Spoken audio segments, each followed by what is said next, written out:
Cyber, thanks for gifting me 5 subs. Everybody look.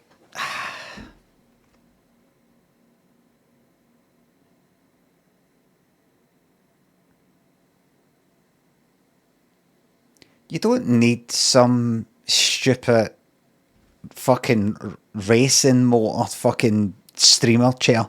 You just need anything and just prop it up with cushions and pillows and things like that. King of Snake thinks a sub.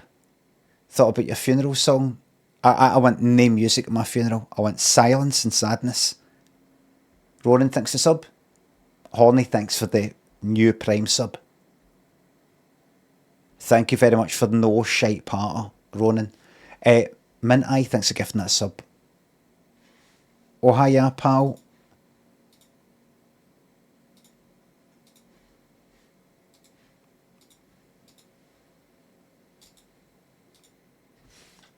That's it on, by the way. Thanks for the sub. Joe Bananas, thanks for the sub. A contact sport.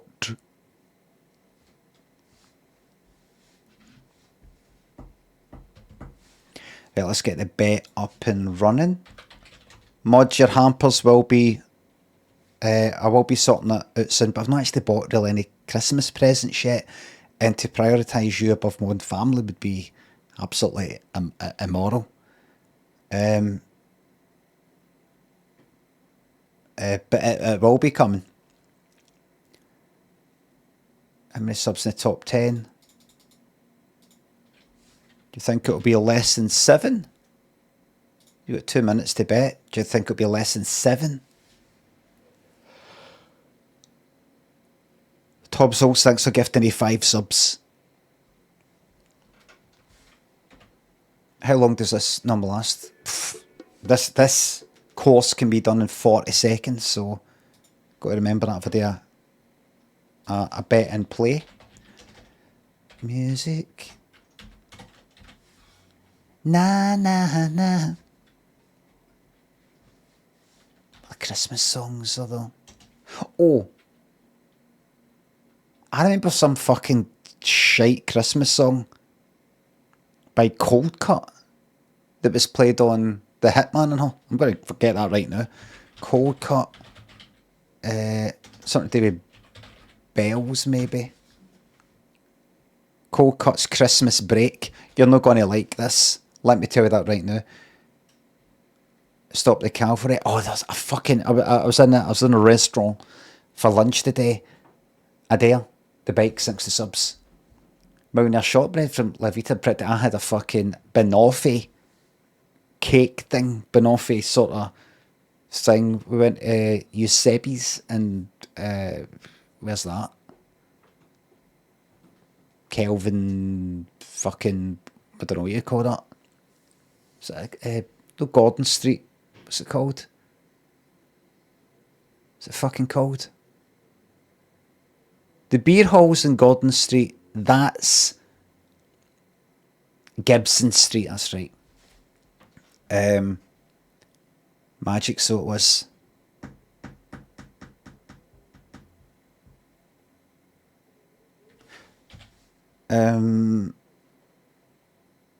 Magic. Right, here we go. We hear this shite.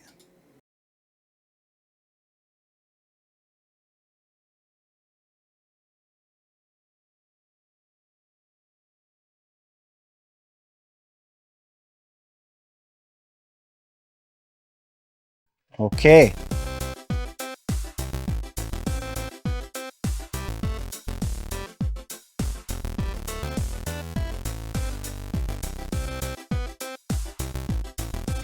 It's by Cold Cut. You know, people hold on. And don't ways up.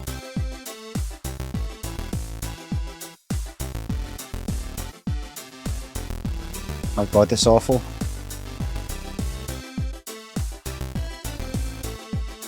Sorry. Forgot how bad it was. That's good, that bit. That's good, isn't it? Your party people across the nation say hello.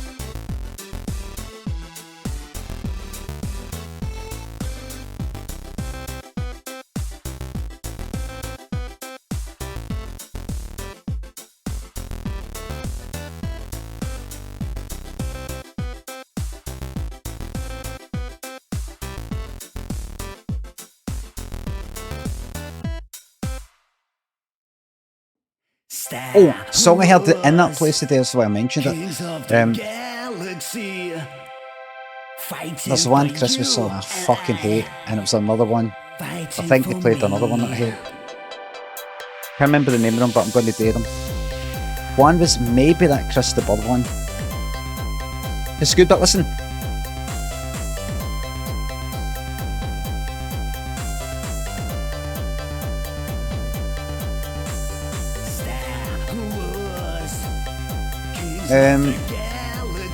Well, that is either 8 or 7. Either way, it is not under 7. That's a not.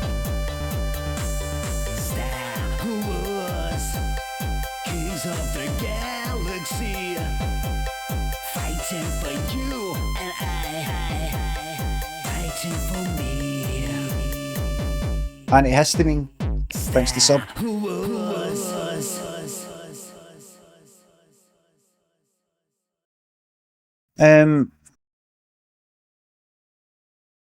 What's that Christmas song? It's like, we wish you a Merry Christmas. Da, da, da, da. I can't remember how it goes. It's fucking depressing. It's horrible. It's kind of slow and I believe in Father Christmas. That's a good bit.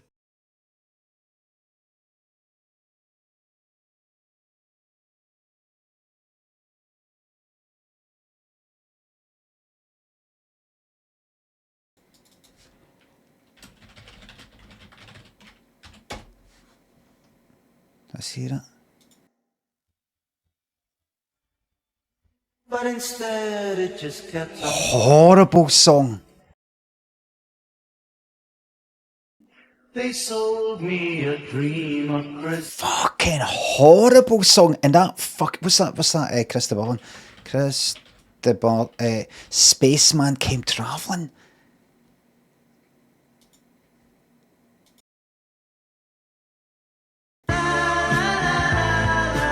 Oh my god.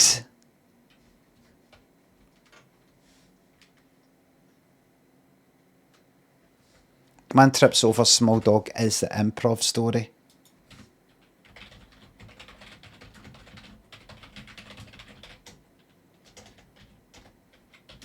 Anybody else looking forward to these pins? Small.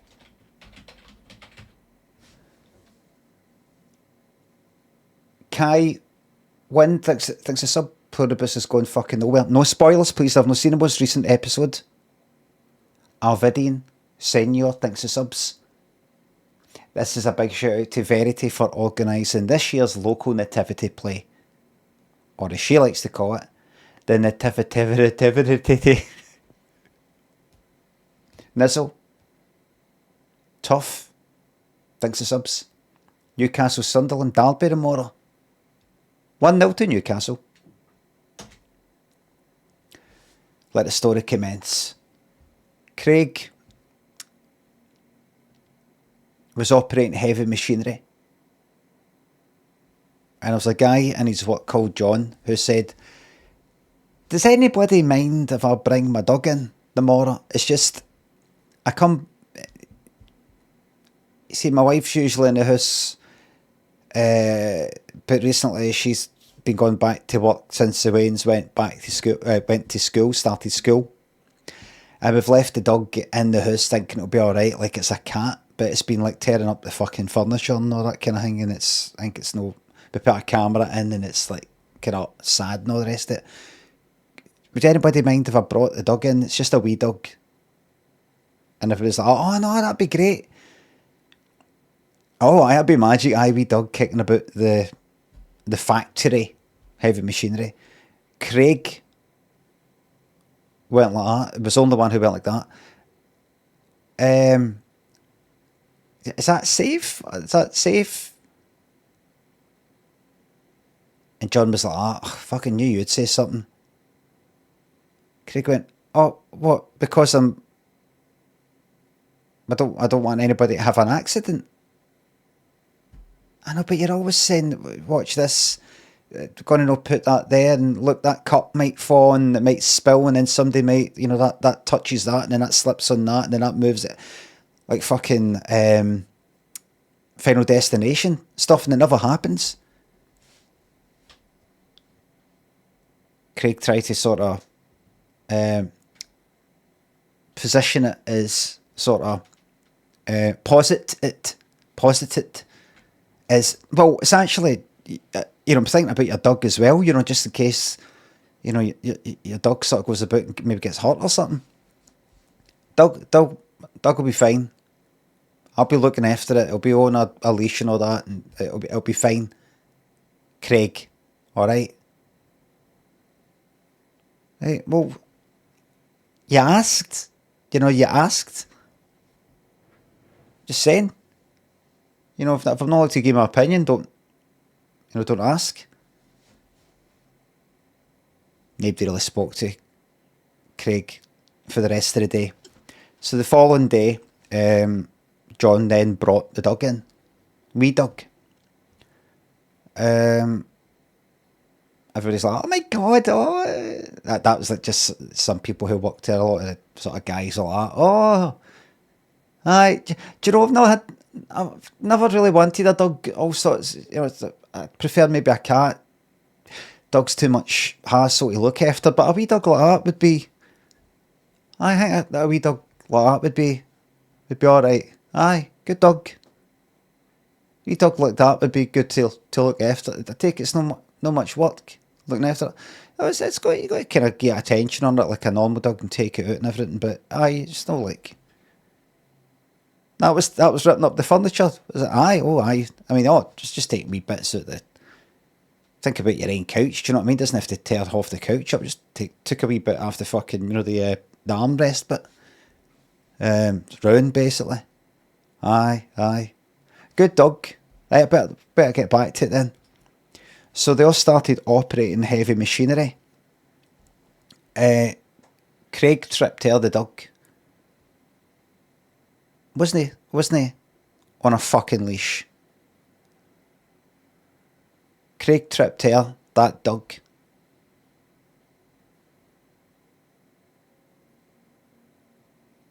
Dog went like, hey! It was fine. Dog was fine. Just kind of ran away. But Craig tripped and fell, kind of tumbled forward. And he was really quick. Craig was really, really quick in his mind. He was quick enough to make the decision that when he saw John, the owner of the dog, kind of nearby operating a guillotine, paper cutter thing, which recently had been, they're going to have to get it fixed because, the sensors that stop people from,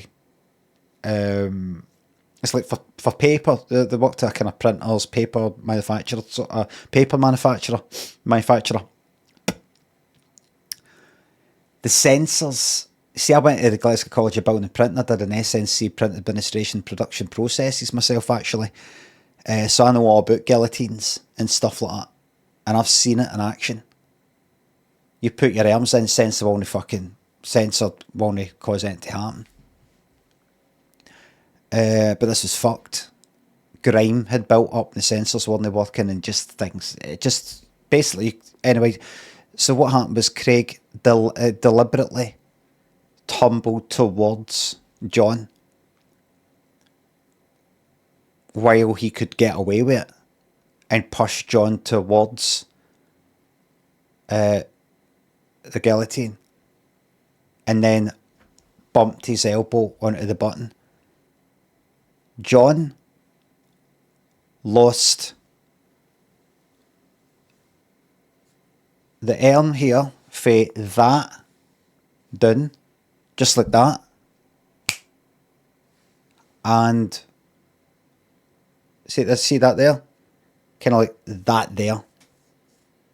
So the pinky was alright, but see all the fingers there, and doing it that kind of angle there for the pinky down the way, off.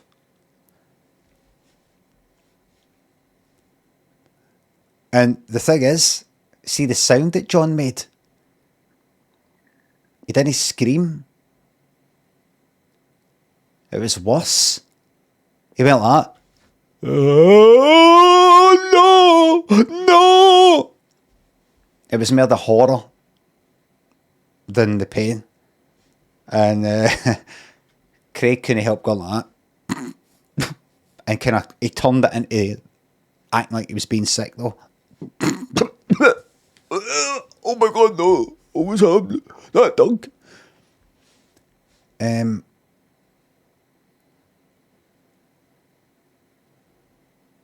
Some people were like, for fuck's sake, Craig. Craig went like, it was a dog. I tripped her the dog. But it's not the dog's fault. It's not John's fault. It just happened. No blaming anybody.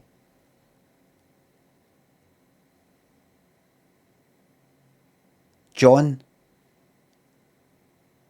in the week that followed, tried to get his dog put down. And people heard about it and everybody turned against John. And Craig decided to take it. Craig said, I'll look after it. And Craig treated that wee dog like a wee legend, pampered for the rest of his days. John obviously couldn't do that job anymore. They kept him on to be a kind of advisor, but he just felt that he couldn't do it anymore. He was a bitter man, a proud man, unable to move on for, you know, the slings and arrows of outrageous fortune and all the rest of it. And unfortunately, he took his own life.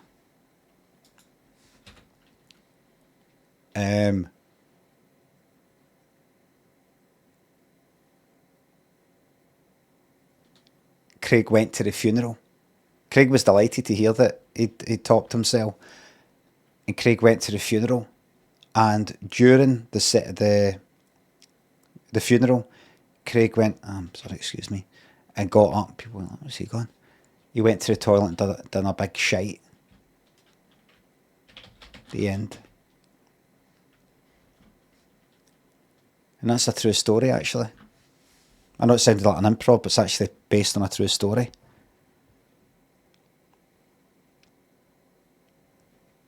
That actually happened. How do I know? See the dog? I know that dog. Carter, Ample, Anonymous Gifter thanks to subs and gift subs. Luke, Mean Millions, Pezabeth, Shibby thanks to subs and bits. 500 bits, you could have done a sound effect. Up, Down, Left, Ryan, thanks for gifting the subs. Dougal, Stringer Bell, Connie Wynn, thanks for subs. Congrats on influencing today's Wordle. No spoilers, please.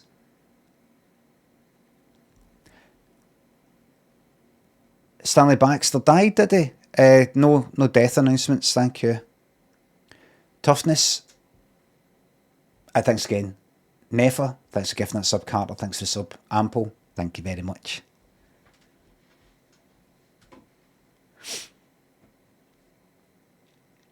I did Hurdle last night, didn't I?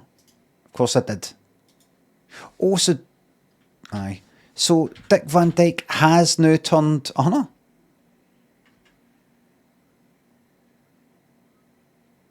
Well, there you go. He's made it. He made it. 100 years old. 100. 100. 100.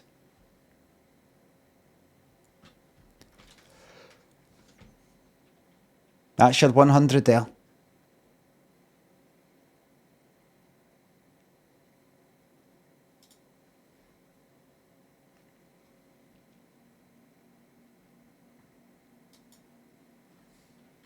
The man who jumped from the edge of space. The 4-word trick to saying a great goodbye. Author Joanna Trollope dies aged 82. How to fix Christmas, one weird medieval trick at a time. Polar bears are rewiring their own genetics to survive a warming climate. Right, where would we? I'll go here. Oh, right. So, was it 4 we were on? Was it another one? Hold on. Was it episode 5, the last one? No, wait. Series, oh, right.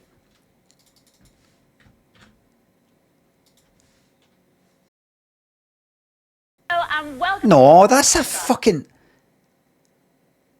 Right, hold on. That's the old or the new graphics. Hold on, I'll be able to see here. Surprise, surprise.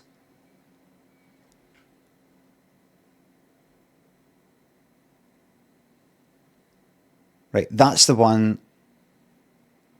Shit. In store for pensioner Joyce. Pensioner. Hungary. I'm Hungarian. What bloody of it? Joyce Morgan.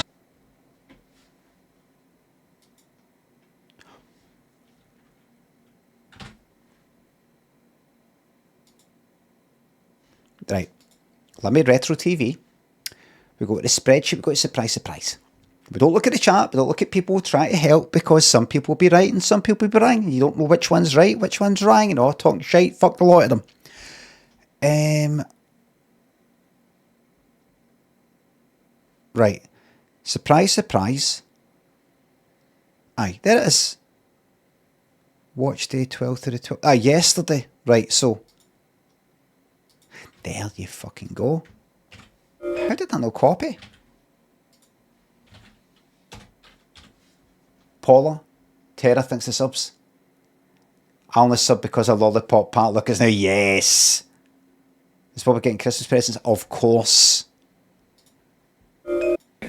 That's sweet. On a few people who closing up. Where are you from? Hungary. I'm Hungarian. All right.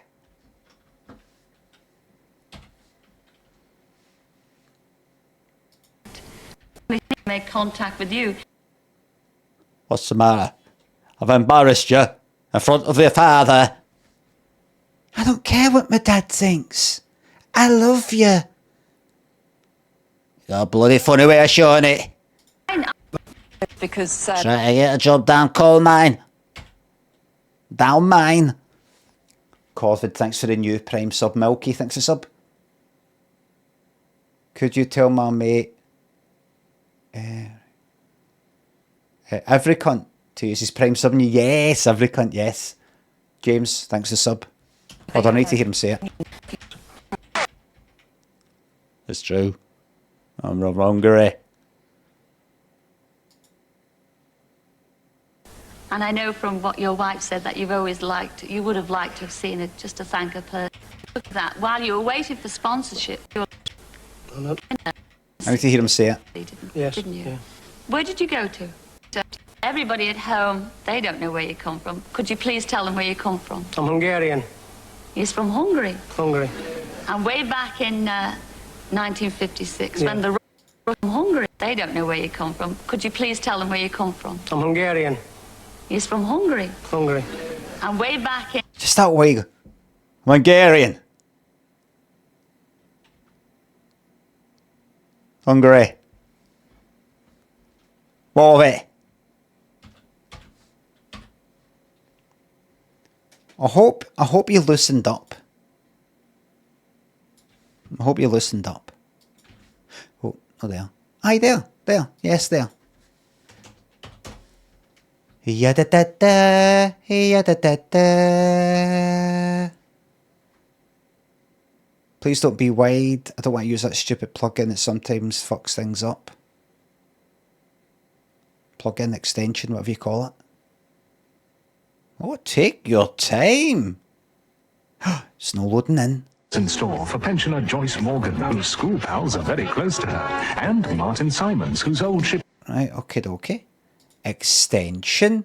manage extensions, ultra wideify, stick it on, close that, go up to it, click on it, the automatic and 4x3, automatic 4x3, reset 4x3, okay, refresh,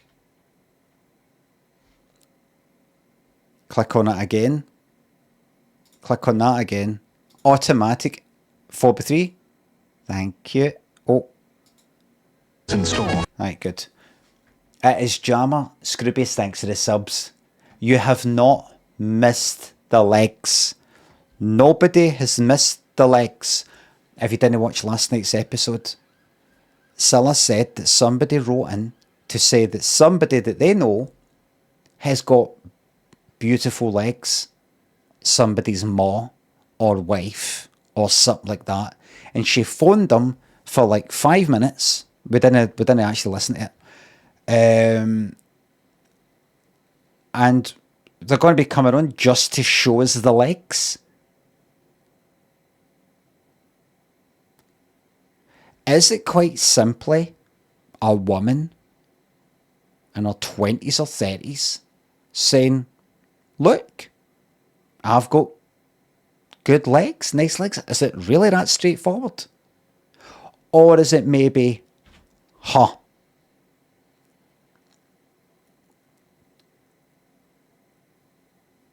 Pigeon thinks the sub. Pigeon.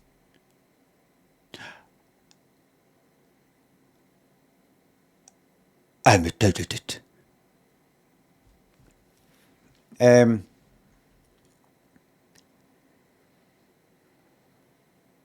Once you get older than that, I can imagine people starting to say, listen, you might be in your 40s, 50s, 60s, but you still got a cranking set of pins.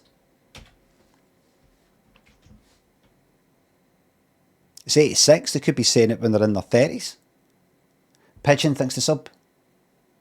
20s. For pensioner Joyce Morgan, whose school pals are very close to her, and Martin Simons, whose old shipmates have come together to splice the main brace. But Dina Bryant is already winging her way to meet her long-lost father. For these people and more, it's surprise, surprise! They had to really zoom in on that one there, didn't they? Ladies and gentlemen, Miss Cilla Black.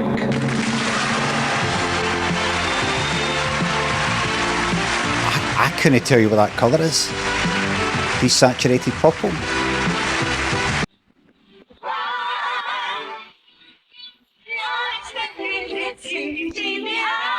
They need to stop making the background the exact same colour as the clothes. That's the surprise, you see. Surprise, surprise. You just see us floating silly.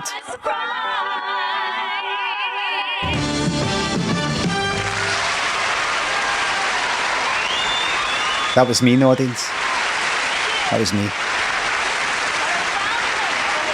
That was me.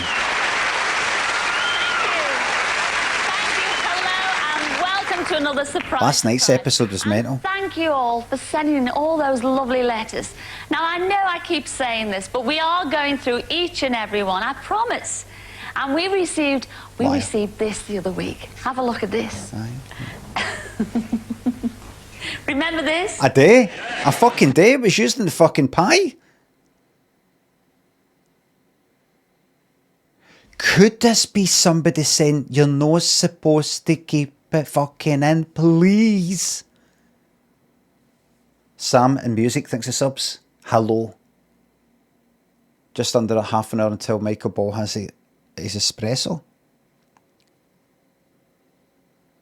No. It was like, you sure? I thought you had it like 3 in the fucking morning. Joey thinks for sub. That is your fucking calzone. What the geek thinks of sub? She looks like a salmon that is just mated and is now ready to die. Do they change colour like that? When the lives went out them? What is it? What do you think this is? A what? A thing that goes in the pie. Yes, it is indeed a pie funnel. And 3 weeks ago, my blind date cooked me pie and mash. And he used this to hold up his sagging middle. She means like cock, arse, something sexual, something like that. The middle was in between his legs, sagging down, a limp cock. A Viagra sort of joke. It's before Viagra. Talking about the middle of the pie. David Elliott saw this and he really got excited sitting at home in Woking in Surrey. He's 14 and he collects pie funnels. Oh. He's got 168. And he sent us this photo. It makes a change. Sorry, I need to skip back. I heard something that didn't make sense. My hearing, I went for a hearing test a few months ago. I think maybe something's up with my hearing. It sounded like she said that guy there, that man, was 14. Hold on, 14, was it 17? Working in Surrey. He's 14 and he collects pie funnels. He's got 168. My hearing's He fucked. sent us this photo. That's funny. That's fucking mad, that. I don't know what yous are hearing. But it's like she said, this old guy here, you know, with the Alan Partridge sort of hair. And, you know, the guy that looks, well, not old, but... Oh, what's wrong with him? coming up for 40. OG thinks the bits. This is John Cena. Good luck in your final match tonight. Wrestling's a lot of fucking shit. Honestly, every now and again, I'm sitting there in front of Netflix, and there's obviously the wrestling advertised, and I'm like, right, man, let's get another wee shot. Let's get another wee shot. Play the beginning.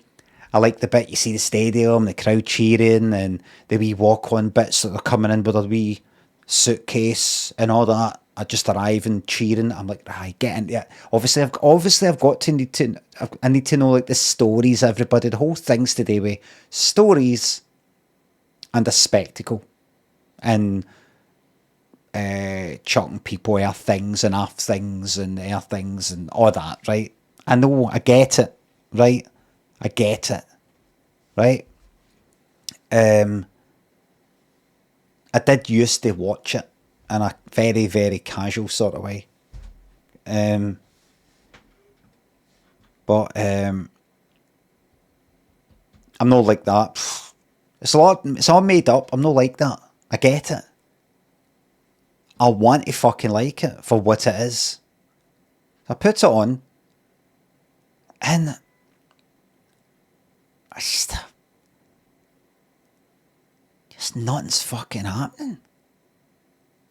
I watched, I think, the first episode when it started on Netflix, and there was this fight that happened. They chucked him through a fucking ladder or something, crashed into a ladder, his head went right through it. I liked that. I thought, that looks fucking good, that looks good. They look like they really are, like, almost fucking risking breaking their fucking neck. I like all that, right? Then I watched some other ones and it was a wee bit uneventful. And I just thought, I'm not going to watch a fucking 20-hour programme, however long it fucking is, goes on forever, in the hope that something interesting happens. I can't fucking believe that! Soaking Biscuit thinks the bits. We came here to see legs, your legs, not your hot toned cyclist. My legs aren't toned, they're just natural like that, just like that. Emma, Age K, Muff, thanks for the subs. And John Cena.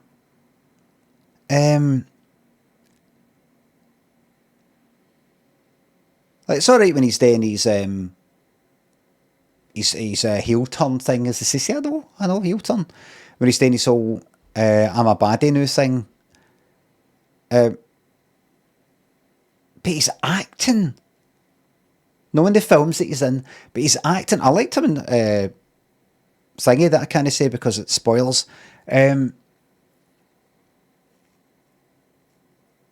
See, like when he's doing the whole wrestling thing.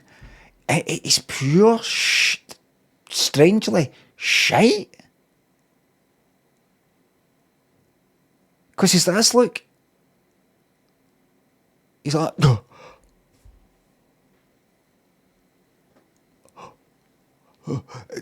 like he's not very good at wrestling acting, which is strange because he's a fucking, I know his name, John Cena. I know his fucking name.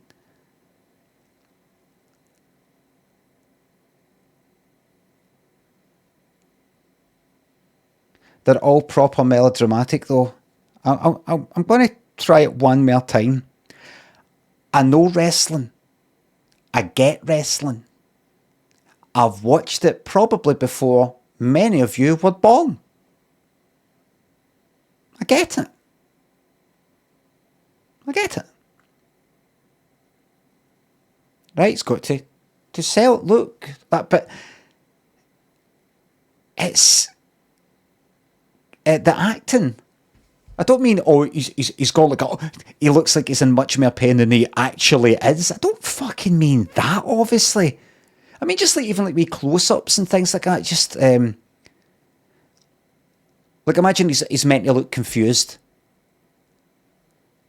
He's like this.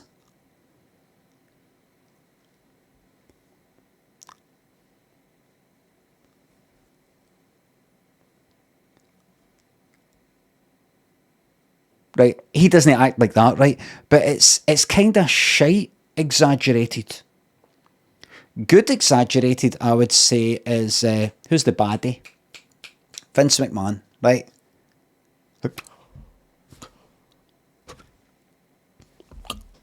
Like that. That's a kind of laugh. Whereas John Cena one, it's no. I don't know. It's too long, too much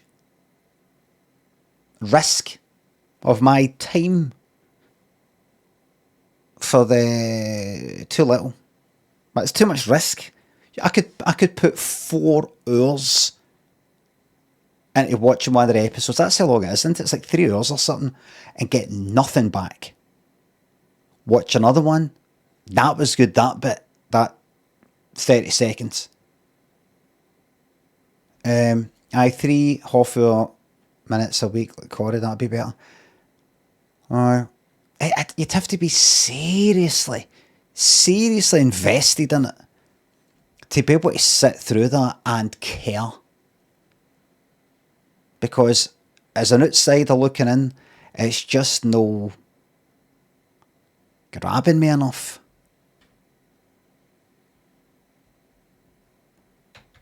Alan Word, thanks for sub. Great impression. You should be a wrestler. Thanks. Aye, so this, I thought it said 14. Well, 40.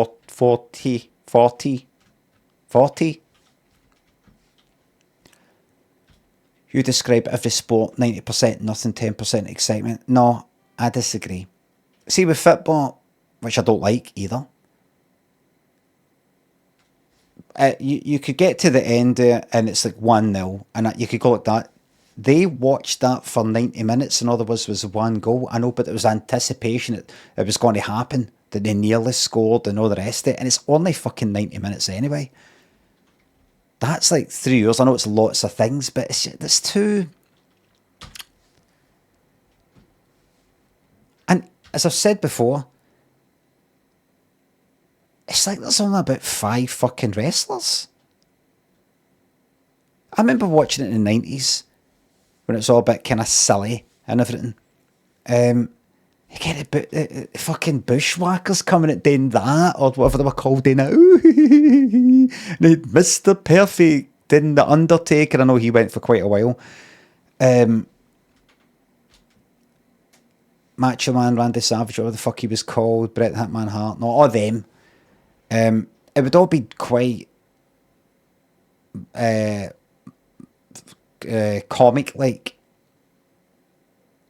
fucking Penguin, the Joker, goodies and baddies. You know, it'd be all villains, and this one's like this one does this, this one does that.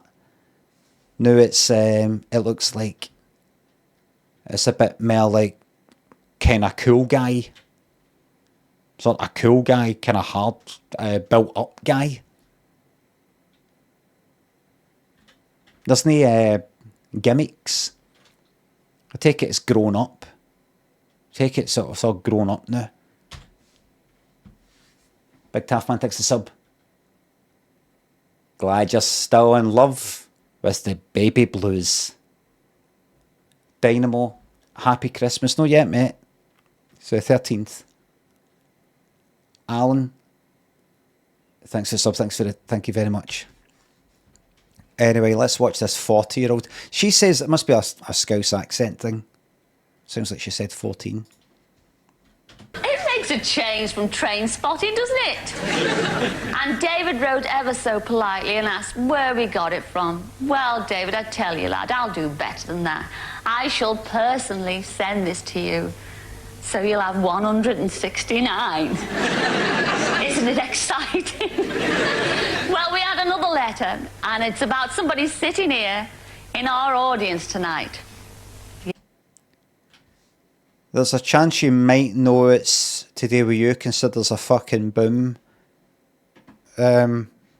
shadow right across your face. Yes, it's for you, Joyce Morgan. Where are you, Joyce? Oh, she's waving her little hand up there. Now, she kind of knows. You don't have to do anything, but we had a lovely letter from your granddaughter Sharon. She wrote to us on the search line and she said, could we get in touch with all your school chums from way back in 1924? Because you went to Brinscombe School in Gloucestershire, is that right? That's right, yes. Well, Joyce, you know, this was over 62 years ago. So we did have a task on the search line, but we managed to find them. Cathcart Cemetery, Lynn Cemetery, Thornley Bank, Old Cemetery. Oh, yes, we did. And I know you're looking wearily around, but stand up, Joyce, because you're going to see a few extra friends. Just have a look over there. They can't sell it. You can't do that anymore. And say hello.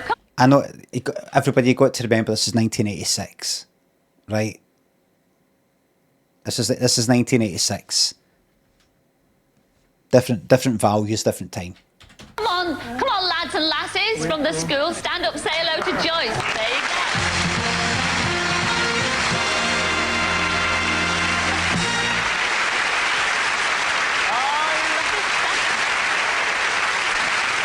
There you go. There you go. She's having to just take the word for it. There's no way, even with her specs on, she can see them. She's just like that. Aye, it's good to see them. Aye. They recognise it. I didn't see him, but I believe you. I believe you. And it kind of look a bit different, 60 years. Isn't that lovely, Joyce? Do you recognise any of them? I certainly do. Oh, there's Tilly up there. Liar. Yes, he's saying yes. Who's that? Who's that next door to you, Joyce? Shut your gob. That's Mrs. Joyce. Yeah. You recognise Tilly? Oh, yes. Yes. You do?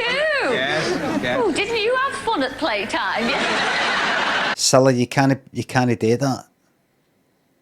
Oh, it's alright, he's alright, but Cowsar, thanks for the sub. I can't wait for the weekend to begin. I don't like that song.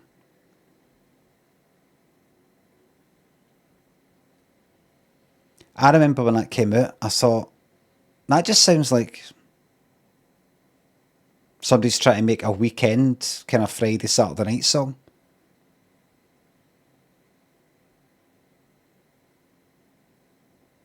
Do you know what I mean?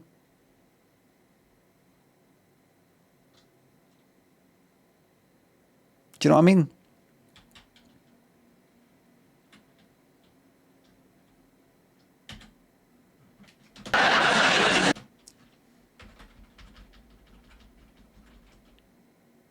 He's a laugh him, isn't he? And there's also Cyril. Cyril's up there too. Yes. Look at that. Hello, he's giving us a little Cyril, wave. get him. Well, you've got your granddaughter Sharon to thank you for all this. Cyril, Don't do that, Cyril. I mean, you think you would have stopped that after 62 years. Please, Cyril. Sharon to thank you for all this. Cyril, don't do that, Cyril. I mean, you think you would have stopped that after 62 years. Please, Cyril. Well, now, we sprang a surprise on Dina Bryant during rehearsals for tonight's show. We've moved on. She's a budding artist, and she thought she was coming to the studio to show us some of her drawings in a plot to surprise somebody else. Oh, listen. Dina's 19 years old, and when she was 14, she had an illness. Oh, I see. I was wondered why she's speaking like that. Right. That unfortunately left her deaf, and I had to speak clearly so she could lip read. And was she surprised when she found out what we had planned for her? Right. I was thinking that she was going to say that this person's like, she's just a heat.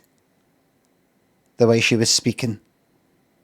And unfortunately, oh, she's deaf.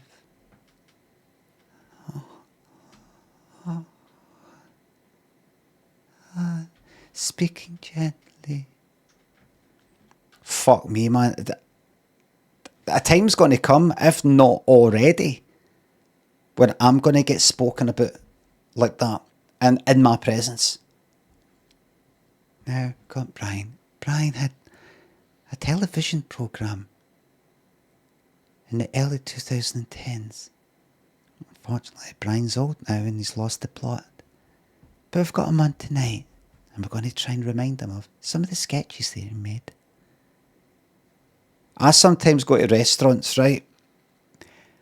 And I sometimes think that I'm getting spoken to by some of the staff like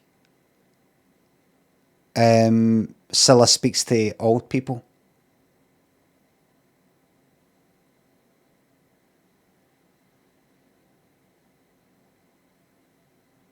It could be me. It could be it could be on my mind. And they kind of speak in that, you know, that kind of way with everybody, because just that professional distance sort of way.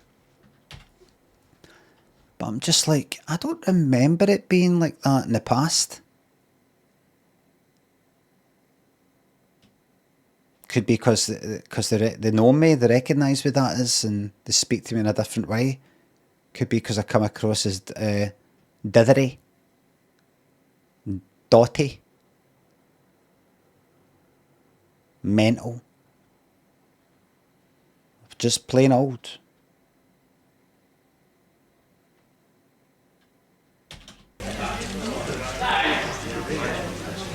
Quiet, please. What can I look like? Oh, thanks a lot. Do you mean I can have a little rest? Oh, great. Thanks lots. I'll go and have a chat to Dina then. All right, Dina. We'll have a little chat, eh? What professional. Can I see your drawings again, Dina? That's James Dean, yes? Yeah. That's a lovely one. What about that other one there? That one. Oh, and that's my favourite, Dina, Marilyn Monroe. That's absolutely smashing. But you know, Dina, you're not here really to discuss your paintings. We've got you here for another reason. Now, 17 years ago... Haven't he fucking lip read?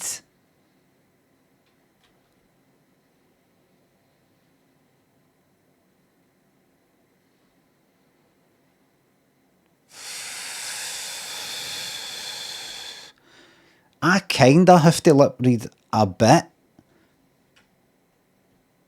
Just because of my hearing a bit and my age a bit. But no all out rely on it. Like that. Like hearing, I don't know what she's hearing or no hearing, but fuck all and having to be like that.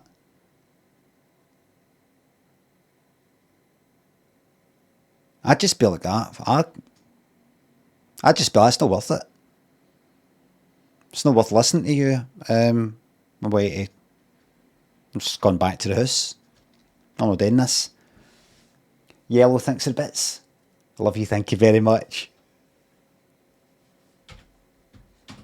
when you were just 2 years of age, your mum and dad split up, didn't they? Their marriage broke up. Yes. Through no reason of their own. It was just one of those things. Yeah. And that means you haven't seen your father, who now lives in Texas, since you were 2 years of age. Is that right? Well, normally we bring people to the studio to reunite them here. But in this case, we're going to make a very big exception, because we are going to fly you to meet up with your dad in Texas. Yes, and guess when you're going? Couple of weeks. Guess when?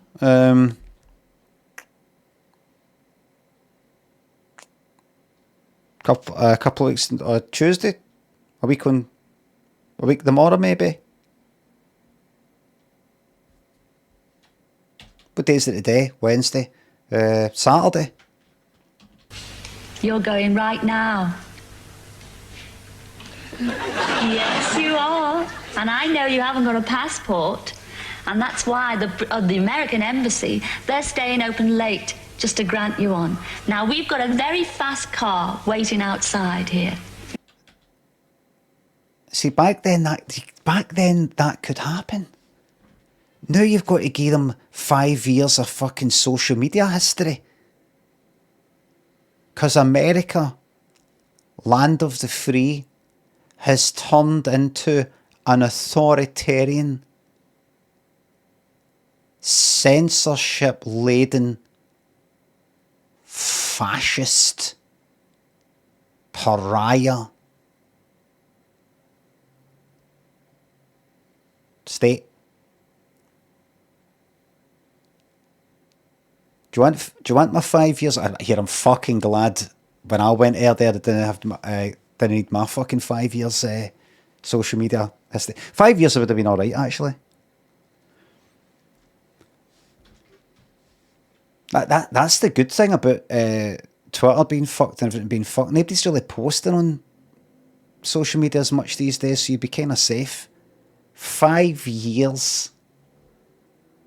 They want to check out your thoughts and feelings about America.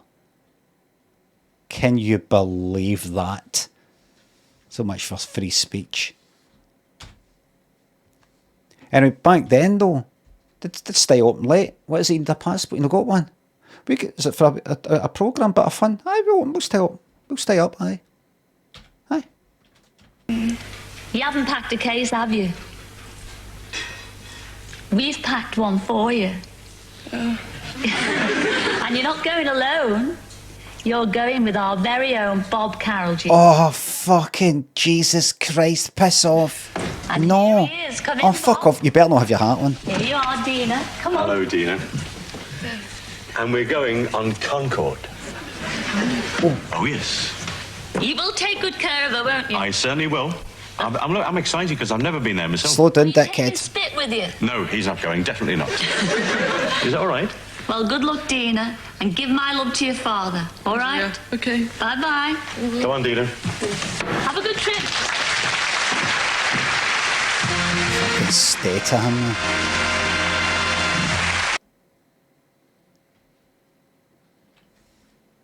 If I was her, I'd be like, right, now I know my hearing's fucked and everything, right? But we can't go right now. I mean, surely I'm not hearing that right. We can't go right now. I've got places to be. What do you mean? I can't be lip reading you right. You've packed a case for me. With what? Fair enough, a toothbrush and toothpaste and don't know. A newspaper, a book, some puzzles. But you've bought clothes for me that fit me, that are the type of clothes that I like to go on this fucking trip. What are you on about? What do you fucking mean you've packed a case for me? What do you mean you've packed a case for me? Open it up. What's in it? So there we got your pair of trousers there. I don't like them. I don't like them. You just turn up at a fucking clothes shop and go like that. Could I just have a bag of clothes for this size of person? There you go. There's a wee goodie bag, a wee selection there. That'll do you. Thank you. There's 300 quid. You've got to fucking... I like that. Nah, it doesn't fit me. I thought that fit me, but doesn't it? Nah, I don't like that shade of red. Not like that. Yellow August, thanks to the bits. Oh, thanks again. That doesn't make sense. Sit with that fucking prick, fucking Concord. And you know what he'll be doing? You know what that fucking dickhead will be doing? The whole journey. Talking to her. Talking to her while she's no looking at him. And then him going like that. Did you not hear me? I said... She's like, oh no, I got to lip read.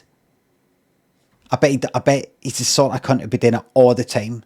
Just going like that. It's, oh, that's right, the breath. The breath. Oh, right. Right.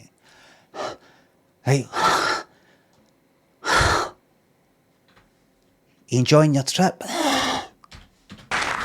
I must tell you that Dina, she's got such a lovely face, and where she got her features from is from her father. Her father is a full-blooded Red Indian, which is...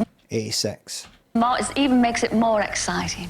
And off they went, and within a couple of hours, Dina and Bob were at Heathrow Airport, where they've been joined by Dina's mum, Jean, who's come along to see them off. And here they are at the most famous check-in desk in the world, Concorde. No, it isn't.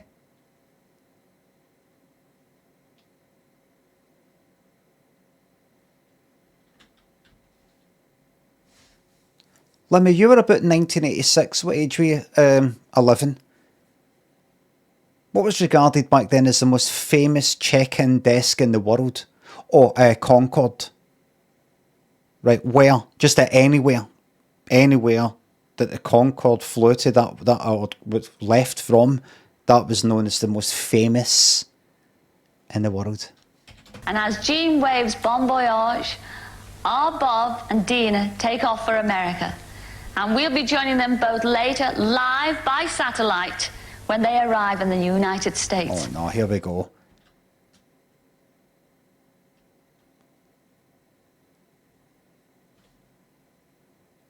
How's that going to fucking work?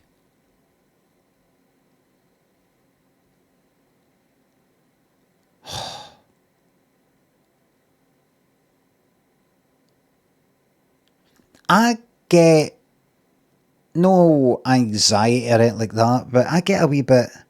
There's been times when I'm like, I know this is going to be a bit of... See, I don't like sitting in the front. I've got slagged fucking rotten in this house because of the way that I speak with taxi drivers when I'm sitting in the front. I got slagged up because of the way I was talking to this taxi driver in Paris, but we're coming back from Paris to go to the airport. Guy was chatting away and asking us where we were from and all that, and he was talking, he's a wee bit young, like kind of 20s or something, and he was talking about Grand Theft Auto, and Lyd was doing an impression of me, saying I'm always like this with taxi drivers. Right, no. Oh, look, I'm looking forward to Grand Theft Auto 6. Did you play Grand Theft Auto 5? You got that? I really liked it as well.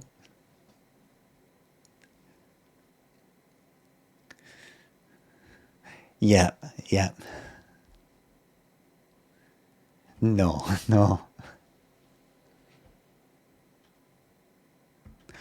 And I've said to her, Daniel was slagging me off as well. It's like, here's what today. Yous sit in the fucking front and yous talk to the fucking driver.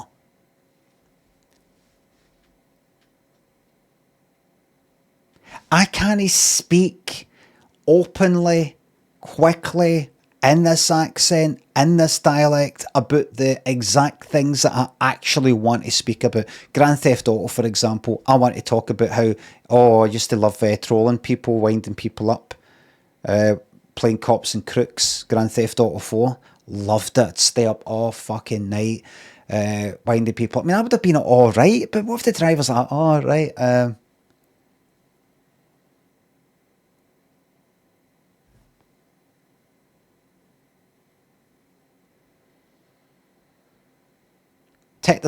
honestly, there's been times when I've been at taxis here. No, normally taxis here, right? But taxis here where I've been sitting in the back, just me and the driver, just in the taxi myself, and the driver's been kind of like yapping away, and then I sort of yap away back, and I go on a wee bit, and he's like, "Oh, all right, aye." Driver does not ask another fucking question for the rest of the fucking the next 10 minutes of the journey.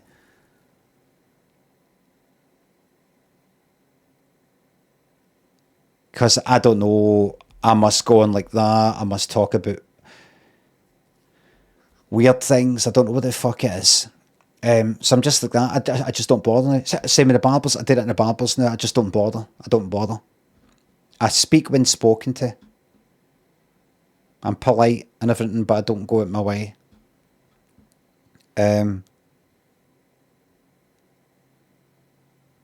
Just sort of sitting there looking at the window. I get messaged constantly whenever I'm in the front, which is all the time if we're all out. She takes a picture of the back of my head, sitting there, no saying anything, saying weirdo. Every time. Messages me, saying weirdo. And I say, just sit in the front. You sit in the front. You sit in the front and talk to this guy. There you go.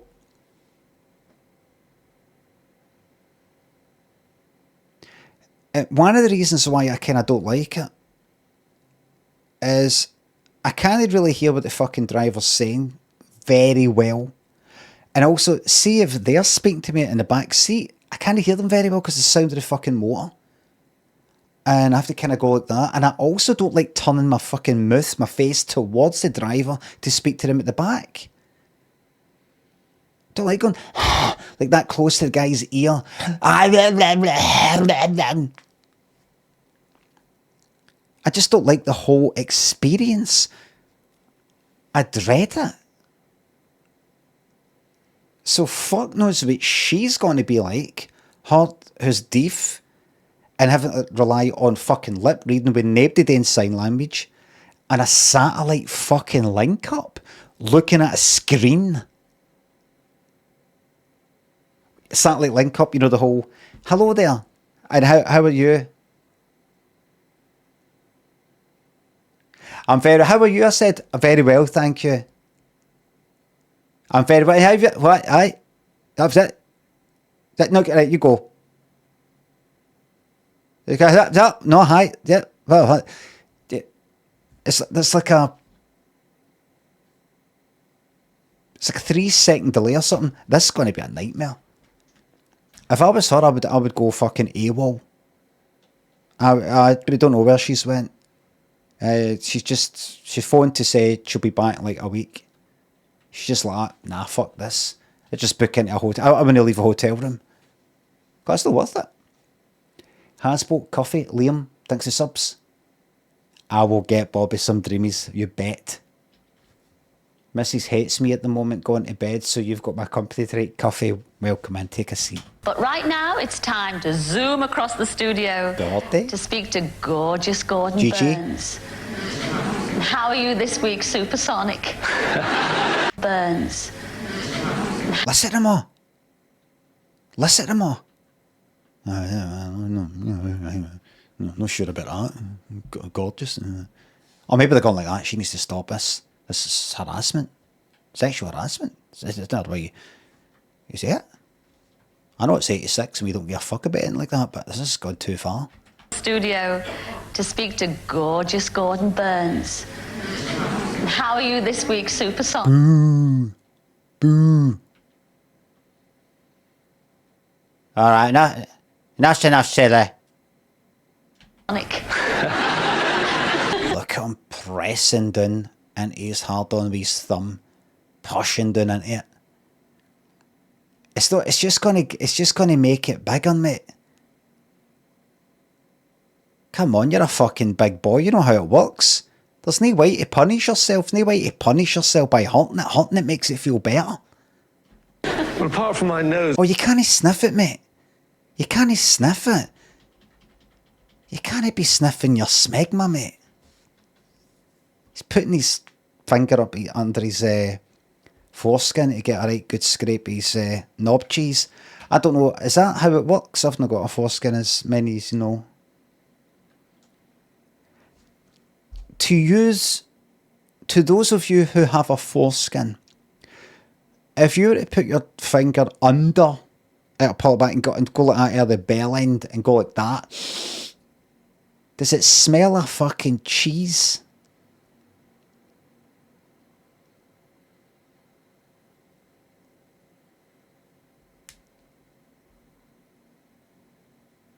Like, it depends. Like, if yous don't like do something like wash it, specifically do something, it actually builds up a kind of My nose giving. like bacteria.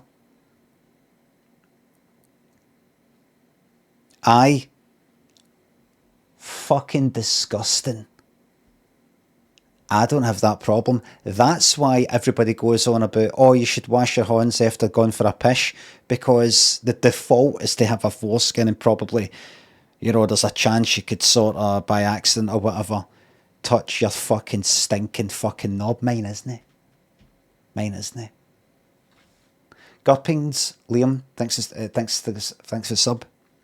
Can you tell my pal Ruby and Errol to stop killing their hair? Also get Wonder watched. I've actually got a list of films and programmes and all that to watch. And I put a new film in the list today, and I saw that on the list was Wonder. I just looked through the list, I was like, what other stuff I got there? Wonder was one, I can't even remember what it is. Smelfer thinks the sub. Me a sound barrier problem, a bit saucy really. Oh.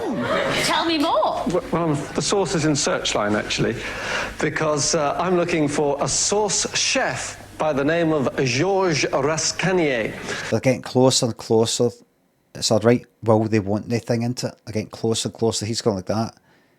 Saucy. Oh, no. Sauce that's in Searchline.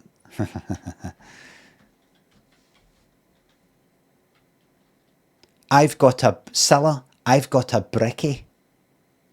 Oh, tell me more. Well, a bricky, that is a bricklayer in today's Searchline. Pete, thanks for sub.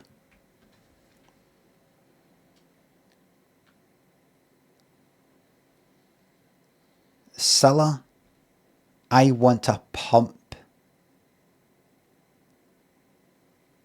Oh, tell me more. I want a pump. Is somebody looking for a pump? Because it's a pump that they gave to their old mate. It's like a kind of pump that's sort of like for getting water out of a boat that's sinking, you know, that kind of thing. It was during the war. He's looking for his mate, you know, doesn't really want that back, it's just a joke to, you know, right. From 1957 to 1962, Georges worked at a well-known restaurant in Romilly Street, Soho, London. Not well. His apprentice, Frank Stally, has managed to contact the other chefs from the kitchen, but so far has been unable to trace Georges. The meat, fish, veg and pastry are okay, but what are they without the sauce? So, Georges, if you're out there, stir yourself. Contact us and find out what's cooking. No, I'm sorry, but that's not good enough. Some guys work together in a fucking restaurant. What was that? 50-something to 60-something, so like 25 years ago. Is that really what this programme's getting used for? Well, this next group of ladies... Nothing to do with the war. Nothing to do with the war. Nothing to do with, like, families getting split up. Always knew what was cooking. 25 years ago, Kay Ward and her friends were working as waitresses at Pontin's holiday camp, King's Ash Hill in Devon. shite Butlins. Under the strict eye of Mrs. Pontin herself, they helped to keep the campers happy from May to September. Ho-de-ho. Kay remembers that summer and would like to contact... You can't say that, mate. I know it's 86, but... some of her old friends. So, if Brenda, Yvonne, Sally and Maureen are watching, or if you recognise yourself no as coughing, anyone in that please. photo, then... Here, I wonder what the credits at the end of this one's going to look like in terms of starring Cilla Black, Bob Carroll's. Last week's, it was equal spacing, starring big space Cilla Black, big space Bob Carroll's, equal. The episode before, as I showed you last night, starring big space Cilla, bigger space Bob Carroll's. Do give us a ring and silver service for me, please. Now, take a look at this photo. St Michael's School swimming team from Maidstone looking very successful in 1927. The boy on the right, Ronald Arthur Wibley, wee bastard, was a sporty young lad, as his sister Evelyn remembers, and judging from the photo, she was probably right. He cunt looks about fucking 40. Come, look at this. Some cunt in fucking Benidorm.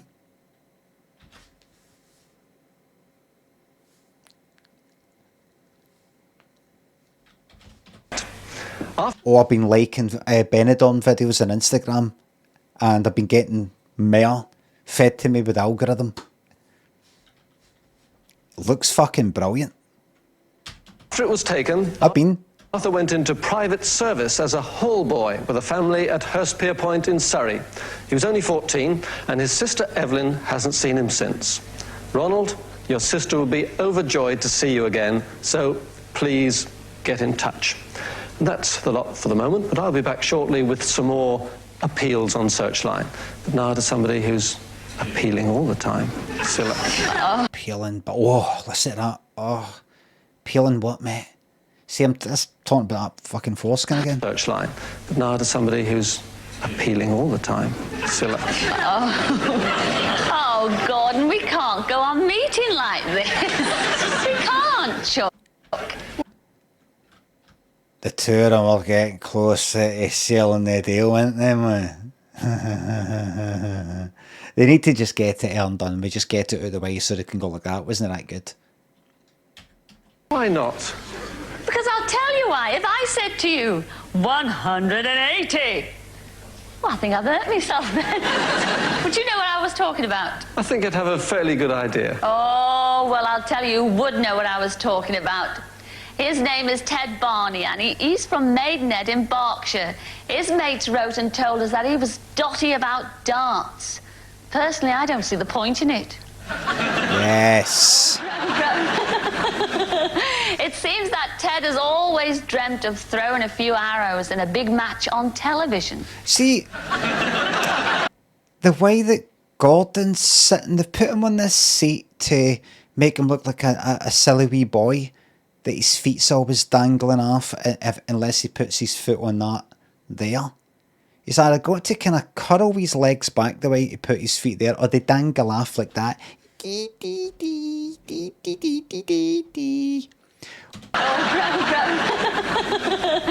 seems that Ted has always dreamt of throwing a few arrows in a big match on television. And as our Bob is whizzing across the world at twice the speed of sound, we lent his hit hat to the lovely Cheryl Baker from Bucks Fizz. Fucking yes. You see, as I said, Cheryl Baker, I don't know if she's saying Cheryl. Maybe she is a Cheryl. There are some in the world. There are some Cheryls. I've always known them as Cheryls. But I do remember there was a Cheryl. She was in the papers not long ago. I remember saying it on the stream, saying that she's skint. COVID was particularly sort of bad. Shows drying up and all the rest of it. And it did make me think. I said it on my stream.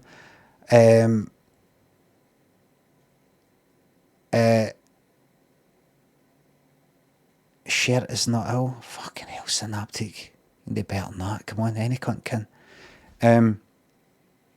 You just kind of think in a way, if a person's famous, if you know their name, they automatically get money just by that alone. If they're famous, they must have money. How did they get famous? Through something that brought in some money for them. They're famous for singing a song, right? So they must have got money for that, surely. But no.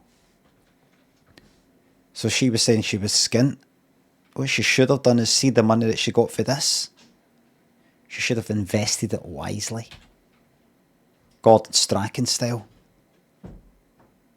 You need some investments to allow you to live that time. And she's in Maidenhead now, outside a caravan where Ted lives. Are you there, Cheryl? Limmy is not thinny, says Synaptic. That's offensive. That's a time out. Well, we're ready to go now. Now, Bob told me to wear a hit hat, but I think it looks silly, so I brought my own. You ready? Have a look. That's Apparently. Is that not Timmy Mallets? By that white man up there. Anyone got a microphone? It's freezing. And I haven't even got my thermals on. Excuse me. She just got a share out with it. I told him. Little kiddie come up to us now and said, "Oh, you surprise, surprise." Here he comes. Hello. Surprise, surprise. Is Ted here? Yeah. Hello, is that Hilda? Yeah. They just got a share out with it. Ted, can we come in? Yeah. Surprise, surprise. Permanently. I understand you're a dance player. I'm a dance player. Yes, you are, you little liar. Soaking Biscuit, thanks for the bits. Fucking humming her farts in there. He's astonished. What we've done, your friend told us that you'd go to anywhere to play a dance. Is that right? No, don't play dance. No, out. This is private property. So what we've done, we've set up a dance match at your mum's house next door. Yeah. You can have a game with us. You're clinging on, mate. Thought I was bad. Me and you play dance match for surprise, surprise. Yeah, go on, Especially for Scylla. Are you surprised? Yes. Right, let's go. Come on then. Fuck me. I've not seen her like that.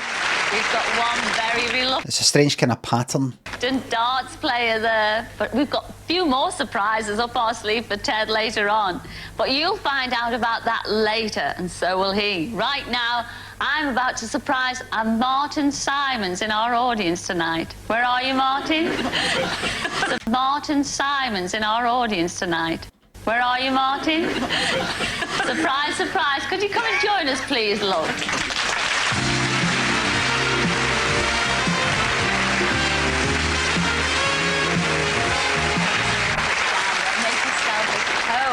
Welcome to Surprise, Surprise. Oh, it's nice. Just forget about it. Welcome to Surprise, Surprise. Looks about fucking 80.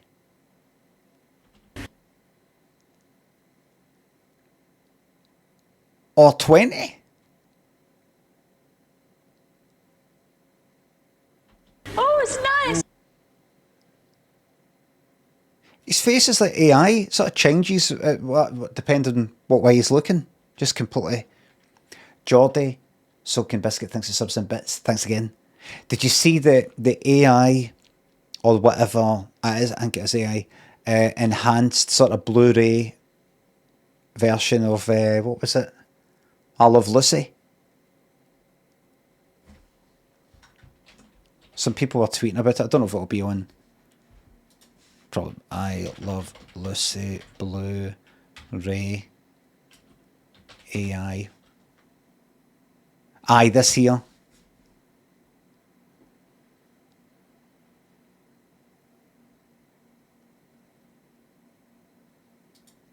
I just wanted to make a quick video about this because I think it's pretty significant.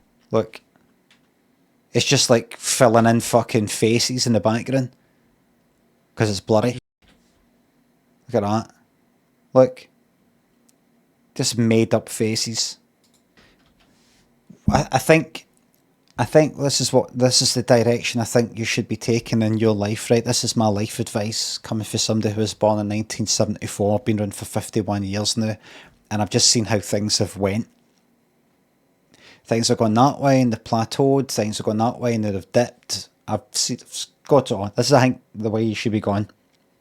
I think everything's going to get worse, everything's going to get shite, sooner you accept that, the better. You already know that, but I don't think you know just how bad it's going to get. The quality, everything's going to get worse, everything's going to get shite. I think you should treat things the way that I'm starting to treat things, like the way I watch programmes or films. It used to be, I would hear about a good programme or a good film, and I would go to watch it, and I would like it. Last time that happened was maybe 30 years ago. I'm exaggerating, right? But consistently, have you seen The Godfather? Have you seen Jaws? Like, all the fucking... Have you seen Star Wars? It was on new. Then you run out eventually, and then you're waiting for new stuff to come out. Some new film comes out, people say it's dead good because there's nothing else out. And you go to see it, or you watch it in the house. And I just got sick of it. I got sick of watching stuff, hoping it would be good, and it's not that good, or it's just out and out shite. And I just started watching stuff that I knew would be shite. Just some fantasy, some sort of thing, or pish like that. The Outer Limits, which is on Prime. I like the Twilight Zone, but Outer Limits is fucking shite to me.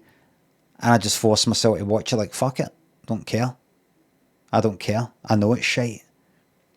I know I won't like it. Maybe you're just getting old. Tatty, I just told you that... fuck me, man. Why are these people in magic? Don't react. Don't react. Don't react. Don't react. Don't react.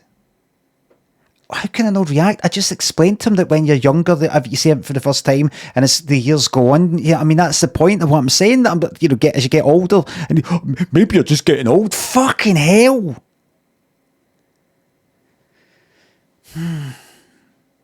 My fucking word!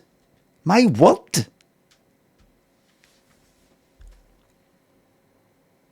So now I think just go like that, right? Everything's shite.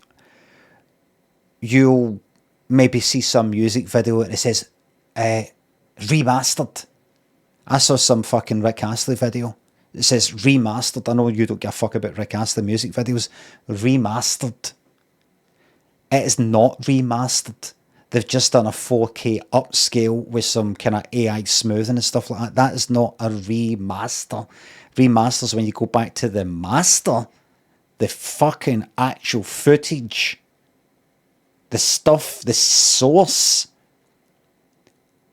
and you kind of like re-export it, but tidying up scratches and things like that the technology at the time didn't exist, or something like that.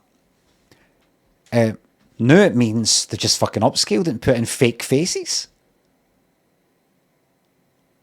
like that.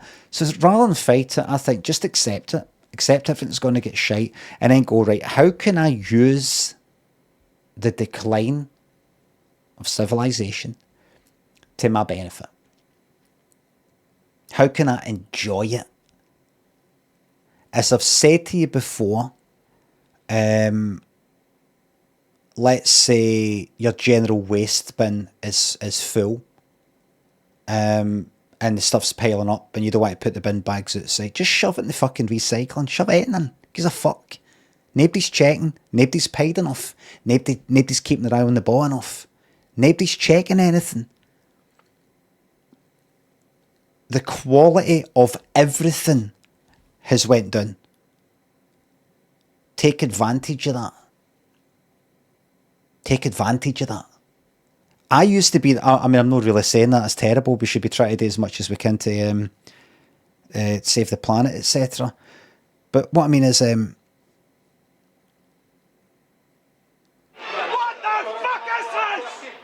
let's say you're walking somewhere and you have to walk all the way that way, there, and then back again to go around a bit. Or there's this door that goes through some, like, building, imagine. Am I allowed to go through there? Just do it. Just fucking do it. Nobody's checking. Nobody fucking cares. I mean, don't walk through somebody's house. But I'm obsessed with it. I'm utterly fucking obsessed with my bins. You just do it and then you just go like that. Excuse me, you can't go that way. All right, sorry. Oh, I didn't know. Join in the fucking stupidity. Join in the ignorance and all the rest of it. And take it easy. That's what I'm telling myself anyway. Just go easy on myself. Nobody else is playing by the fucking rules. Nobody else gives a fuck. Fuck the lot of it. Hexana. Tom Quixote. Thanks for the bits. You said we would see legs. A leg's coming up. Jay Sutton, Whitey, Geordie. Soaking Biscuit. Thanks for subs and bits. There's other examples that I can't quite think of.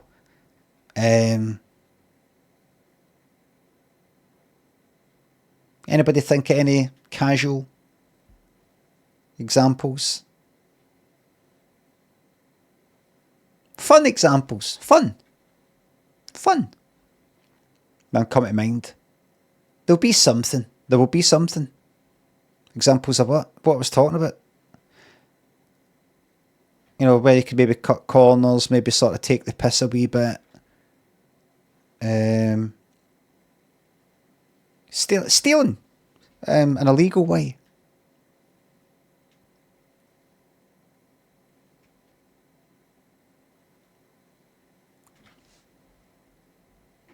Stealing time. Things you might steal that are not against, something you might steal that is not against it. We asked 100 people, name something you might steal that's not illegal. Time. It's number 2.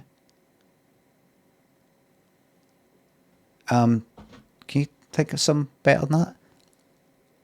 Steal a heart. Someone's heart.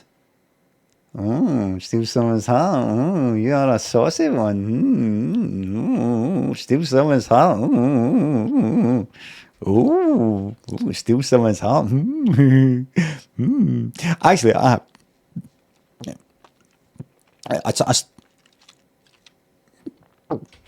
that's my Bob Monkhouse impression.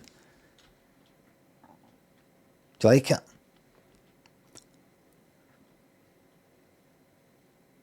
Anyway, we've got pins to look at. Just forget about all those people out there, because we're going to have a lovely chat now. You know your wife, Tracy? Yeah, I know. The youngest looking 90-year-old. You should do. How long have you been married to your Tracy? 7.5 years now. 70 years. Really? 70 years, he says. Well, she wrote us a smashing letter, and she said that you were watching Surprise, Surprise Christmas show on the box this year. Is that right? Mm. And when you were watching that particular programme, you saw somebody who you recognised, didn't you? Yeah, Mac. Mac? Yeah. Well, I know him better as Ian. Yeah, Ian. Ian McMahon. That's him. He was the lovely bloke that I delivered a telegram to. Yes? Yeah. How long is it since you've seen him? Dan, thanks for the bits. The evening's gone very well. I had a mix of things. I had Chinese, it was ribs, and also chicken chow mein. There was a chicken curry there as well that I didn't have, but I had the chicken chow mein.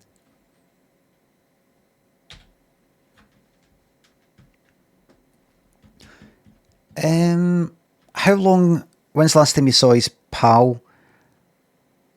18 years, what age is he? Possibly 30s. Maybe since his teens. I'm going to go with 18 years ago. 78. 78? So, oh fuck. 78? So like 8 years ago? Oh, that's not in your fucking dick. And you were quite good friends, because he was your best man at your wedding, wasn't he? He was, yeah. Best man, he's been fucking seen him for 8 years. Jesus Christ. You lost touch then? It's one of those things. Was it really? Well, you know, when I did that Cillagram, when I delivered that Cillagram, he was about to set sail, and they never told us where. He was about to set sail in his submarine. What? But he's back here now, just to surprise you. All right, aye, like the Navy. I thought it was his own fucking submarine, like he's James Cameron or something. On tonight's show, come in, Ian, or as he calls you, Mac. Come in, Ian.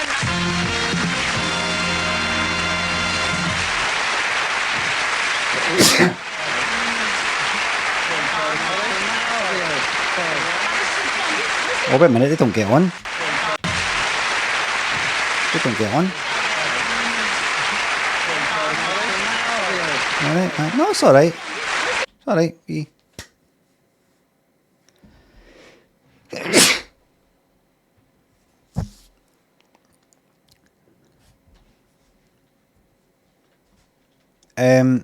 A wee shake, and then a kind of that as well.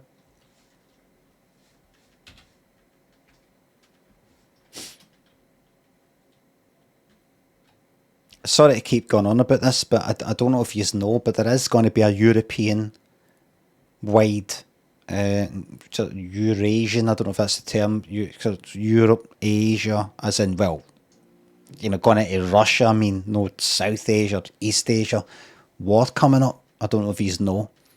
And we need all hands on deck.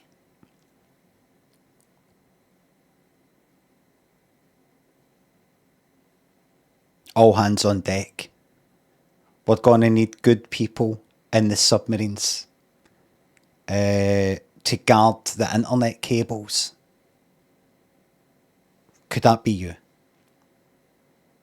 Let's make a commitment here. The next time you see an ad for the Navy on Twitch, you've got to check it out and see, maybe apply. There's cables. We're on a fucking island. There's cables under the water. Got Russian fucking spy ships going around checking them out. Blatantly. They're going to cut our bastard and fucking internet off. Think about that. What will you do without the fucking internet? What will you do without being able to go like that?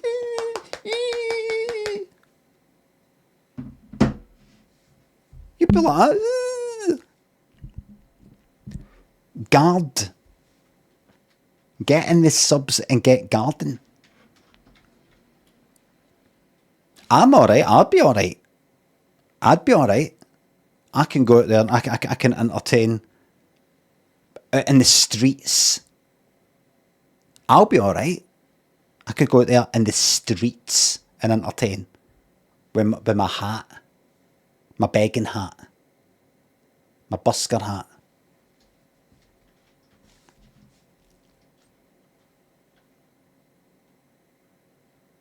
Get yourself in the fucking sub, and then when the nukes start to fly, just say, listen, I know we've got our orders and all that, but who's into just taking this halfway into the Atlantic and just sort of waiting it out?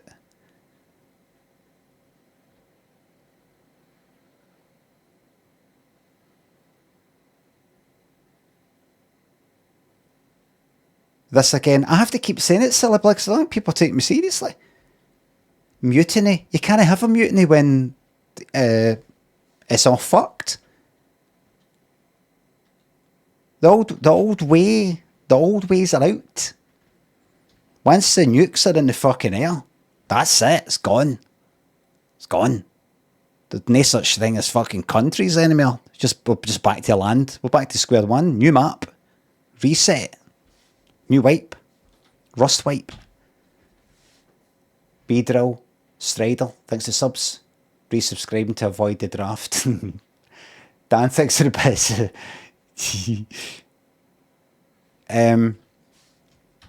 So that'd be good, wouldn't it? Back to, like, we start again, no countries, it's all fucked. And we start, like, making up all the country names and all that. Because a lot of fucking walls and stuff's been caused by a line on a map, and somebody's went, that's sewers and not no, and so we can just start from scratch, and actually that'd be shite. It's just something to consider.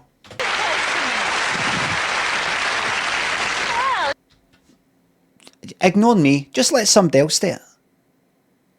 When it all kicks off, just let somebody else die in your place. You just sit comfy, complaining about what's going on, don't know if we should be doing that, no, you know, somehow it's got to do that and have a meeting, chat, you know, talk it out and all the rest of it. You let somebody else do it. You let somebody else die in your place out there in the icy North Sea. The icy. I'm a pacifist. You can't be a pacifist. You can't be. Pacifism is, what's the opposite?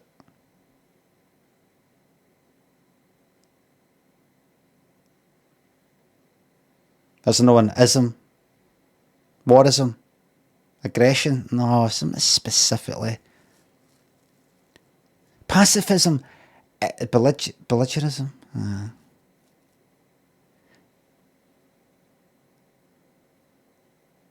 Pacifism is a form of violence.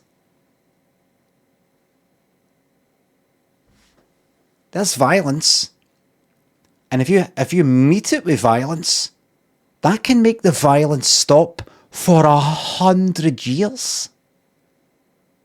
Violence, you do nothing, just keeps on fucking trampling fucking everywhere. Violence. Oh, I didn't do anything to stop it. I'm the good guy. That's not how it works. Now, we're going to need good lads out there. I've said it before. I'm going to be going to this Tommy Robinson New Christian thing, choir thing, and I'm carols, and I'm going to be handing out Navy leaflets and signing the lads up. Is there any chance we could do that? Could we get the leaflets, the Navy, the Army thing, and we just go to the wee choir thing and go, I heard you boys want to serve your country, protect the nation, protect your land and all that. Here's the Army boys, Navy. There you go, boys. There you are, Navy, Army. There we are. There we are, boys. Want to sign up? Why not? Why not? Unless you're all that. You're that. Two birds with one stone. Aye. Is this satire of satire? This is the truth. Should we be putting fucking Navy adverts in fucking Twitch? Should we stick that Navy adverts in wherever the fuck it is they go? Rardinarch. Thanks for the new Prime sub, Fast, and thanks for the bits. Gonna try and stand directly under the first nuke so it hits me straight in the forehead. See if you can punch it. Lammy, B-Drill. Thanks again, thanks to subs. Go to fucking Benidorm or somewhere. No, they're all too old there actually. Seeing a nuke would be incredible. Well, hopefully we're going to be getting that in the next 5 years. I'm hoping for it because, as I've said before, I'm 51, got about 20 odd, 30 odd year left. It's been kind of promised to me from an early age that we're going to get nuked. And I thought we're going to see all the stuff that was on the telly and films and music in the 80s when I was wee. And it hasn't come. And I just want that before... It's my birthright. Aye. I fucking want that before I clock out. And the way things are going, it looks like this is it. I mean, how do you think it's going to go? Not to get all serious and all that, but, you know, Putin's obviously getting old and wants to make a name for himself or some shit like that. Sort of like Europe and Russia sort of nudging each other a wee bit. So we've got nukes now. There's not going to be, you know, old fucking land war. That's not going to happen ever again. In that scale, World War II. So we're looking at the biggie, the big one.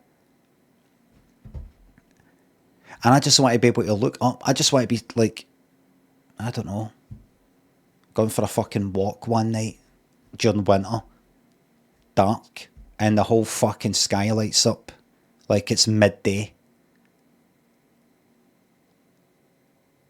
And I can go like that. Fucking yes.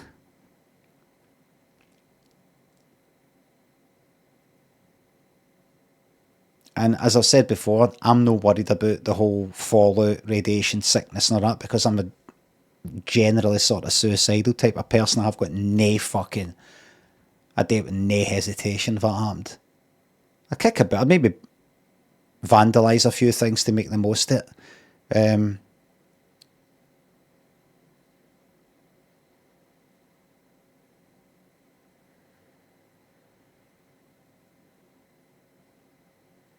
Aye, stay until it gets boring. Aye.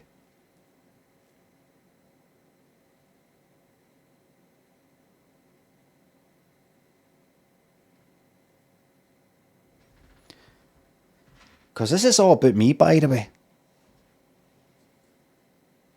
That would be the ending of my film. Me, the main character.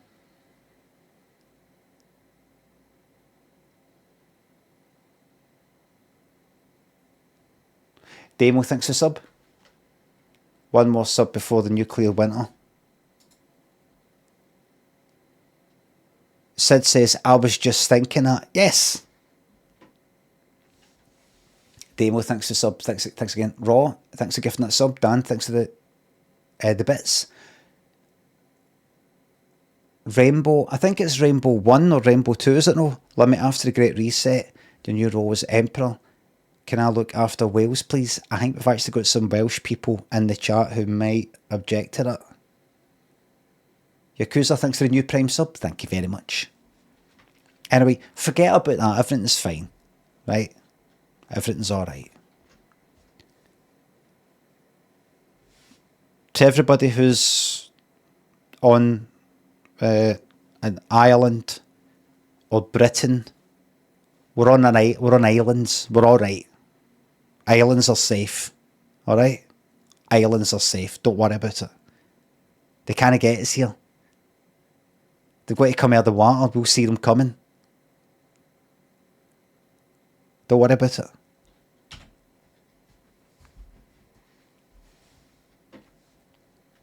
Alright. They'll go for the tridents first. And where are the tridents, Matthew? Where are the tridents? Where are the trident subs? Where are they?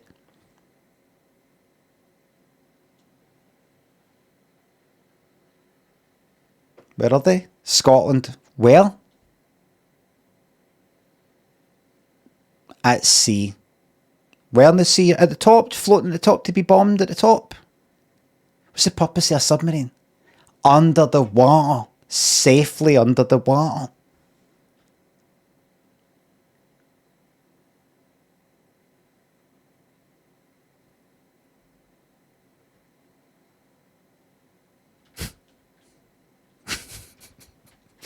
I don't care about nukes as long as I know that we sent a few that way and I want to see it on the telly.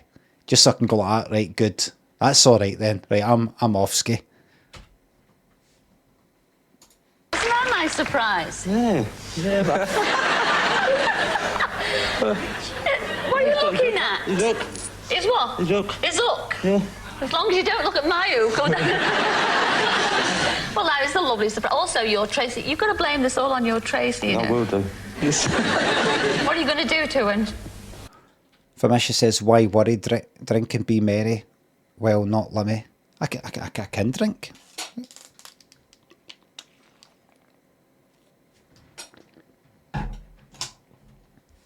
Don't worry, everybody. It could never happen here. 2 for 25, thanks for the new Prime sub. when you get home? Won't speak to her for a month. Ah, don't. Alright, so, As right, long as you don't tune look in. at my hook. Or Right, everybody, that's me finished talking about war. Let's just chill out and relax and enjoy the entertainment. You can talk about it if you want. I'm actually quite cheery and happy. Alright? Well, that is a lovely surprise. Also, your Tracy, you've got to blame this all on your Tracy, you know. I will do. What are you going to do to him? Oh, CILLA'S back to that part, remember? I forgot she does that. She always loves to hear what somebody's going to do to somebody for setting up the surprise. How, what do you mean you're going to, what you going to date her when you go? What you going to date him when you get back home? You can say it here, it's cool. It's 86. When you get home? Won't speak to her for a month. Ah, don't be cruel. What? When you get home? Won't speak to her for a month. Won't speak to her for a month, was that? Speak to her? Oh, right, so silent treatment. Right, okay. Ah, don't be cruel. She also sent us a photograph. Yes. What's the matter, Martin? Have a look at this photograph over here. Don't be cruel. See? That's a lovely photograph. And look at those young ladies. They're a bit young to be in the Navy, aren't they? Well, tell me who they are, Trey. Who are they? It's the wife's cousins. We need all hands on deck. We need to chuck out the old, you know, chuck out the old rules. All hands on deck. That's Tracy's cousins there. Yes, and I can see you, Ian. And Mac, to your friend. I can see Mac there. I can see you. But who are the other two? Eddie and Derek. Eddie's the one with the two hats and Derek's the one driving. Well, you know that Derek now Speak lives in Gallagher clearly. on Scotland. Oh, you knew that. Yeah. And also your Eddie, which was your best man. Talacht, Merry Christmas to you here on the 13th of December. I mean, what you got to say when it actually is fucking Christmas? Happy Valentine's.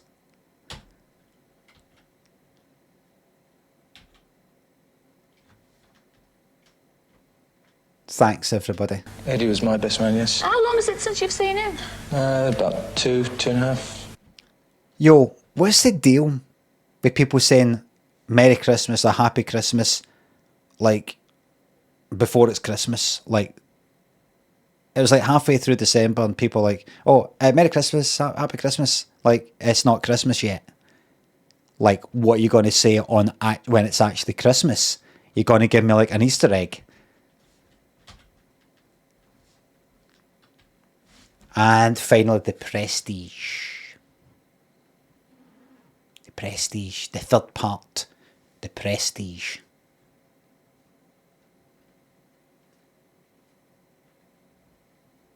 Bum da ba dum da gum ba dum da bum. Is it Dum dum dum. really? Yeah, we went out to Gibraltar. Well, he's still in the Navy. In fact, he's stationed at Gibraltar. That's right, yeah. Stationed in Gibraltar. Really, really important military asset. Well, he was there yesterday.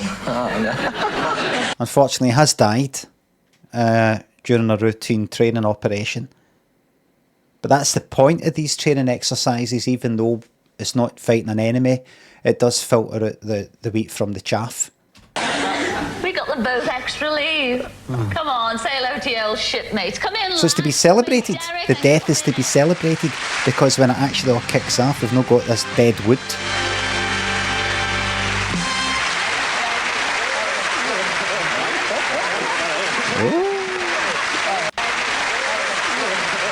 Yes, that's it, lads.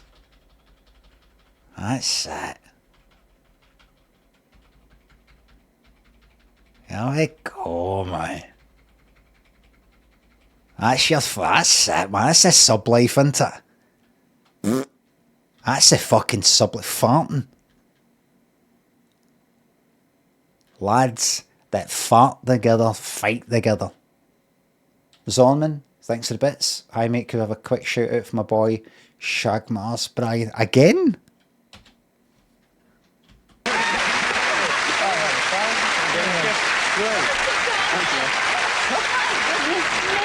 a minute, Ian. I thought you were giving him. After watching CILLA'S. Yes, I've heard about sailors. But you're all going to have a pardon? Oh, Silla's clocked it. Silla's clocked it, I know. Silla's like, aye.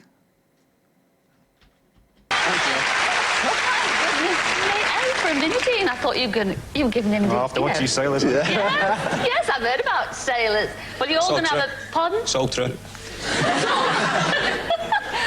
Well, it's at this point I'm going to say you're going to have a long natter, and I gather if you do you like a glass of the old? Well, there'll be plenty of that later on. In the meantime, with all these sailors around, I think it's a good excuse to splice the main brace. There's more. See you in a couple of bells.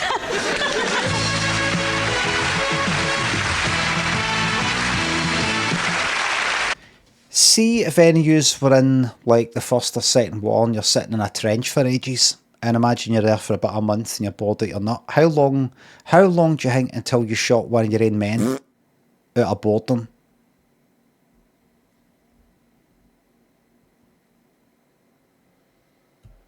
Two days, 3 minutes, 2 weeks. Last day.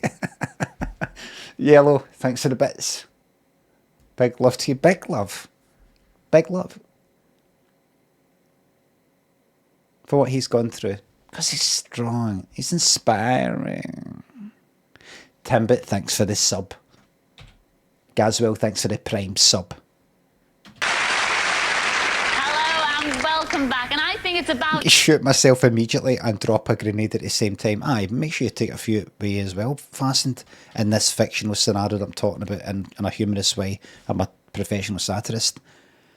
In a game, in Battlefield 6. In a game. Time we darted over to our outside broadcast cameras to see how Ted, our fanatical dart player, is getting on. Are you there, Cheryl? I'm here, Silla. Oh, yes, I can see you. Well, has he gotten over the shock yet, love? No. He's just as talkative. That's all he said that's all he said when you hit him in the first half, didn't he? No. Well, he's a little bit nervous, but he's playing ever so well. Listen, before we went on air, he had 3 in a bed. Well, that's very nice. I believe you've got some very... Oh, Silla's like, nah, it's no you that cracks the smutter in here. It's no you that does that, Cheryl, it's me. Before you turned on the cameras there, we had 3 in a bed. Oh, nice. I don't want her back. Don't want her back. Chicken coops, mushy tails, thanks for the subs. But he's playing ever so well. Listen, before we went on air, he had 3 in a bed. Well, that's very nice. Well, that's very nice. You're no giving Silla anything to work with. You're cracking the jokes. No. Silla's just this useless person that's just like, oh, right, what did you say then? Then she just becomes nothing. I get it. I get Silla. Pleasant overthinking. Thanks for the sub message. I went to school with a boy who punched a nuke right on the nose like a shark, sent it right back. He also told me saying elephant, elephant, elephant over and over and over, stopped to sneeze, trusted everything he said from that. From then on out. Thanks for the sub. Chicken Coops, thanks for the sub. Sorry about that, everybody. Just some people just like to make the whole stream about them. Pleasant overthinking. Perhaps you should become a streamer yourself. You seem so self-absorbed. You'd be great at it.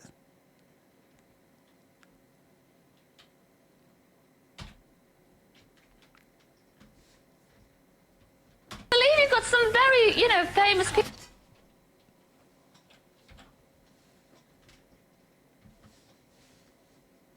People dotted about the caravan. Silla, we've got such a celebrity. Come and have a look. Okay. Look at this. Clint Eastwood. Oh, look. What do you think of the show so far? Ruggish. Oh. But listen, Silla and Ted, we've got some more celebrities. It's not just Clint. We've got some special surprises for you tonight. Come in, boys. You can't fucking do that. You can't say the show's, get Clint Eastwood to say the show's rubbish for throwing the voice in a jokey way. Rubbish. Don't say that. You don't joke about stuff like that. Cheryl. She's not coming back.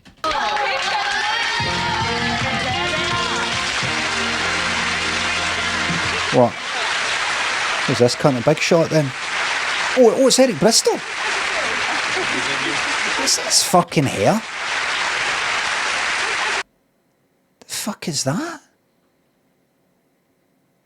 Like, the only way I can see you losing your hair that way is a condition, scarring, something like that. Like, you know, your hair's falling out and like alopecia or something like that. That's no he's bald! He's not got any hair! That's bad timing. Redmond, thanks for the bits. ABX, thanks for the sub. Because that bit there, if you're bald there, you're also fucking bald there. But it's bald there and then there's hair.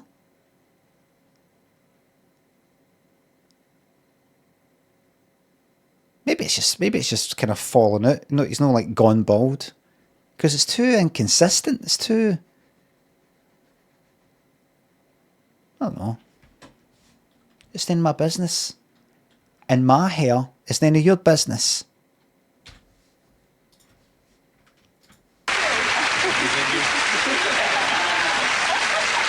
My goodness. The most English looking guy you've ever seen in your fucking life. Fuck me, man.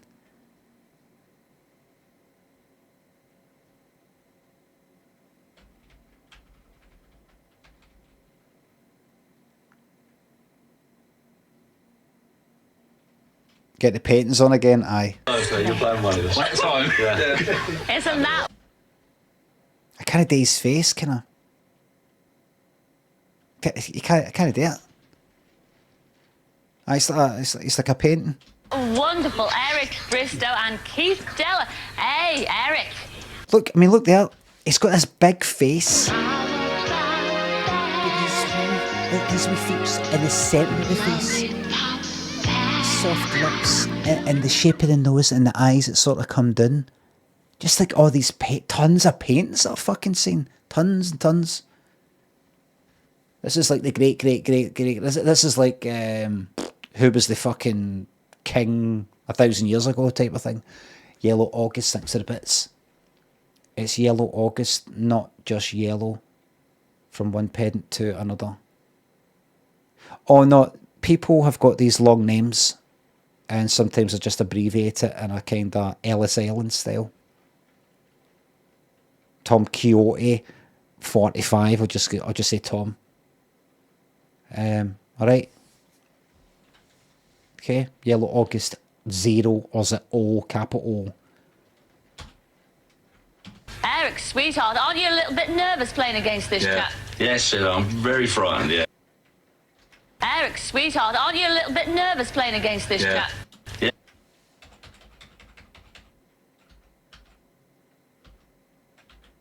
Picture him sitting on a horse in a painting. Kind of like stockings on.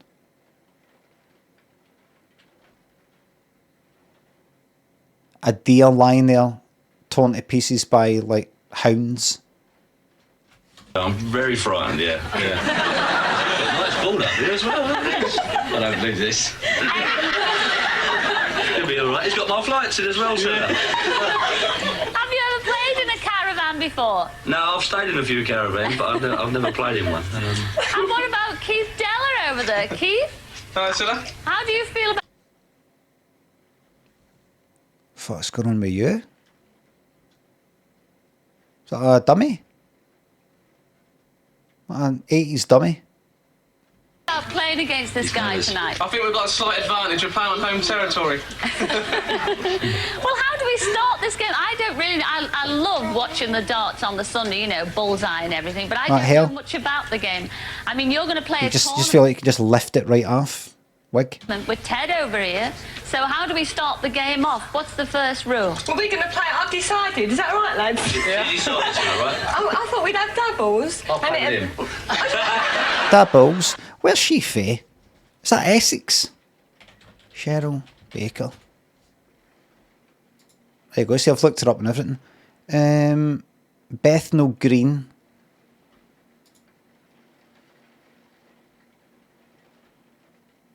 Located in the London borough of Tower Hamlets. East London. Cockney. See, I've said before, Cockneys and my accent got a lot of similarities. Believe it or not. I thought we'd have doubles. Double. Double. That's how I say double. Double. Double. Double. Double. Double. I've Double. decided. Is that right, lads? Yeah. Double. I thought we'd have... What's the other way? Double. Double. Double. Double. Double. Double. I say double. Double. Like, boo. doubles. I'll play with him.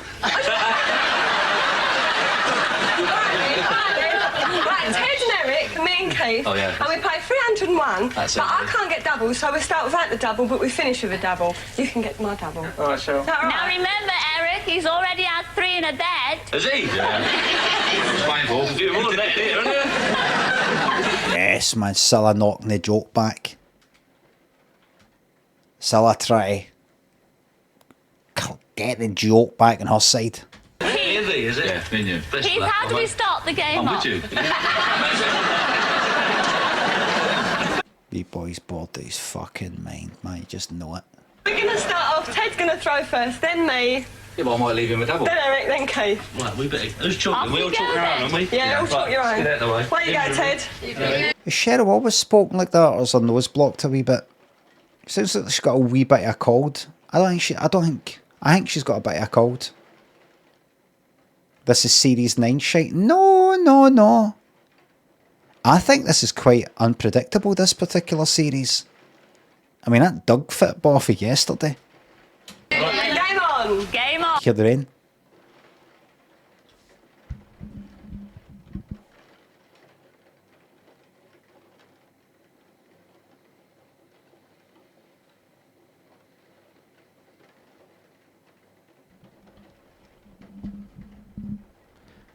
Rain, wash away, take away my pain. Can you play for this seat, have you? Sorry. Okay, let's start with 20.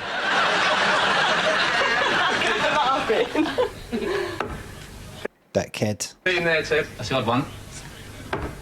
Whoa, 20. Another one, please. What's Treble 5. that? 36? Go on, Cheryl. Is that me now? 180. Right, no problem.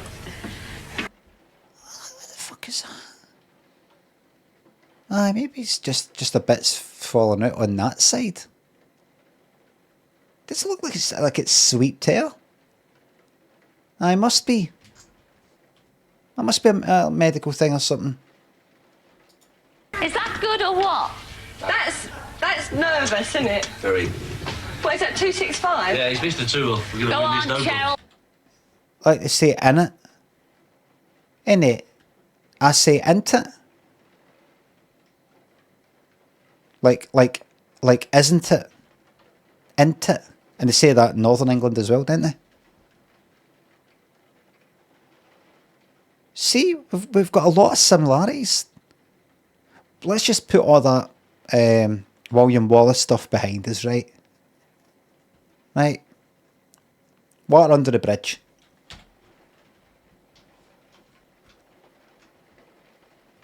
We'll beat Right, them all. ready? Here I go. I'm ever so good.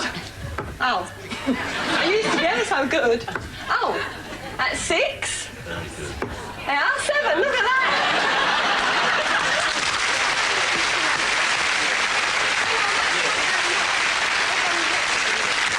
She's beating the darts player.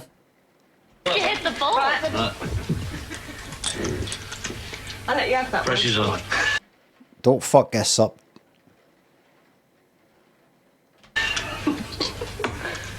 What? Are you sure about this? Throw here? What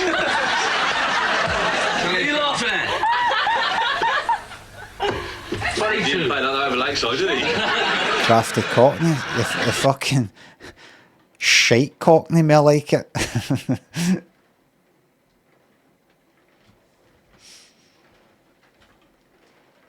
I'm going to get some of this clipped and send this to BBC Scotland to see if I can get back on the telly.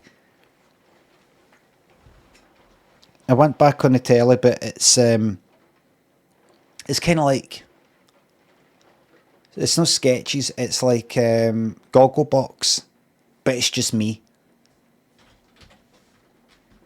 Well, like your streams, aye, but I get, you know, get royalties and all that if it gets rebroadcast. So I can sit Mars and not even have to stream again. Beneath the headphones, thanks for the bits. The banter for tonight is incredible, by the way. Thank you very much. You obviously kind things. Go on, Kate. Do you want to take my go, Cilla? I wish I could. A bit closer, Kate. Did you hear that Larry David is doing a sketch show? Is he? He needs to just stop now. I might watch the most recent series, or whatever the last one was, Curb Your Enthusiasm, just to remind myself, yeah, just that it's shite now. I know it's finished now, but that kind of, when it came back, and he was in like New York, I didn't like it.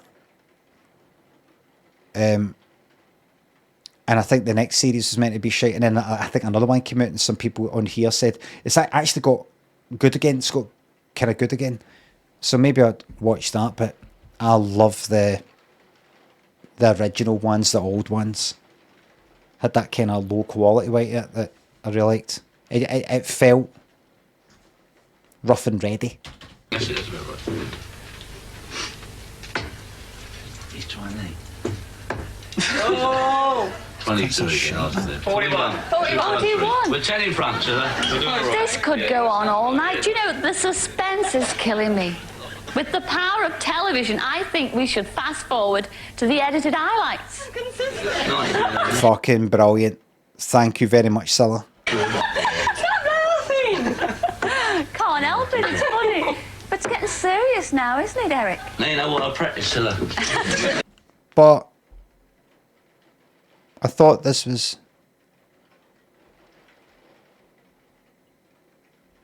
You were talking to them? Right. So take it, they filmed that for ages and went, right, so Cilla, that went on for about 20 minutes. Could you say a wee bit now, just gone, let's say just look at the edited highlights, and then we will edit the programme together after this. You know, chop that down. That's what it'll be. Aye, it's like a suggestion. She was having to watch this. Ready Salted Chris, thanks for the sub. 36. My mic's going to have to go out too. Yeah.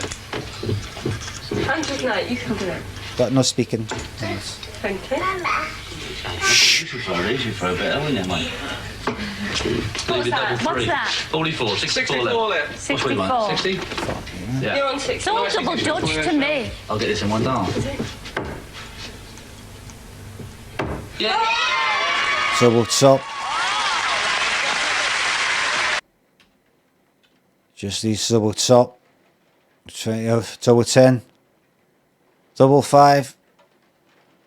Game.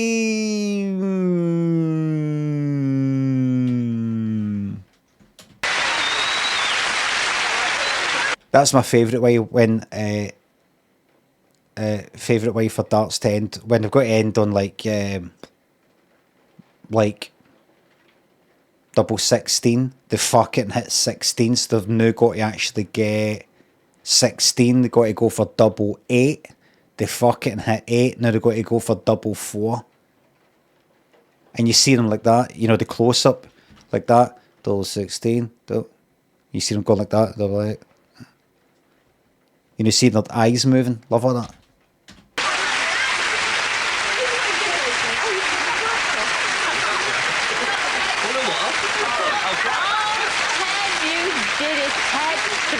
The winning shot. And what a shame about our champions, Keith and Eric. But well done, lads. I think you've been terrific sports. In fact, you were great in a caravan, but you'd even be better in a pub with a pint in your hand. This is much easier like this, no problem. Is it? Nice cup of tea we look forward to now. Oh, good. A cup of tea you will get. Okay, and in a fact, cup of we tea. all think you've been great sports, both you and Keith. And not forget you, Cheryl, you did well too. I did. But Ted. Well, he just lost, didn't we? Yeah. What a champion. I think Ted deserves a little round of applause all of his own, don't you? I want a special thank you to Cheryl at the end of this. I like to thank Bob. If I can steal thanks to sub. Aye, the Sam Fender thing was very nice.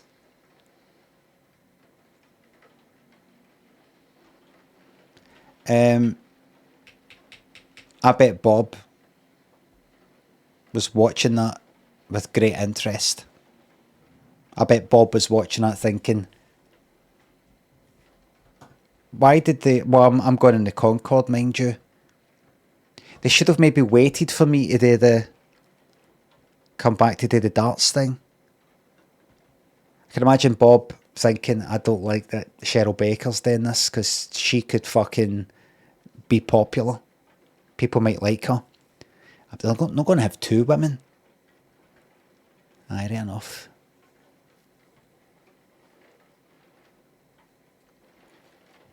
They might though. Shit, Scylla. Scylla doesn't count. Scylla's the presenter. Scylla's like a god. Doesn't matter, man, woman or anything. She's just the god. She doesn't count as anything. We've already got a guy, Gordon. We don't need another guy, Bob. Could be that, he might be thinking. You could have Gordon, the guy, Cheryl, the woman, the roving reporter. I bet he came back on the Concorde, watched the footage of Cheryl and spread it about a bit like this. Did you see Cheryl? Did you see? Aye.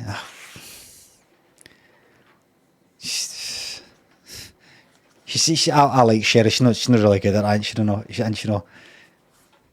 Because I was on Tiswas, remember? I was, I've been doing this for years now. I love Bucks Fizz, but she's not like that. She's kind of making that a wee bit about her, wasn't she? Kind of being a bit kind of funny. And see, that's the thing with me. I know when to do wee funny bits, but no, like, pure make it about me. I like Cheryl though, but it's just no. I thought she was good. Oh, and what's your name?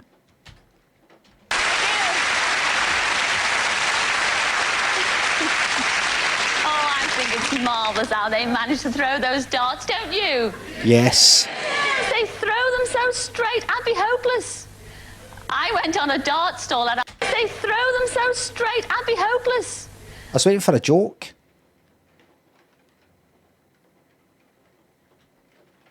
It sounds like a link.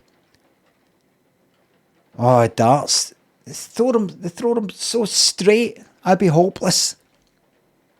Speaking of things that are kind of pointy at the front and go straight really fast, the Concorde. I went on a dart stall at our local fair. You had to hit 3 cards to win a cuddly toy. And I hit 2 cuddly toys. I'm the owner. Oh, that was good.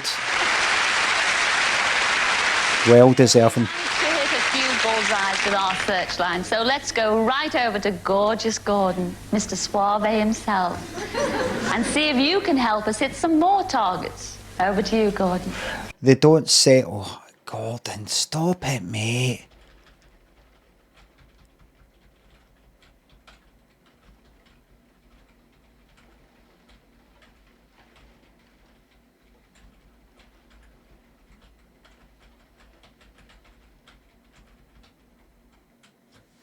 Thank you, Scylla. Let's hit some more targets. Over to you, Gordon. Thank you, Scylla. Over to you, Gordon.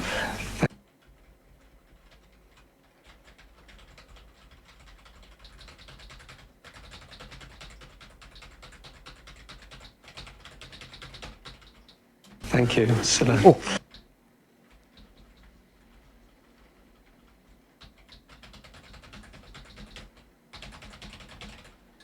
Scylla. The fuck is that? Oh, fuck off.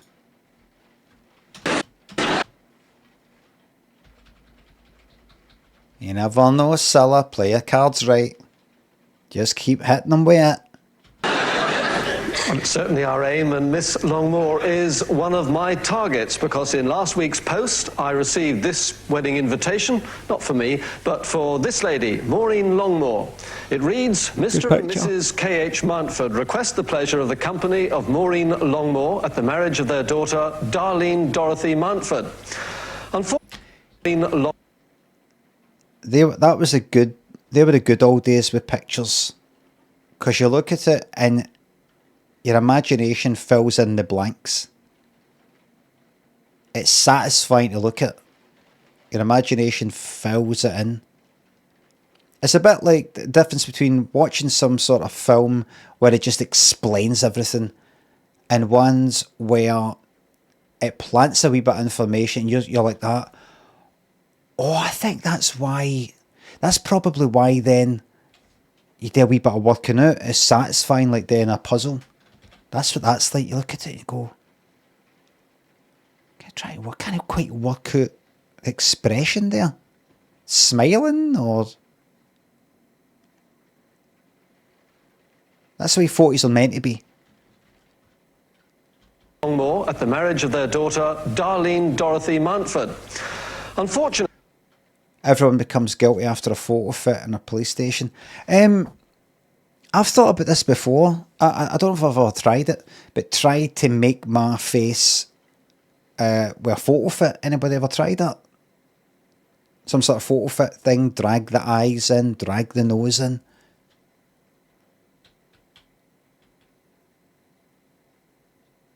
You know, I would like, what's a photo fit? I used to even know. Like a kind of police sketch, sort of. A crime has happened, a witness has seen somebody's face, and the witness can either go like that. Well, he's got a kind of sort of nose that sticks up like that, eyes dead close together, he's got a big chin like that, like this, like that. The chin's a wee bit more like that. I think his hair's kind of a wee bit higher up and like that, and but a photo fit was a kind of like lots of pictures of different eyes, lots of pictures of different noses, and all the rest of it, and they would sort of like click them into place, basically. See the eyes here, what his eyes look like, you know, that kind of thing. So I don't know how it went in terms of face length, if they could just do it like that. Like that part from RoboCop. I can't remember what happens in RoboCop, but basically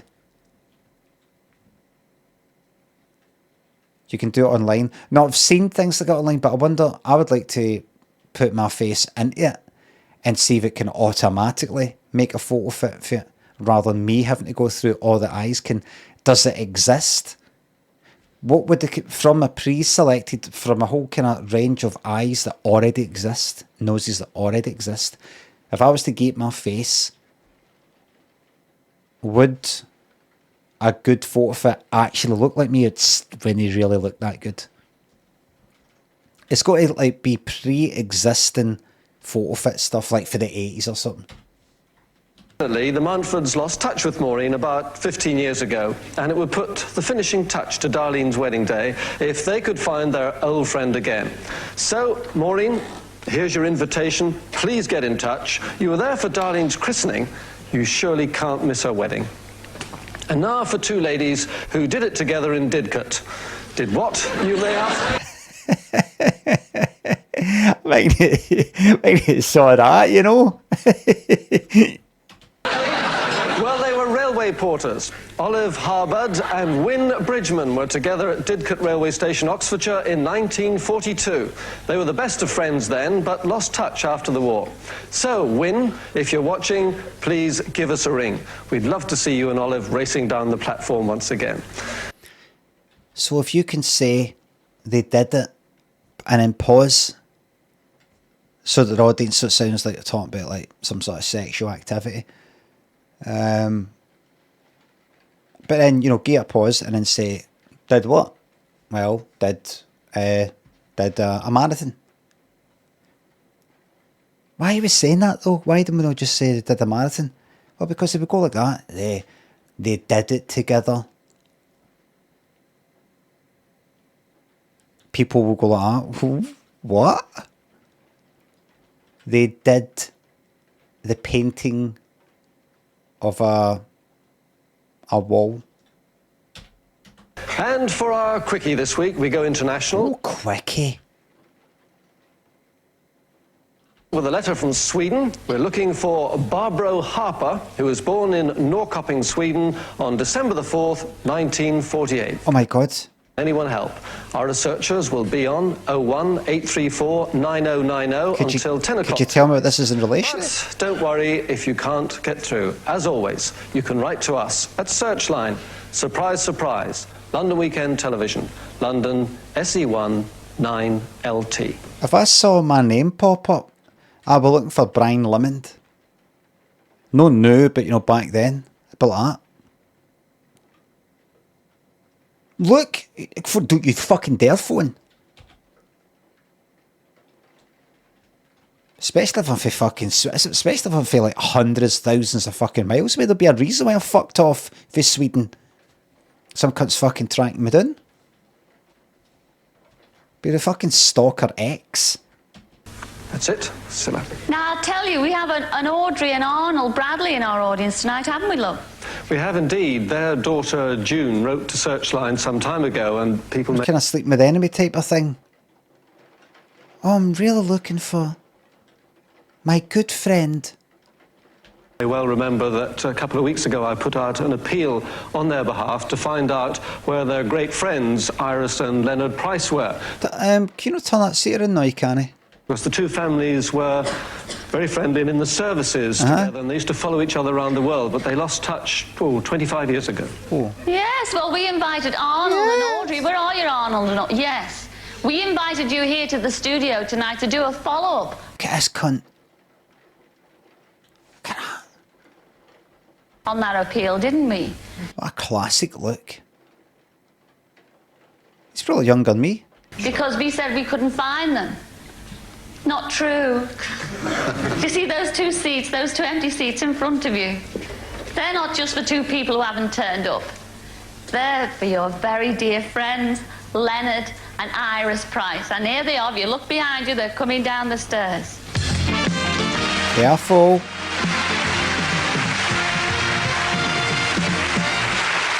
Is it? He nearly fell.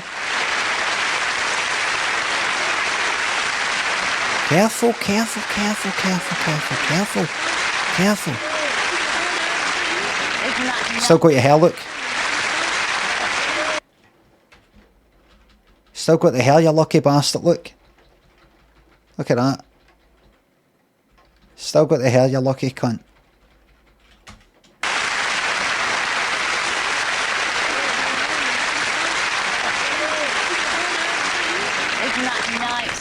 Well, I know you'll have plenty of time to chat after. I was going to say, I hope they're sensible and they don't just have like the couple sitting at the front, the couple at the back. Have the two guys there, two women there, so they can fucking chat to each other. Otherwise, they're going to be going like that. Aye, right. I can't hear you. We'll chat after the show, right? Iggy thinks of the sub. Do you show ads now? Or does Twitch show the Twitch Turbo ad regardless of the streamer settings?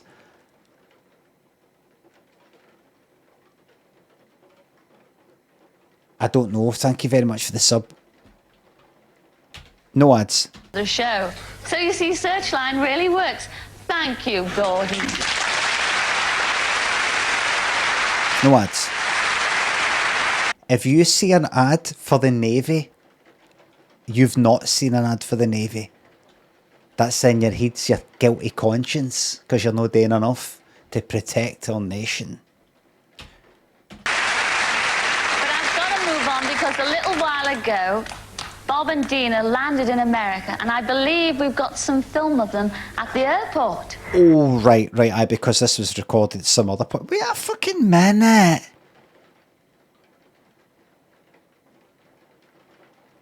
Wait.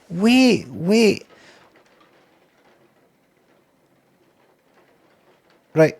Oh, Cilla was wearing red. Right, so Cilla was wearing red during the rehearsal, right? Rehearsal for this one or like last week. Anyway, there now. Remember, Phil Collins performed at Live Aid in London and then got in the Concorde to perform in Philadelphia the same day. How long did it take for that flight?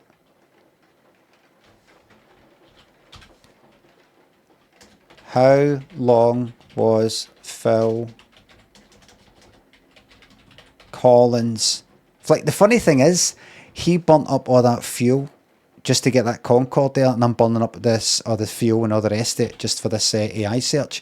How long was Phil Collins on Concorde during Live Aid?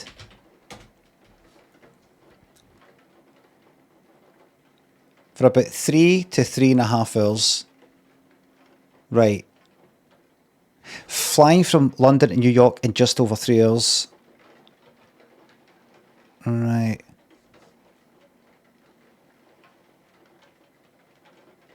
Took him to London to Philadelphia in about 3 hours.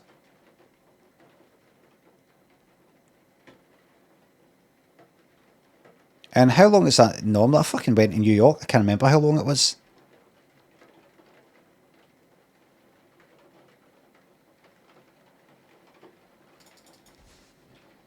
London to New York flight time.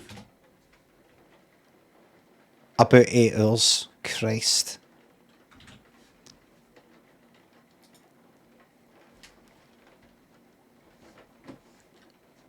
See, back then, people didn't give a fuck.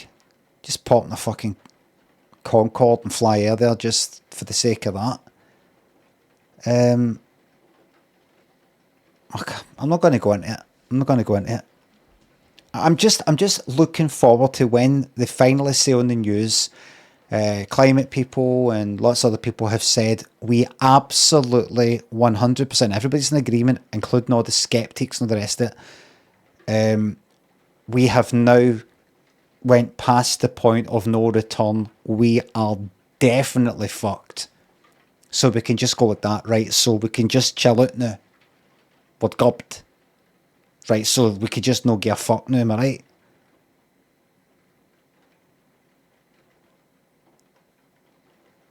Already there, maybe. We need to know.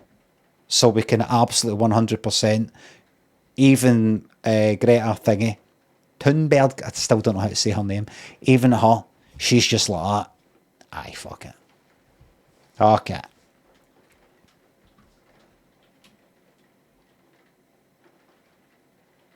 Her getting the Concorde, I'd be brilliant. I'd love to see her just going like that. I don't care anymore.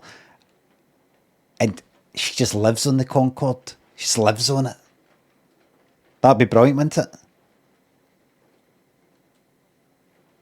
She just lives on it.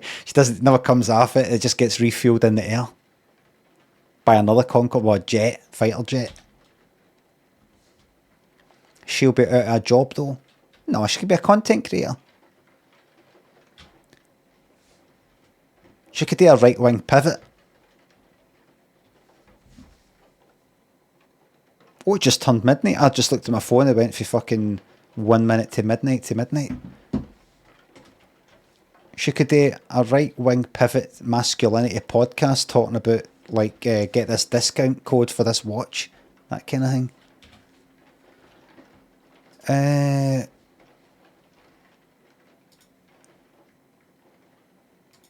Right.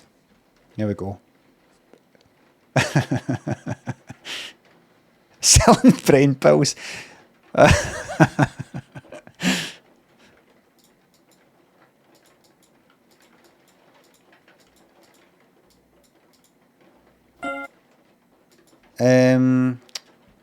Oh God, what is that?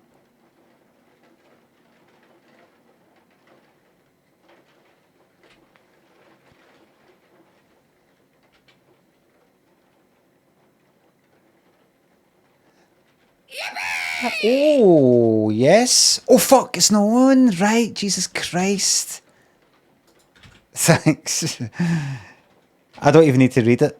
I take it it's today way. Right, aye, right. That's one for the blooper reel. Thank you very much.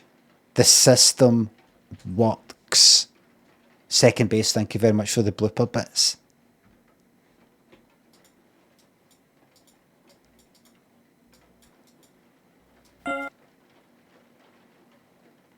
Is that...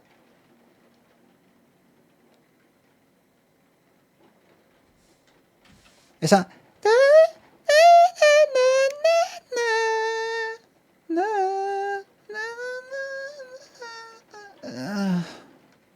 What is that?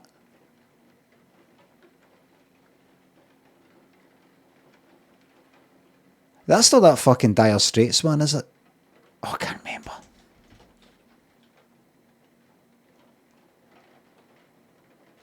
I'm just going to... I'm going to give myself a time limit with these things. If I don't get it quick enough, just skip. I've only got so many minutes to stream. Oh, fucking that again. I got caught out with that before. Nothing's going to change my life. Oh, hold on. Let me put this in my heat here.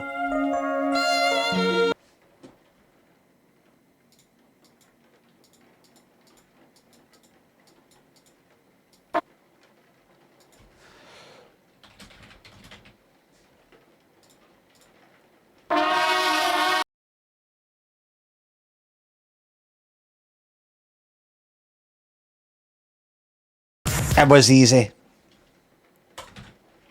There's been harder than that. You're on, mate. Thanks for the sub. Can I just say to anybody who doesn't know these songs, and you hear me go like that, oh, aye, that was easy, to people who are saying that was easy, it fucking isn't easy. Alright, it isn't easy.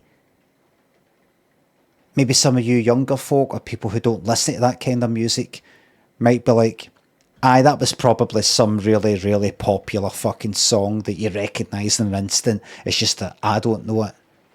No. It's really, really difficult. And I've got a very, very special talent. Very special talent. It's undeniable. It's undeniable that I've got a special level of stupidity and daftness that has been an obstacle for me my whole life. Yet, I've also got this amazing fucking ability to fucking pinpoint these fucking songs. That was an easy one, mind you. With this,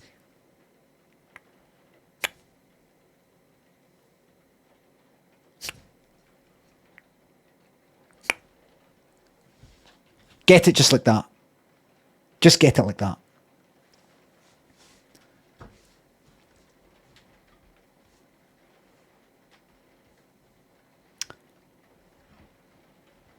Just the way it is. It's pretty obvious. The brain, some people, it's just like, this particular brain, we're not going to be sending your thoughts this way, like, oh, that lot. We've got enough of that in the gene pool. We're going to be sending it that way. And hopefully, Mama, you got to get me off this you can succeed in your life by having this special ability to recognise songs very quickly. But with everything else, forget it. Paula thinks the £3. I've had Spotify listening age of 58. Oh, I had the Spotify listening age of 58, partly thanks to, oh good, I'm 32. Well, my listening age is it's all fucked. It's constant. All the songs that get played in this is only my fucking songs. Feed the cats, man. Feed the cats. Tuppence a bag. Crumpet thinks the new Prime sub. Our top 5 is like fucking number 1. It was like don't know if it's Good Luck Babe. It's like fucking Chapel Roan, Sabrina Carpenter, Olivia, somebody. It was none of my stuff. No Rodrigo, somebody else. Maybe no Olivia. There's a newish person. English. Dean, is it? Maybe. Olivia Dean. Maybe. I don't know. We'll see. Olivia Dean. She's got a kind of singing voice, you know, like, you know, that kind of, that type of thing. Is that Olivia Dean? Olivia Dean. English? Yeah. Maybe I've got the wrong person, actually.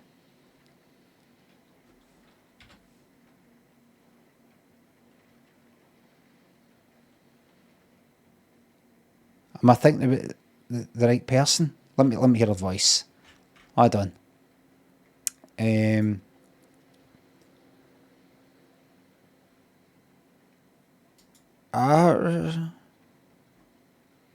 Hold on.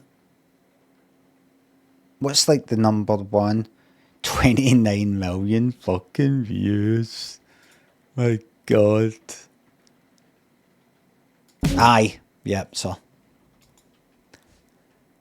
That gets played a lot in this fucking house. I dared to say, oh fuck that again, I got told to shut up. Tom, thanks for the sub, thank you very much. Very welcome. Just I mean, it's only so many times you can hear that song. My Spotify swiped out, I don't exist. The man does not exist. I've never existed. I've always been just this nobody. Nobody. Charles Manson. Who is Charles Manson? And he does all his shit like that, and he goes like, nobody. I'm like, aye, that's me.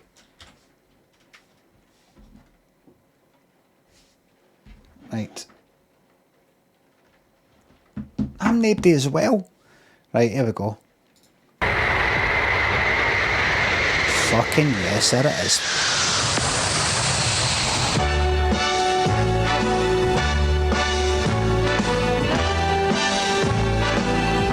Is he got that same jacket in America?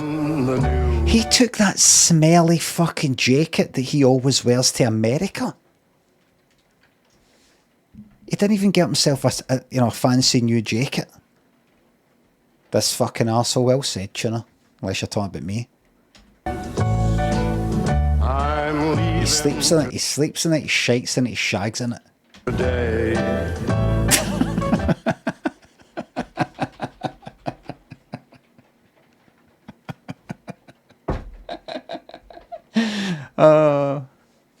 I've been up there, everybody. I've been right. What is it? There, is it? Oh, there.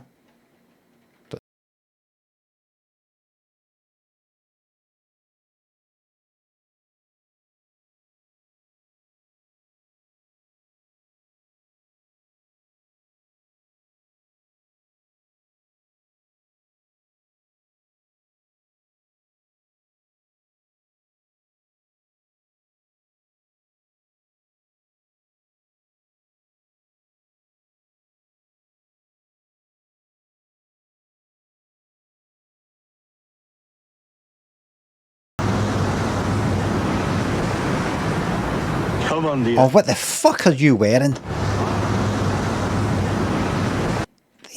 So he's still wearing the white trousers. I mean, that is what he went away wearing, right? I've got to go right now. So he's wearing the trousers with that jacket. He looks like he's taking the fucking bins out. It looks like he's quickly nip and run for milk because he forgot to get it last night for the cereal this morning. Quick, take the washing in. The washing that's starting, it's fucking raining. Take the washing in quick. He's like, fucking hell, jacket on. Just, I was in that restaurant I mentioned earlier. I was in a restaurant, that Eusebi's Italian restaurant, really nice. Kind of, what would you call that area? What would you call that area? Gibson Street. What's that area? Woodlands. I don't that's, is that area Woodlands? Is that Woodlands Road? But got Charing Cross there, and then you go,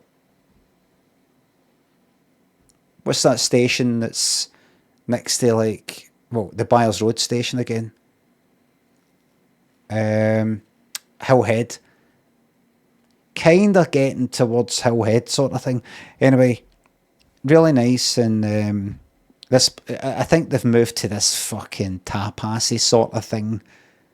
I was in before, I got this pasta that had this beef ragu type of thing that was really nice, and I got it for a second time as well. But now they've changed to, like, you know, the kind of fucking weird plates. And if you wanted equivalent size of what you used to get, it's going to cost you more. But what I got this pasta thing was really fucking nice. Kind of almost like kind of ravioli sort of thing, but with some fancy name. Agnolotti or something like that. Only about 4 or 5 of the fucking things. Then you got some sort of meatball kind of thing, but with a bread thing, and then we've also got this kind of pizza sort of thing, and then we've got these cakes. It was really nice, and I was saying when I was eating it, I was like, that's fucking really nice. And I actually thought this is like one of the best tasting things I've fucking tasted. This is fucking magic. And it reminded me that I'm in Glasgow eating this, and it reminds me of when we went to New York. And you would hear about, oh, you got to go to this pizza place. It does the best pizza slice and fucking blah de blah. If you go to Cat's Diner, that meat that they do and everything. And went to an Indian restaurant as well. And no, it wasn't high recommended, but went to a few places like that, right? No, like the absolute fucking best of the best, top of a fucking skyscraper sort of thing or anything. But like a burger place that's might be raw and amazing, and people talk about it, and it's on Instagram, and it's alright. It's like,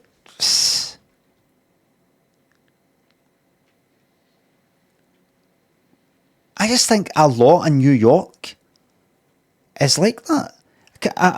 Compared to fucking Glasgow.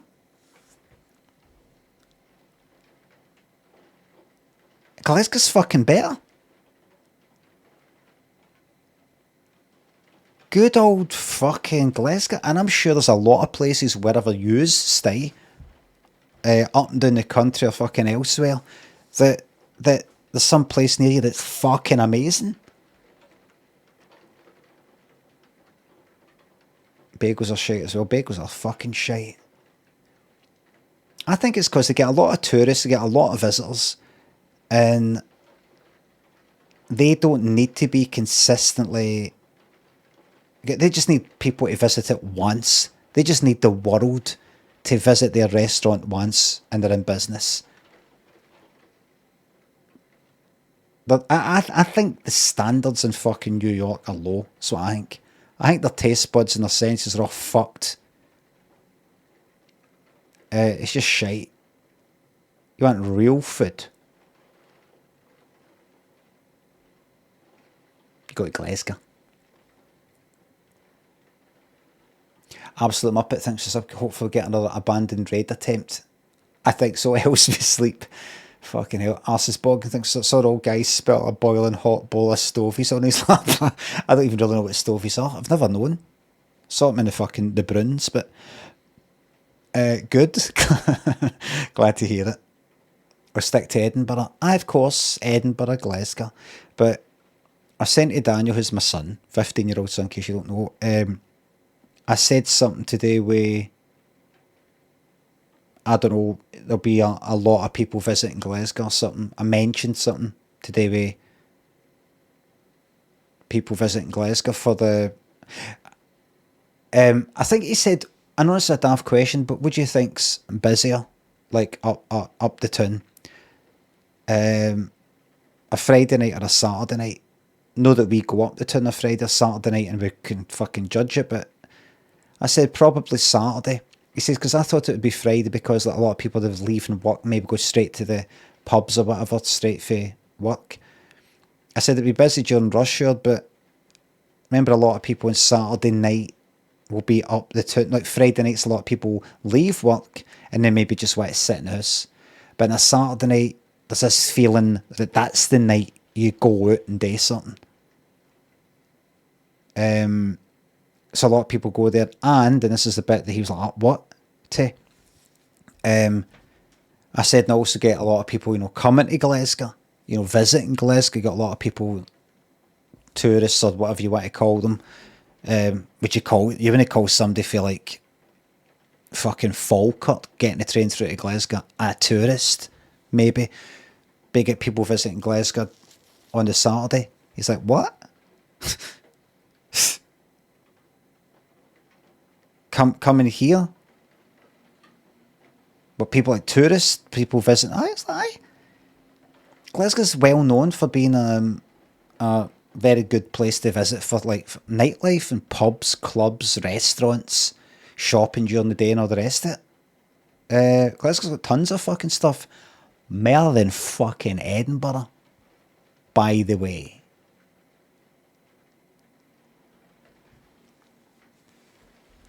And you've got different bits. You've got the town, the city centre, high street sort of bit, and you've got West Endy bits, and you've got bits of the town that are more out the way for certain types of people, certain types there, studenty types there, Weatherspoonsy types there, all sorts. All tastes catered for. A lot of people come to Glasgow. Plus concerts and stuff like that. Glasgow's fantastic, everybody. It's a nice city.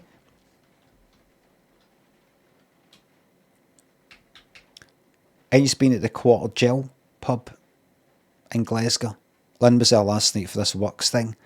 It's opposite this restaurant that we like called Cellino's, this Italian one, kind of sort of West End a bit near this area called Partick.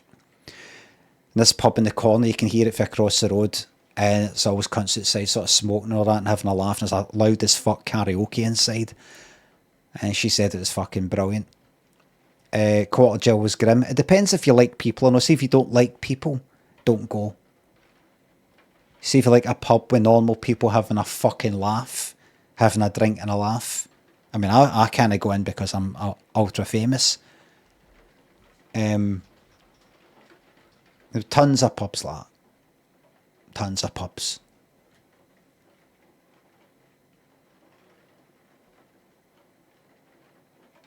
Sort of stuff you only see on Instagram. Anyway. Come on, Dina. Lovely. Well, after all that rushing about, I feel a bit peckish. And we're not going to any old hamburger joint or hot dog stand. This, in fact, is the River Cafe, one of the most exclusive restaurants in the whole of New York. Normally full of millionaires and movie stars. And today, they've got a table reserved just for us. Come on. Reserved to the hamburger.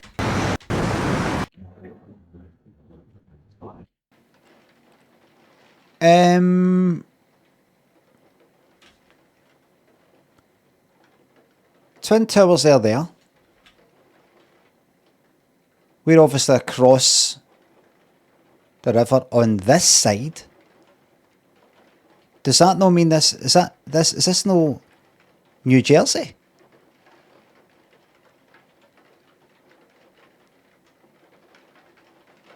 Across Long Island, do you think? There's Manhattan. To the west is New Jersey. What did he call that there? I want to fucking get this bastard on this. And she's deaf.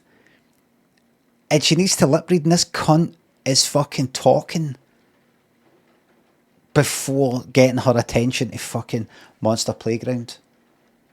Thanks for the sub. Take my business up. Thank you very much. Lovely.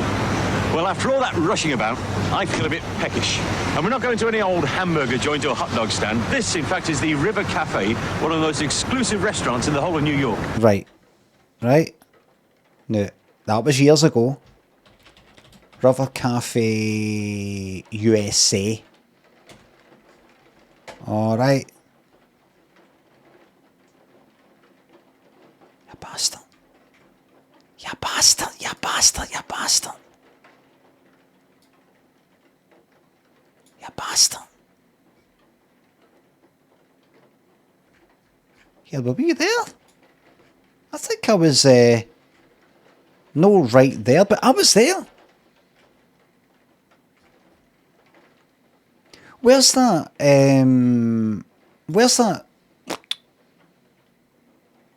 merry-go-round that was in, that film? Thingy, people, places, time. What's the bastard thing called? Word, past lives. It's not Coney Island. Shut up, fucking stupid cunts. It's about here. It's about here. I remember going to it just to have a wee glance at it. Not that it's a big deal. No, that's one of my pure favourite films or anything like that. Right.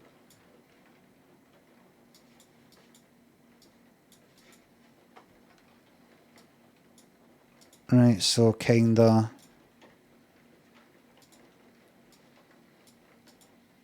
What way we looking? So got to be out here then. Right, so would have been looking that way. Right, so would have been to like there, wouldn't it? It was there. They were there. Right. Alright. Let my way with it. Let my way with it. Ramsar. Thanks to sub. She's not got a clue what he's on with. Ramsar says she's not got a clue what he's on with. Go to bed, mate. Have a pint of water before you go to bed so you're not utterly hungry to fuck tomorrow. Thank you very much, Ramsar. Full of millionaires and movie stars, and today Jake says, can we start banning people again? they've got a table reserved just for us. Come on.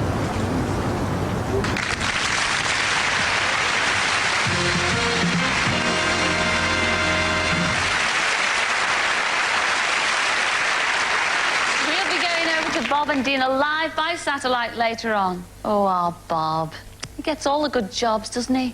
Today, America by Concorde. Yesterday, Leicester by British Rail. We sent him to surprise Len Abraham at a mobile barber shop. Perfect. Not a hat out of place. You probably didn't realise what goes on under this hit hat. But I don't know how... I think he's a fuck about your stupid fucking hat, mate, and your stupid fucking jacket that you've never got off, and your shoes that match the colour of your jacket. Fucking disgusting. And they fucking fart trousers. Smelly. I got a layer of fucking sweat on him. A 1 millimetre layer of sweat. I bet he's itchy. He's got rashes and things like that. That bacteria. I bet he showers once every 2 days. To Leicester to surprise a certain mobile barber, and he's in there. His name's Len Abraham, and his wife Carol reckons he deserves to be a barber to the stars. He drives his barbershop on wheels around the streets of Leicester. Stop fucking blinking, you cunt. Parks outside pubs, waiting for customers to arrive. And today he's got a customer that's going to make his hair curl. Well, there's no time like the present. Here goes. They seek him hair. They seek him there. Nobody's laughing, mate. Nobody's laughing, man. Nobody likes you. Did I tell you that lassie said that to me in college, first year? Nobody likes you, Brian. The only way she could have said that is if she had enough of a consensus. That there's no way she would have said that to me if it was just her. She must have spoke to a few people. I had like him and I was a prick. Nobody likes you, Brian. Said that to me in front of one or two of them. I can't remember what I was doing at the time. But as I've said before, it was a lassie. I sort of gone, but then I didn't. Kinda, how to describe her? Pure normal. Got a boyfriend. She, I think a fiance. She was about to. She was got engaged or something. Was going to get married. And the funny thing is, and I've told this interesting story in the stream before. She said that. It's not like, oh, she said that and then that's it. After that, oh, I hated her and all the rest of it. I was 17, 18 at the time. I was a right fucking annoying prick. I was really a bit off my nut. I would come into fucking college having not had a wink of sleep because I was staying up all night playing like SimCity. They were the days. I would stay up all fucking night playing maybe I don't know if it was Command and Conquer, but something like that. All night, 1, 2 in the morning, 3 in the morning, 4 in the morning, 5 in the morning, 6. I'm like, fuck it. No point in going to sleep now. 7, 8, on the fucking bus going up to town to go to college. Like, I can't believe it. I've been up this whole fucking time. These cunts have just woke up. They don't know I'm on a different fucking planet. Tons of coffees, just like, kind of like that. Just fucking rambling and angry and all the rest of it. So I don't actually mind or say I didn't really care that much. I kind of did a wee bit. I just thought, fucking bastard, man, fucking hate you, fucking. And what happened was, see, her wedding, which was like maybe a couple of years or something after everybody had sort of moved on. But I think she was only like in there for the first year or something. A lassie who was also in that course, who did stay on for another couple of years. I think I bumped into her. No, there was a guy that I was pally with. I kept kind of pally with him. He knew the lassie who also... All you need to know is I heard through the grapevine, I got told that this lassie that I knew for that course was invited to that lassie's wedding, even though they never hung about and weren't pals or anything like that, really.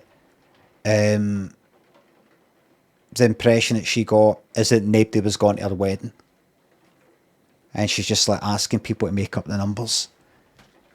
And I was delighted to hear that. I was over the fucking moon to hear that. She might have she told me herself.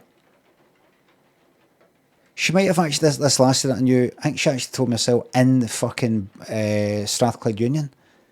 Invited me. I was like, why the fuck did she invite me? I don't even fucking really know her. Livy, thanks for gifting that sub. I was like, fucking yes. Nobody likes you. And then the wee thought bubble goes away, back to me going like this. This is it. Fucking Jake, look at this.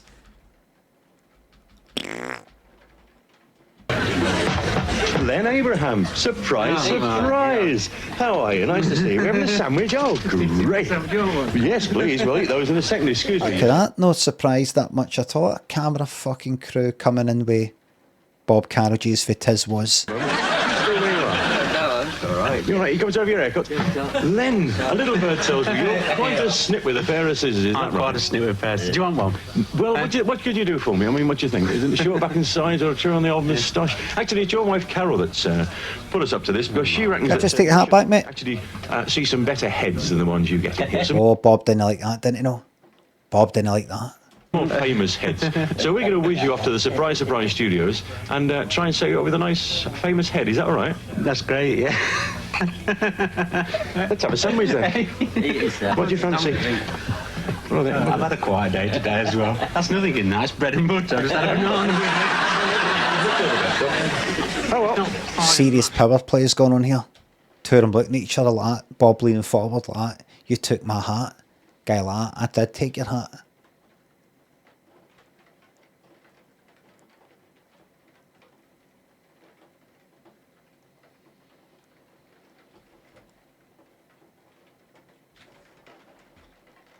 What now then? The two of them know deep down they'd die before they let that other guy take their dignity. This is how wars start, by the way. This is how wars start. See that interaction? That's great, yeah. Right, some your wife. Well, what tells me you're quite a snip with a pair of scissors. Take this hat. Do you want one? Well, what could you do for me? I mean, what do you think? Is it the short back and sides or a turn on the old moustache? Actually, it's your wife. Moustache fucked up his words because it's in his head. Carol that's put us up to this. Takes the hat back. You should actually see some better heads than the ones you get. Some nice famous head. Is that all right? That's great. Yeah. And then this look. Look. See that? See that wee pause there? With nothing happening. This, what you're looking at here. Human beings have done horrible, horrible things to each other because of this sort of scenario.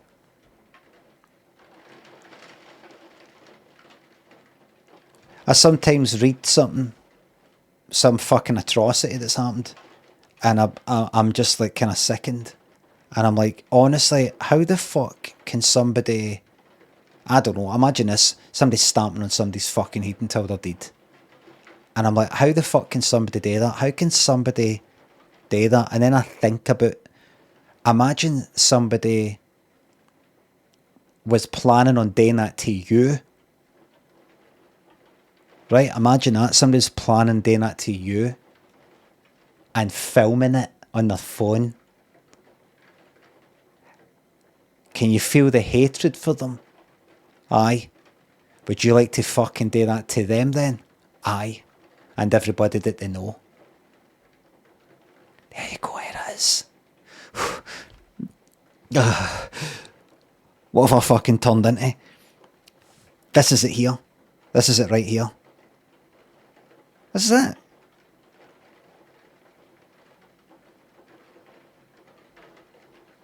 Is this GB News now?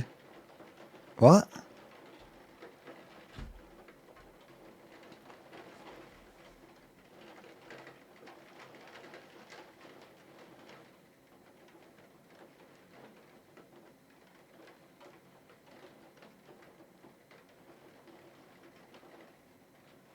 Be dotted line.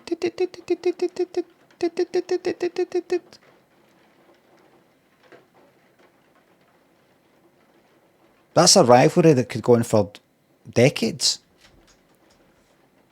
Let's have a sandwich then. Bob like that. And he's like this.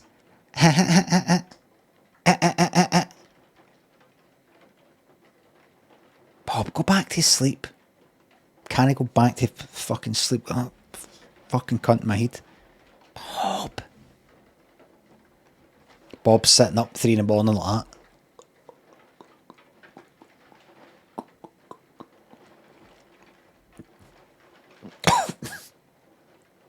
Bob, Just go, if you're going to do that, go to the doctor. They can give you stuff that's just to help you relax and get to sleep. That's bad for you, your liver, for God's sake.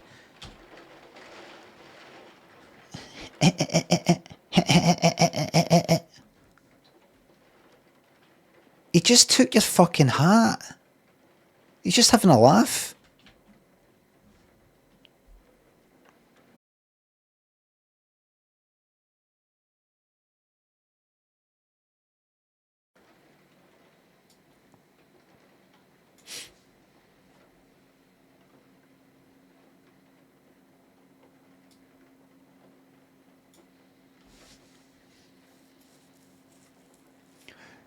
Your wife is a floozy. Thank you very much for the sub. Betty's breath is honking out. Absolutely.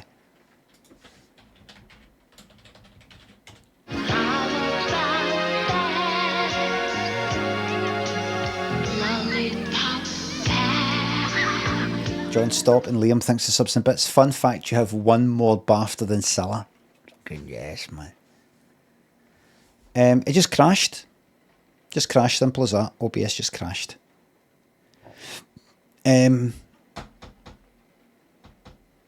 So, what we can conclude for that, for everything I've said on this stream, is either the Russians, it's either Bob, or it's fucking both in cahoots.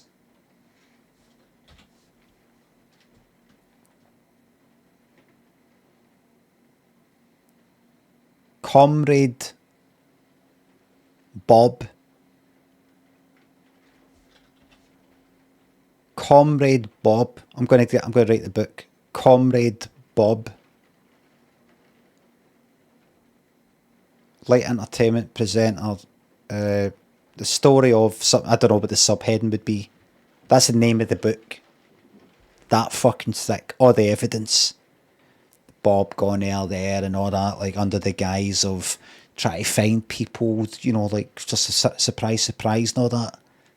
How is Bob able to go behind the Iron Curtain so quickly and all that, and you know, without too much documentation and checkups and all the rest of it?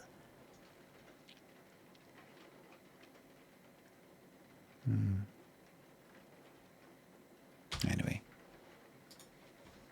KG Bob, aye. But I am much like you have on. All right. Or what about K Bob Carroll G's B? Go on then, this is a snip. It's snip. Oh dear. Bob has absolutely crumbled at being outmanned by the guy who took his hat. He's completely fucking collapsed, isn't he? He's collapsed. I am much like you have on. No, all right. Go on then, this is a snip. It's snip. This is the sniffed. He's been outmanned. Something has triggered inside him, like a dog. He's fallen in line behind the fucking alpha. It's incredible to watch a fucking human being do that, like an animal. You think humans are special, and you see how they fucking fall in line, like that, because that guy just went like that, took his fucking hat, goes all the way back to the fucking jungle or something like that. Something taking your fucking food off you, and you're just like that.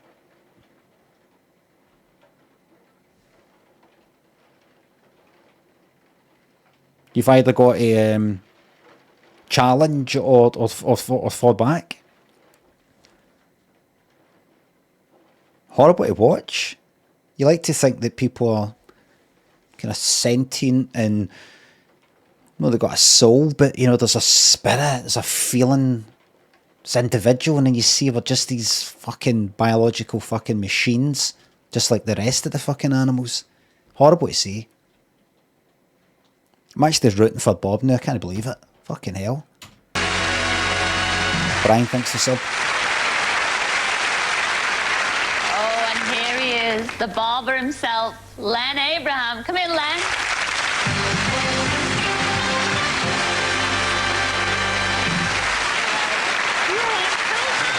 Can't believe it. Nature is brutal. Aye, it's horrible to see. That's the sort of stuff they cut out of all the David Attenborough stuff. They never show you the actual fucking horrible footage. A hyena kind of grabs Hoddy a deer, or whatever the fuck they are. An antelope. And, oh well, that's it. Right, now we'll cut away and go and look to see what the crocodiles are up to. No, that fucking thing's getting torn to pieces, bite by bite by bite. That's what this is here. Nature is horrific. Yes, you have got cold. Well, you warm them up for me. I will. Why are you so cold? I'll keep it there. Why are you so cold? Nerves. Is it? No, you're not nervous. You're a barber. What kind of clients do you have in your mobile barber shop? Well, they're nearly all over 70. Oh, so you do a service. They're all kinds, but I get a lot of pensioners in the van, yeah. And what do you get to talk about to your clients? Their illnesses.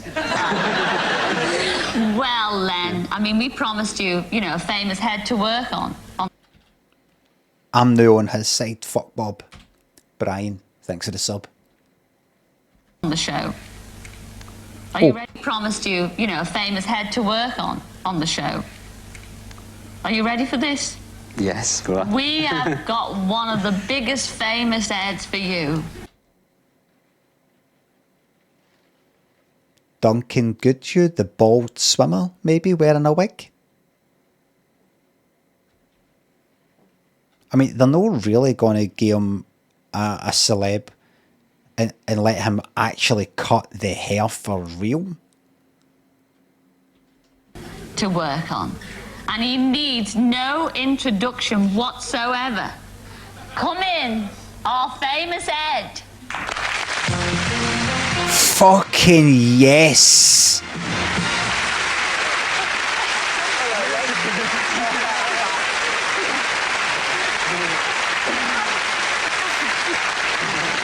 What would you do with Duncan over here? I mean, what kind of, how would you zhush him up? Well, he could have his eyebrows done. Or we could sort of give you a short back and shine. Well, I don't know about this. Oh, I just noticed how much he looks like, who's a ginger cunt?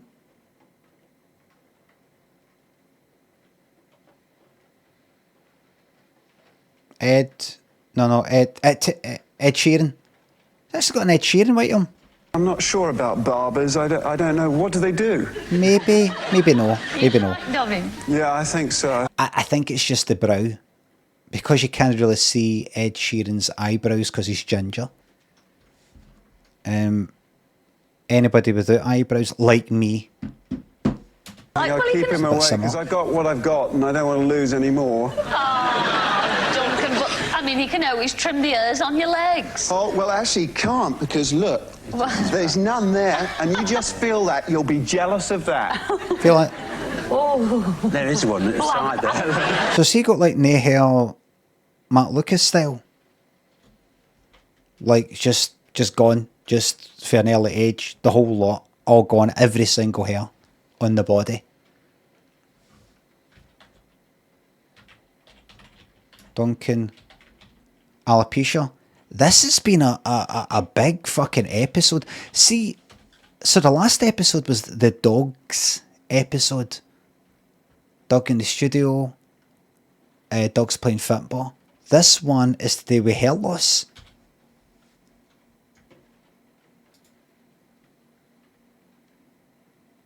Right. At the age of 10, he fell 18 feet from a tree, a traumatic event which damaged a nerve in his lip and triggered permanent hair loss due to alopecia universalis. Ah, he's bald! Oh. He's not got any hair! Is that why he's bald? That ref? Liam, thanks for the bits.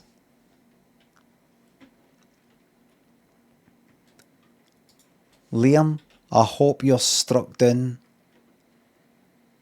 with all sorts of hair difficulties. So, nae hair where you want hair and hair where you don't want hair. Am I right, everybody?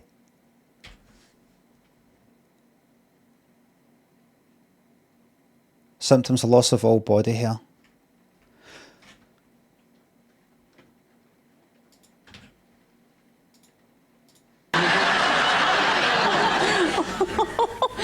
next to you, I feel like King Kong. Oh, she couldn't possibly, never. Ooh, right, isn't that nice?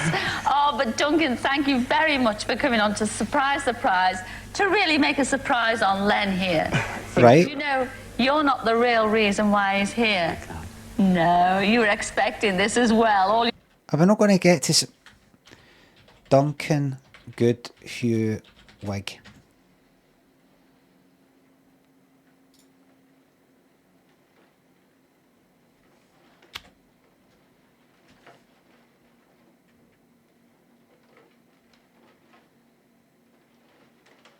Bastard.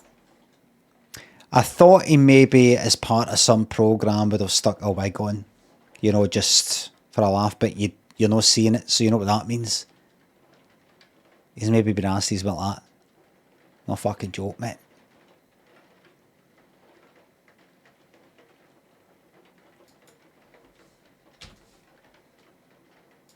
Sorry, we just thought, no, it's condition, mate. Condition. Lost my hair when I was fucking 10. Do you know what that felt like in secondary school? Primary school and secondary school. Sorry, I didn't think. No, you don't, didn't you know? You just never do think, didn't you know? Sorry, I'm only joking. Oh, thank God. No, I'm not. I'm joking. Customers I brought my hairdressing kit with me as well.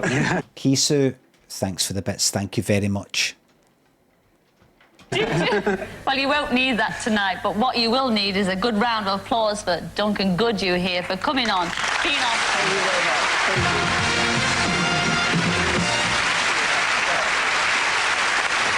Well-known name. Anybody had alopecia? Can go like that. Duncan Goodhue, the internationally known name. One of the big names of the 80s. One of the big names. He didn't even know who that was. Every cunt knew who Duncan Goodhue was. Every cunt. You didn't really think we'd let you loose on a famous Ed, did you? Not really. No, I know all about you, Len. I've had some marvellous letters about you. You belong to a skiffle group in your spare time, don't you? Oh. And indeed, in your spare time, you've raised lots of money for charity. That's right. You've managed to raise a lot of money for guide dogs for the blind people.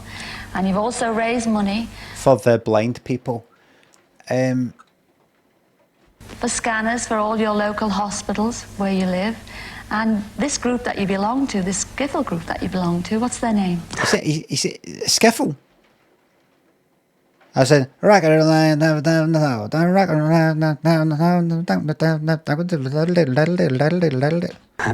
or skittle. Oh yeah. Please. The G-string skiffle band. Skittle. We play everything in G. Is that why you call them the G-strings? Yes. I just told you that's a lie. What do you play in this particular band? The banjo and guitar in fashion. Well, surprise, surprise, you thought your skiffle group was back up there in Leicester. No, I didn't. You don't know what I thought. I don't even know what I thought. I didn't think they were up there. I don't go about thinking my skiffle band are up in Leicester. I don't go about thinking that.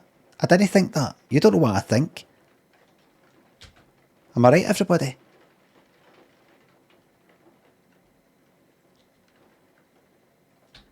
But they're not. Every one of your G-strings are here tonight. Well, they're here. They really are. You won't recognise them. Come in, you G-strings. With them. It is them. He does to get on with them.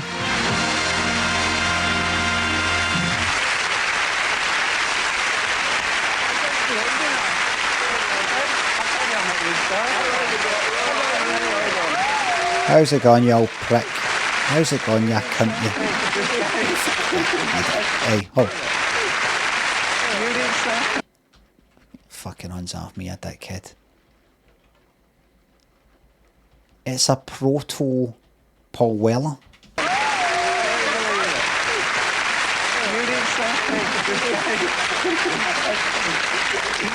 Oh, I don't. He's got me kazoo with me as well. Yeah. Who do you think was all behind this then? Well, it's got to be my wife, I suppose. and a lot of friends, because they all think you're marvellous for doing all this marvellous charity work. And seeing that you've got your little kazoo with you, I think it's only fair. Only fair. That you should join in a tune. Go on, lad. All the G-strings over there. Are you game? I'm game. All right. Come on then, off you go. Go on, lad.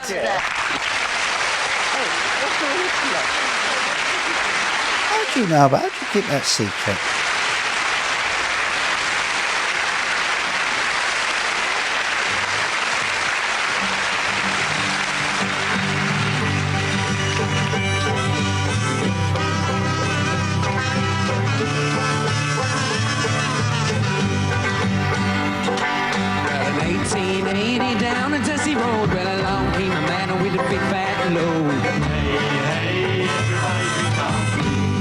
Along came a man with a big fat load, did it? Creaky line, thanks for the bits, I know.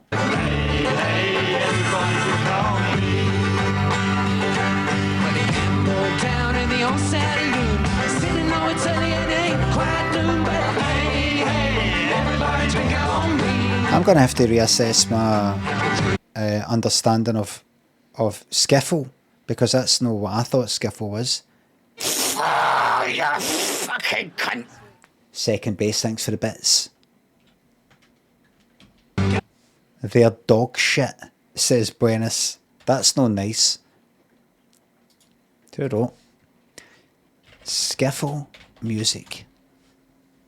The best of skiffle. The best.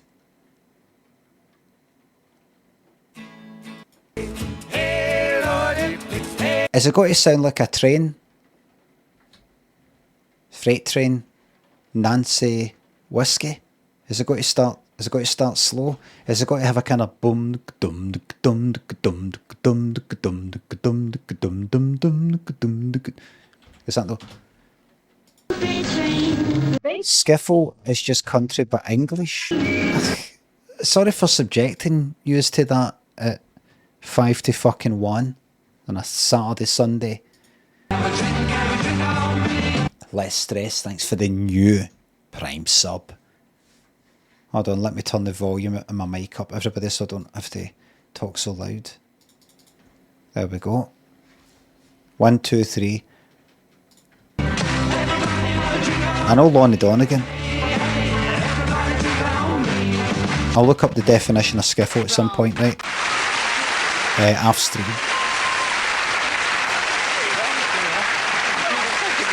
Skiffle is just what they call it when white people try to play the blues. You got white people doing the blues, doing blues as well. But it's also called blues. What's the kind of tweak here? What's the wee? Like, fuck, I'm looking up right now. Skiffle. Lively, folk-rooted music genre that blends American blues, jazz, country and folk. Famous for its DIY spirit, using homemade instruments like washboards, teacups and all the rest of it. Popularised in the US in the 1920s. Revived by British youth in the 1950s as a low-cost, accessible music scene, skiffle sparked the British rock and roll explosion, influencing future legends like the Beatles and the Rolling Stones. I could lie to myself and say, I can picture that now, but you just know you would play one song and go, aye, that sounds like what I just heard being described, and you play another song and you're like, right, is that not just like folk?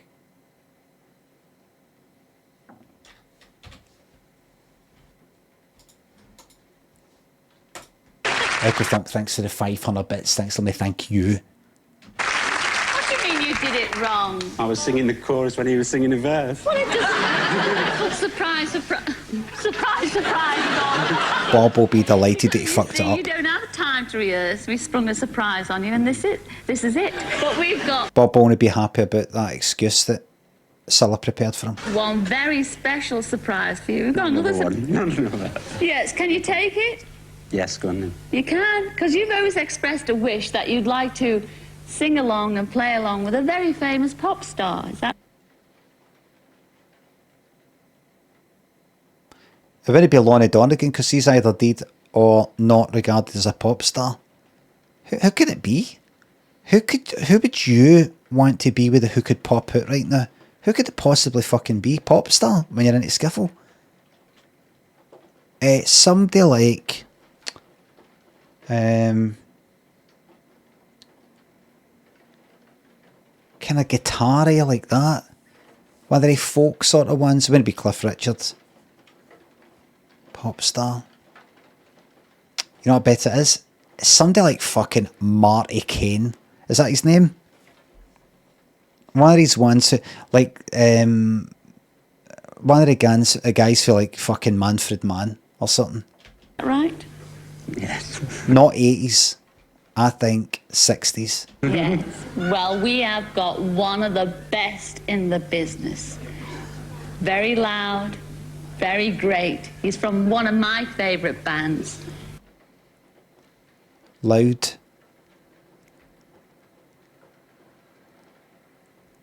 It's no Buster Blood Vessel for Bad Manners, is it? It's Noddy Holder from Oh. Slade.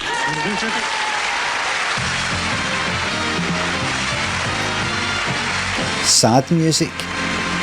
Tragedy music.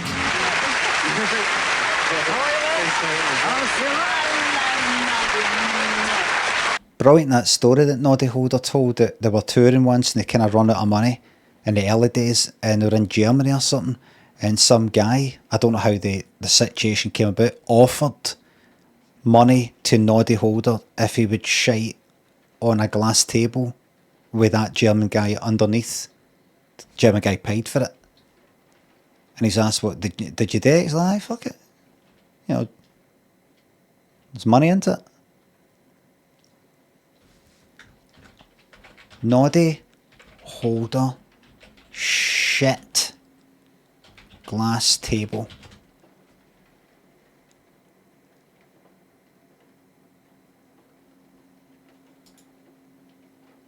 Right. Don't know if this is true, but I'm sure he was asked in a programme. He was asked in a programme. Was it just some forum thing? Oh, aye, there. Somebody's talking about his autobiography. This still isn't absolutely conclusive. While in Hamburg and before Slade became famous, Noddy Holder was offered money to shit on a glass table while a propositioner lay underneath it. Noddy accepted. Well, I needed a shit anyway. I might as well get paid for it. His autobiography is hilarious, one of the funniest I've read.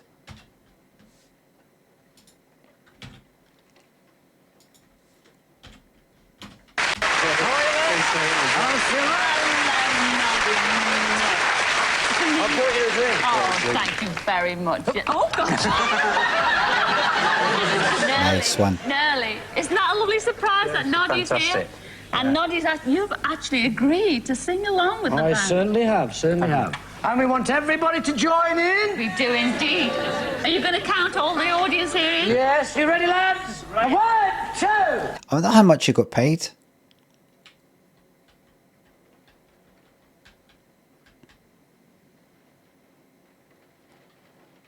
How the fuck did the guy get into that?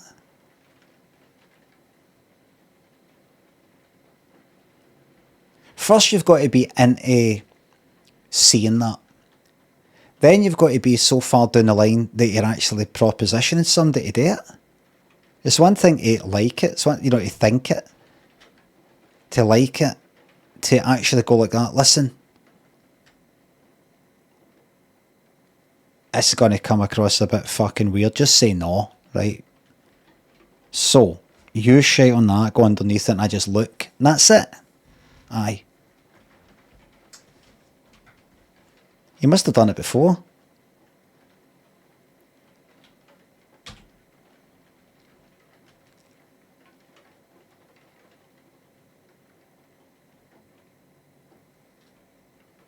What if you could haggle? How much you offering? And imagine he offered like 50 quid. If you were to go like that, 100.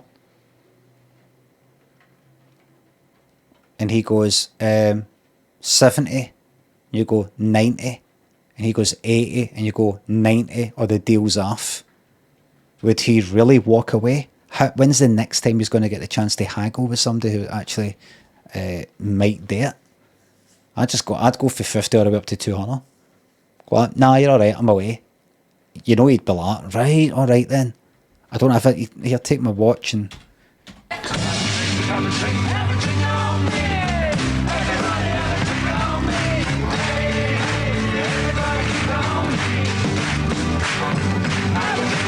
Everybody enjoying the weekend?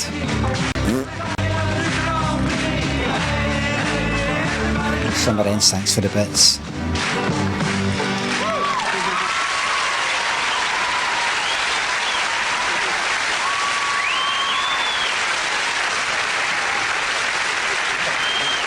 Let's say I was under a glass table right now. Noddy Holder. Is he still alive? I think he is. Noddy Holder is going to come out, like I'm on a programme, right? Noddy Holder is going to come out and shite on that glass table above you, and you know, we're going to kind of strap you in, hold your eyelids open or whatever, right? You've got to look. You've got to look, right? We're going to have cameras on, like looking at your eyes, and you've got to do it, otherwise you lose the game or something. But you can pay a bit of money to get out of it, of your real money, or maybe it's money that goes to charity or something, fuck knows, right? How much money would I be prepared to pay to no see that? I'd be alright with it. I'd be alright with it. I could actually look at that right now, no bother. I would actually be more alright with seeing it in person that far away under a glass table than I would seeing it in a video for some reason.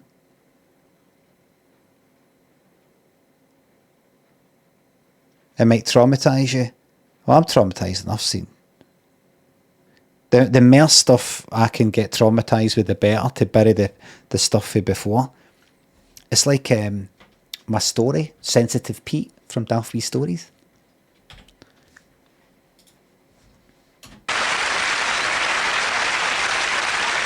I think the smell would maybe get to me. Hold on the G-strings, ladies and gentlemen. Yes.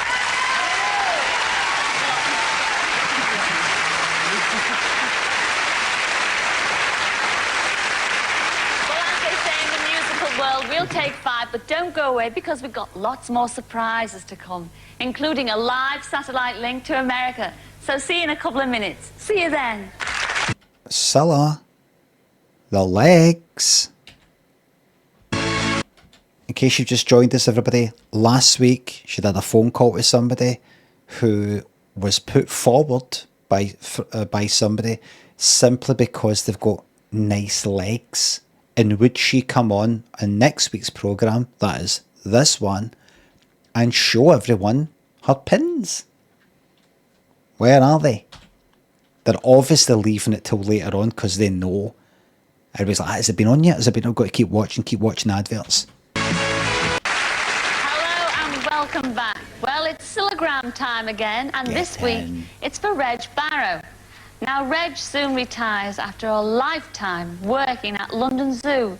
He's been in charge of birds for over 40 years, and we thought he deserves a special Cillagram on behalf of all the hundreds and thousands of visitors he's helped to bring pleasure to, not forgetting the animals. Who's a pretty boy then? Who's a pretty boy? Oh, lovely. Look at that blue and that yellow. That's IKEA there. That's Sweden colours there. What could the song possibly be? Birds flying. Could be a tailor-made, you know, like a custom, original. Fly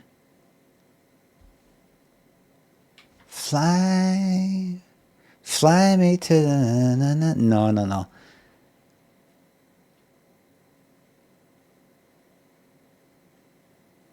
No. Freebird. Carpenters, why do birds suddenly... But it's only mentioned once. It may be enough. I don't know. It doesn't look like a liver bird to me. Mind you, maybe the man I'm waiting for will be able to help me. He's the overseer of the birdhouse here at London Zoo. His name is Reg Barrow, and he's been working here for over 40 years. And that's why I've come here Broken today. Wings. 86. I think it was it. No, you wouldn't have broken wings. It puts the image of a bird with broken wings into your fucking head. Delivering a special Cillagram. The only thing is, he's not expecting a bird like me. Let's go. Broken wings would be amazing. Reg Barrow, surprise, surprise. Good morning. How are you? I'm It's very cold well. out there. It is cold, that's why I'm dressed like this. I don't blame you. I'm the adopter, by the way. A doctor of what, me? Yes. Oh, lovely. I've come I've to no adopt you complaint about that. just for today. Good. I suppose you're wondering why I'm here, though. You just know he is going to decline rapidly after retiring. Possibly that I'm retiring. Yes, you're Good. retiring after 40 years this Yeah. autumn. Well, they've sent me along to see... You just sit about all day watching the telly. I don't know what else to do with myself. Just like that. Putting on about 3 stone, smoking too much. Out of breath when he walks up like 3-4 fucking stairs to the toilet. Mind gone. Mind away, you know, just... If you stop using your muscles and stop using your mind at that age, rapid fucking decline. Your body's just waiting for any excuse to kill you.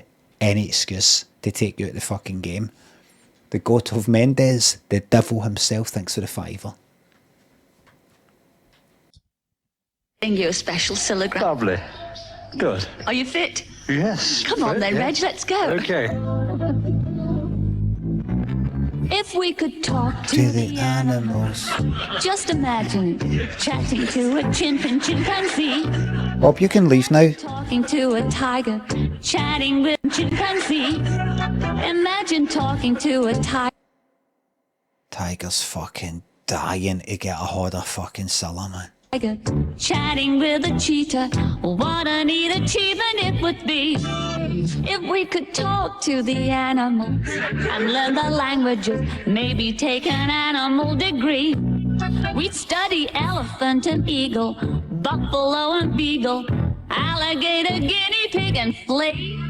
We would converse in polar bear and python, and we would curse in fluent kangaroo. Think of all the things we could discuss if we could walk with the animals, talk with the animals, grunt and squeak and squawk with the animals, and they Top of the food chain, everybody.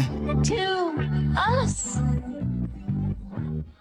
If we could talk to the animals, oh, think what fun we'd have asking all the crocodiles for tea. See Scylla there? Or maybe lunch with 2 or 3 See that human being there? horses and sea lions.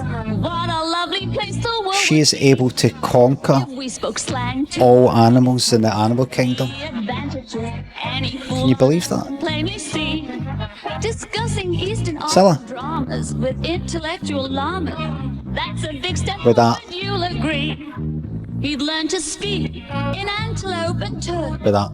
Our Pekingese would be extremely good. To sing in hippopotamus, we'd say anonymous. And would. And if we just stopped, That's if you're not a believer in the fact that we could win a place in history. she's also If we could walk with the anti-life. She's the Antichrist. and squeak and squawk with the animals, and they could squeak and squawk and squeak and talk to us. I'm surprised that the animal's only gone fucking mental. What about?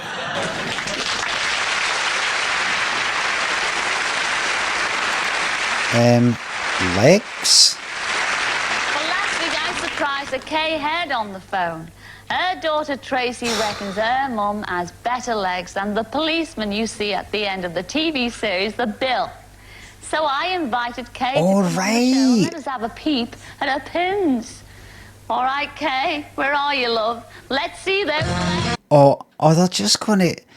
Right, so she's going to come on and she's going to have like a skirt where it goes down to like past the knees or something. It's that bit at the end of the bill where they're walking away, and that's all it is. Do you think she's going to come walking out dressed as a police woman? Or do you think she's going to come out dressed as like, I don't know, a fucking trapeze artist or something, or a kind of burlesque kind of thing?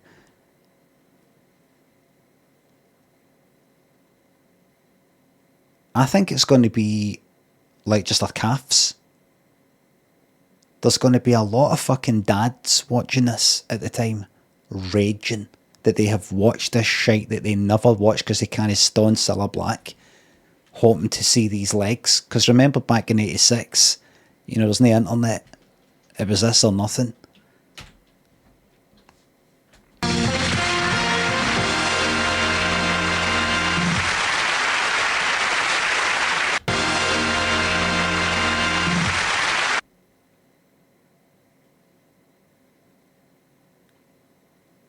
There will have been guys in work all fucking week. Did you see Surprise Surprise last night? No, the one about the woman's legs, sexy legs.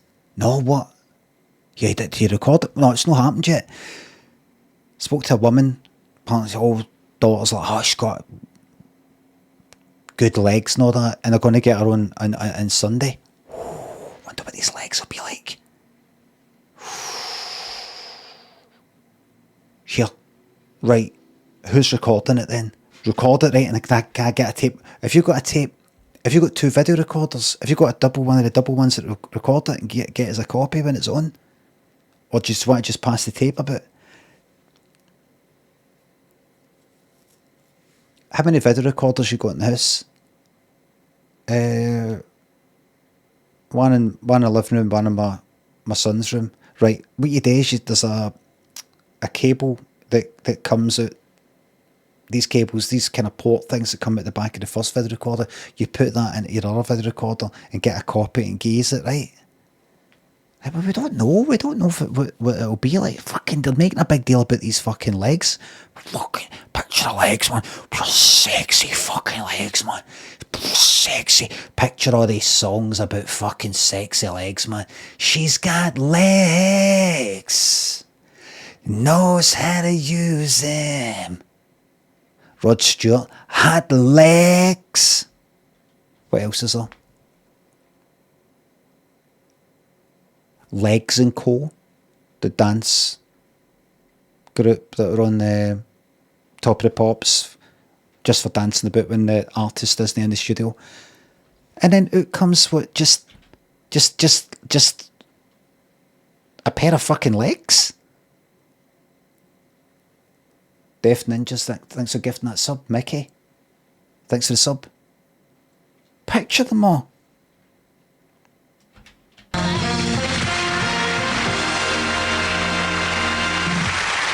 You fucking see more of Cilla's fucking legs than her? Unless maybe she's going to do a Bucks Fizz. Na na na na na na. But if you want to see some more. And the skirt comes after reveal a mini skirt. Cheryl Baker. Do you remember? It might be that. Is everybody excited? Everybody been looking forward to it? You shouldn't be doing this. This is actually against TOS.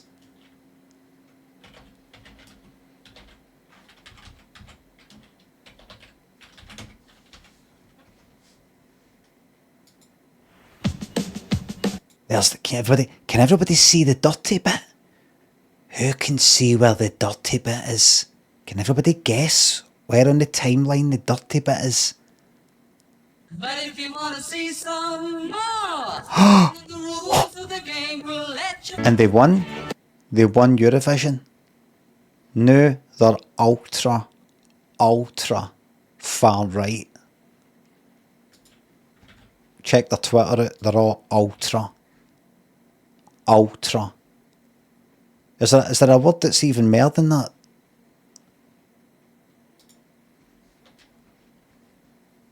More than like ultra. Hyper, aye. They're hyper right. Uber right. Ultra.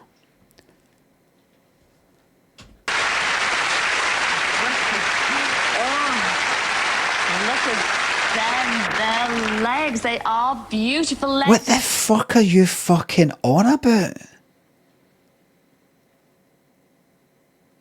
That's like me saying have you seen I've got really good arms, really muscular, really good arms. Will I show you? Here, look.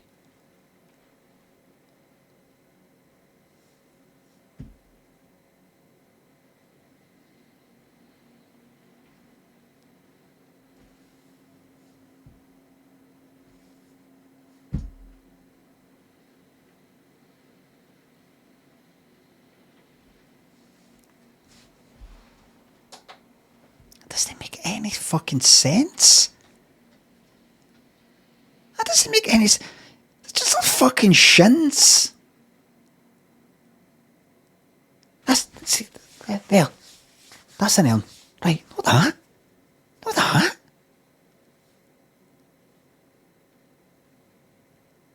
But you're all fucking pulling your pudding right now, picturing that, man.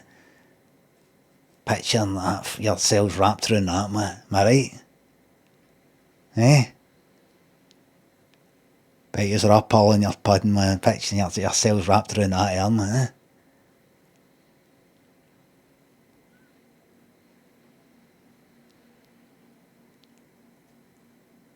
Stop it, I'm blushing, says beneath the headphones. That's a VIP there, everybody.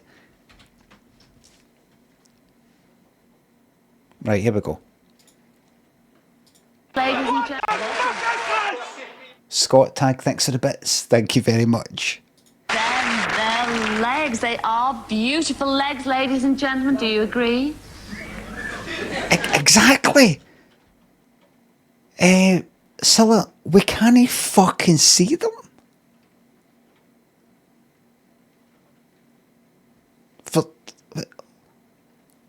We can't see them.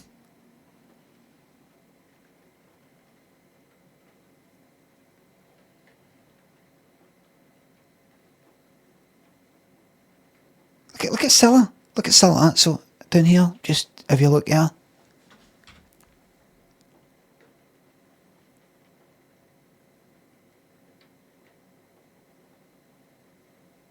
That's just fucking daft, man.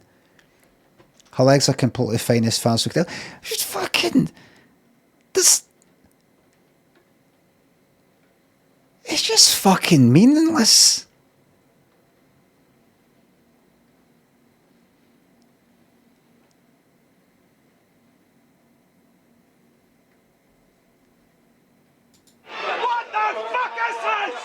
Chickery, thanks for the what the fuck is this bits. Or perhaps you want to see more of her legs. Oh, Bucksmith. Perhaps you'd maybe like to see a little bit more.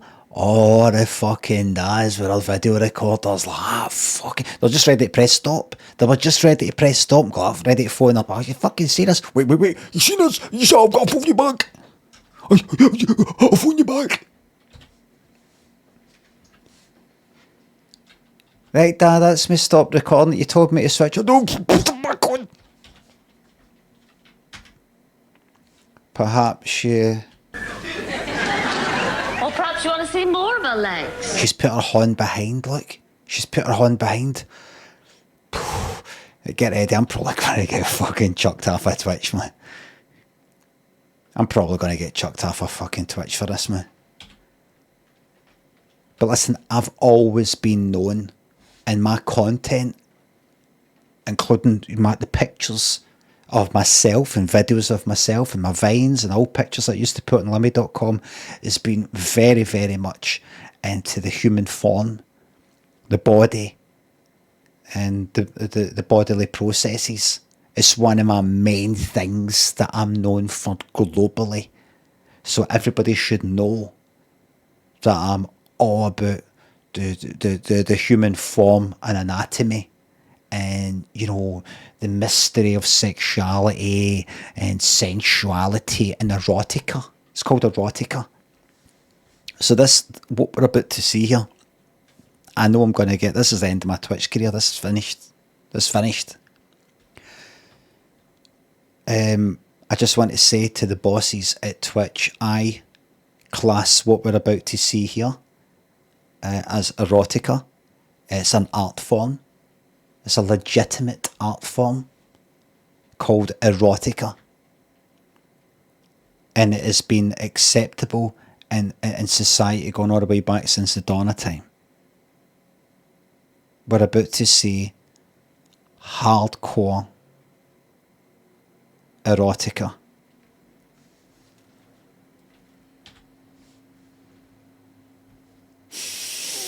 Without it, we would be here. Exactly. Just keep. That's a good one. I'm going to remember that. Banana, thanks to the bits. There's a lot of young men out there, and they don't know how to approach that lady in their work. You know, there might be a gentleman working behind the desk at the doctor's reception, and you know, ladies come in saying, you know, I'm here to see the doctor, and they're scared to say, I saw that, you know, you're not feeling too well, just looking at your medical records. Would you like to meet up for a glass of wine, perhaps? Maybe go to see a film. And they're terrified they're going to get into trouble for that. When without this sexuality and sexuality, we wouldn't be here. Want or not, thanks for the bits. Get ready, everybody, I've built this up too much.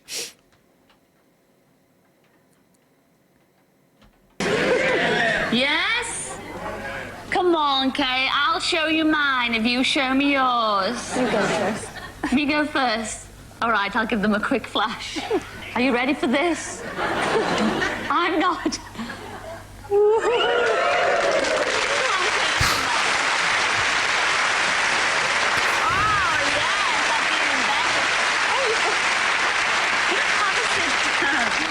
Well, I'm sure everybody agrees out there you have got smashing legs, Kay.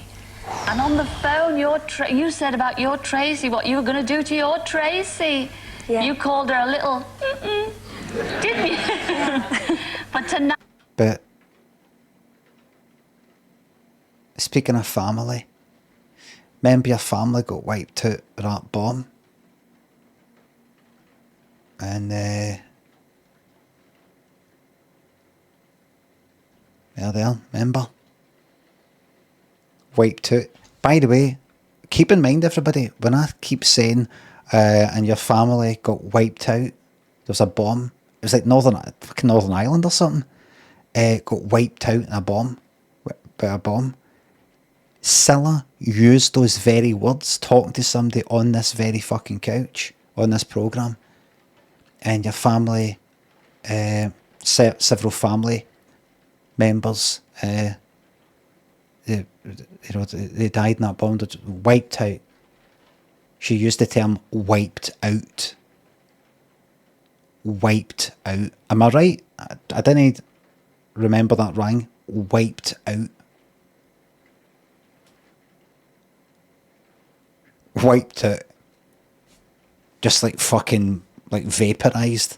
Tonight, you are going to be famous. Well, your legs are going to be famous. Because tonight, your legs are going to be seen by millions. Yes. Oh, sorry, that's at the end of tonight's show, your legs are going to walk all over our credits. Just like that policewoman on the bill. Are you ready for that? Yeah. I even see that you've got your police stockings on. Yeah. I know the real credits, though. No, the real credits. We'll have a run round the block for that, all right? So we'll see you at the end of the show. Really? Good luck, Kay. Get into training, girl. We'll see you at the end on the credits. All right, love? But how's this got to work? Oof. Oof. How's this got to work? There's Thingy reunited with Thingy in Australia. Cilla walks to the minutes. That's all we've got time for. Thingy, and at least of all, you know, least of all Bob. Ta-ra, everyone, ta-ra. Jesus pose. Credits come up. It would really the credits going to see her fucking legs? No chance. What's going on with it?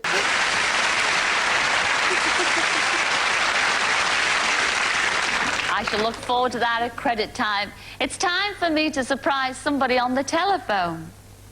Oh, look at this. I just want to see the phone working and then whiz through the phone call. Here's our telephone for this week. A Liverpudlian frog. Isn't that nice? And this week I am going to ring a Brian Stafford of Halesowen. Now, Brian's a Western fanatic, and he reckons he's pretty quick on the draw. My name's Brian. I'm about to call him out. And I think this week his number is 10 digits, is that right? Yes? We'll have a look at the card. Yes, it is. Davey? 10 digits. 10, is it? Right, Liverpudlian? Well, look. That's sweet. Oh, here we go. That's good. I just wanted to see that. That's it. Oh, then, Chuck. Did you hear that Gen Z are yearning, longing, nostalgic for a past that they did not experience? Many are changing their mobile phones for this kind of thing.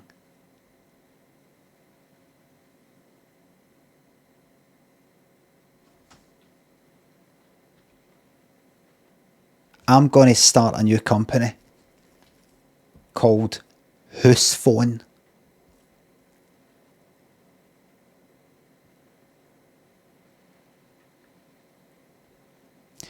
It's a device where your phone, your mobile, will only work making the only way you can communicate with the outside world is by phone calls. It's like an app and a kind of device that you put in your house, GPS sort of base type of thing or something, or look near your router or whatever. Only works in the house, and you got your phone. People can't message. And there's a wee seat you've got to sit on.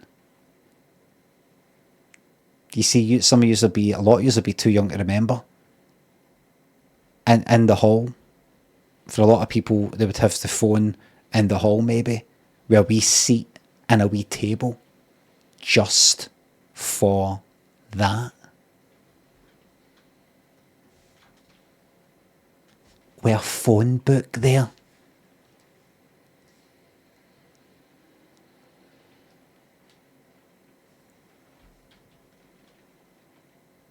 And then my dad fitted a phone in my room in a loft. And I went out and bought a phone for the fucking BT shop up at town. Cracking this white one like that. Fucking loved that phone. I loved that phone. And I'd fucking phone my pals up. Phone people up that I knew. And we'd chat away. Fucking magic.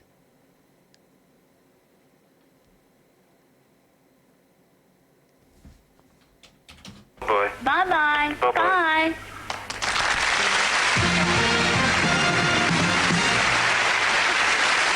Lying in bed like that.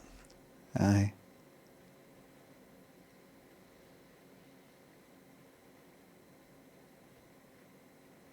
Here, listen to this. Playing a bit of music. Hear it? It's time now to go over live by satellite to join Bob and Dina in America. But before we do, I'd like to ask Dina's mother, Jean, to join me. Could you come and join me? Oh shit, wait a minute. Oh, they're ending with this one. That's not how it's meant to be. They're possibly ending with this one.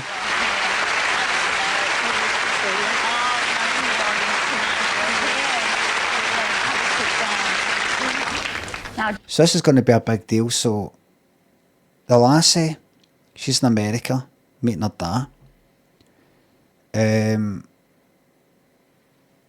That's on Ma. Satellite link up be a 3 fucking second delay. Possibly she's going to be doing sign language, I think. How's this going to work? Jean, this is very exciting, isn't it? Yes, it's wonderful. And we've all got to keep our fingers crossed because, as you know, the satellite can be a little bit dodgy. So if we have a breakdown, don't worry, we will get through to Dina. We will see Dina and Bob tonight. I'm already suspicious.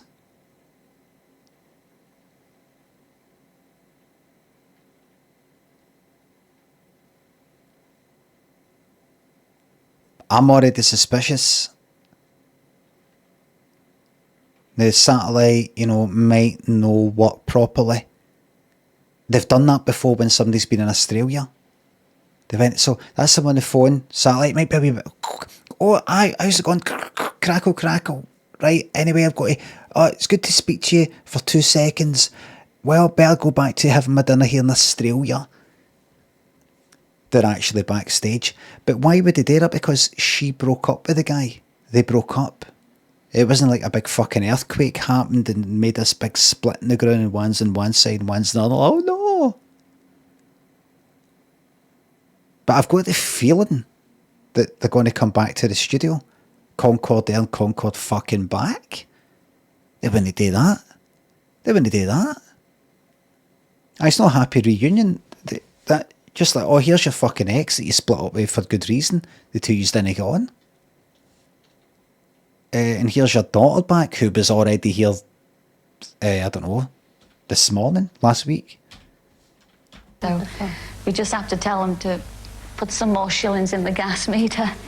Here it goes, fingers crossed. Are you there, Bob? Yes, we're here, Cilla, live and well. Well, it's lovely to see you both. Tell us.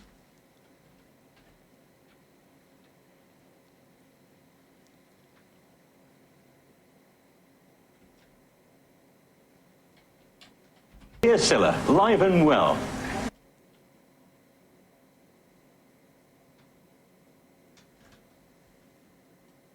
Something's not right.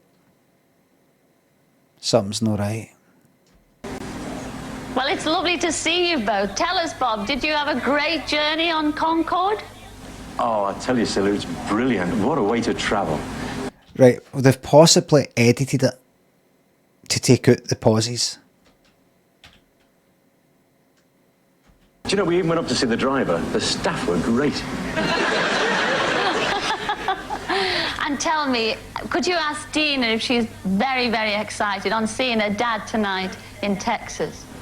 Yes, Dina, Cilla said, are you excited at the prospect of seeing your father tonight in Dallas? I'm excited. I'm going to see my father. Oh, lovely. She's really looking forward to it. She's actually very nervous about it as well, Cilla. And actually, I've got the tickets here. This one is Dina's. Yes, that's your ticket for Dallas. And unfortunately, Dina, I can't come with you to Dallas because there is somebody else that has to take you to Dallas. It's somebody who couldn't wait to see you. So, right, so I'm hoping I would interrupt Bob and I would say, Bob, I hope you're not going to say it's my dad, because why would my dad come from Dallas? We'd have to meet him to New York, and then we fly to Dallas. He's going to take me to Dallas. Do I go to Dallas? Stay here in New York, meet my dad. I'm here to meet my dad. No, to go to Dallas.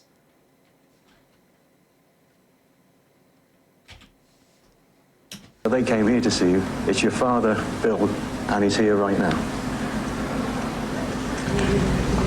She's like that. I hear it. What you said just now, aye. I don't think she knows what you said. I think she's maybe just like that. Looked like you said my dad's here. No, I know he's here. I know he's here in America. Bill, and he's here right now. Coming in, Bill. Come on, Bill. Say hello.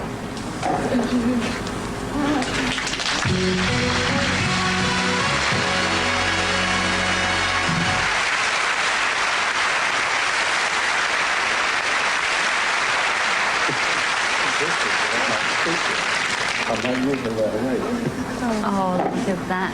You look exactly like your father, Dina. Well, I'm speechless right now, and that's unusual for me. I'm usually... Mate, for fuck's sake, could you please remember that she's deaf? Could you get her fucking attention? Let her fucking lip read, you cunt. Sorry. Well, I'm speechless right now, and that's unusual for me. I'm usually not this way. It's been the most happiest, exciting days of my life. You know. Well, Dina, enjoy your next few weeks that you have with your dad in Dallas. See you when you get back. Bye.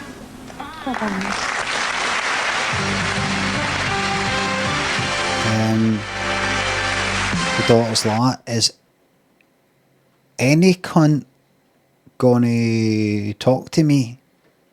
Yous know I can't fucking hear. Yous know I have to lip read.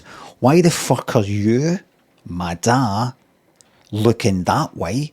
Why is that cunt looking that fucking way? And why is she still here, by the way? I think we're getting an additional surprise. Why isn't her mum here? Well, that's her mother. By the way, what's her name? Is it Jean or is that the daughter? Jean. I know a lot about you, hen. Oh, aye. While they're away, I know that your sister got wiped out by a bomb during the Blitz. Well, turns out she didn't. She actually went to Australia rather than die.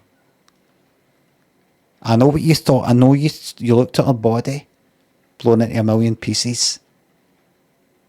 I'm asking you to reject what you think you saw, because I've got a woman here who claims to be your sister and we flown her for Australia. Now, when we bring her out, if she doesn't look anything like your sister, if you don't think she is her sister, your sister, I ask you to put a wee bit of faith in the system that we've got here. And remember that we mean well. Alright? What's your sister's name? Janice. Janice. Right. Mary Monut. Janice, call it what you want. It's cool. It is, I'm so pleased for you, Jean. Yes, it's marvellous. Because I know it's been your life's ambition for Dina to meet her father after all this time. Yes. Thank you very much. Oh, you're very welcome. God bless you, love. Thank you. God bless. Is that it? Oh, fuck. Are we leaving a whole 2 minutes? For that was an anticlimax. Fuck me, man. Fucking Concord there for that. I mean, good for her. Good for the daughter. Good for the dad. What about us as viewers of light entertainment? What do we get out of it? So they're leaving a good 2 minutes at the end here for the legs, everybody. She's sitting there by herself. Normally what happens is, the more the world is changing, the more it stays the same. And it shows them sitting there at the couch like that. She's just going to be there like that. It might show you a wee bit of New York.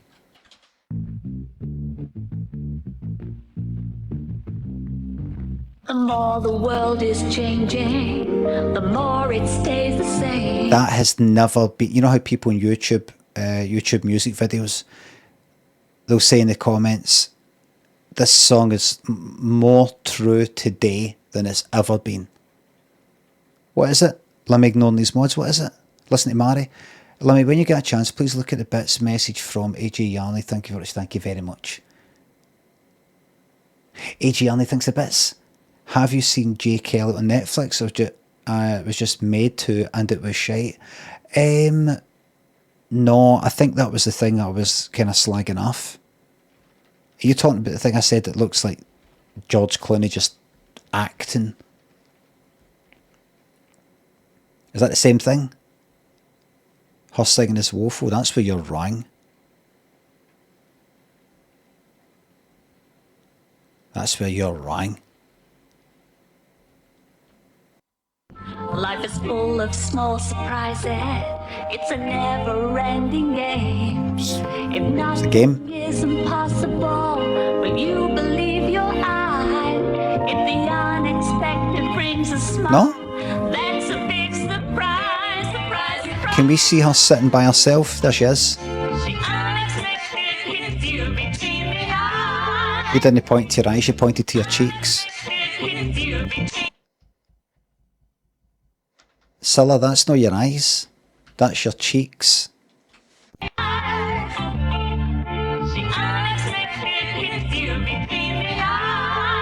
That's the bit you should do for the smile. The unpredictable, that's the surprise you see. Surprise, surprise. Well, everybody's sitting at home. We've come to the end of another surprise.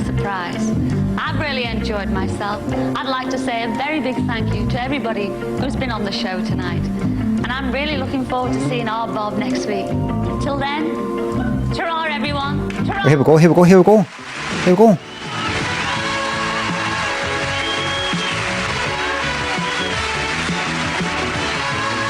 Right?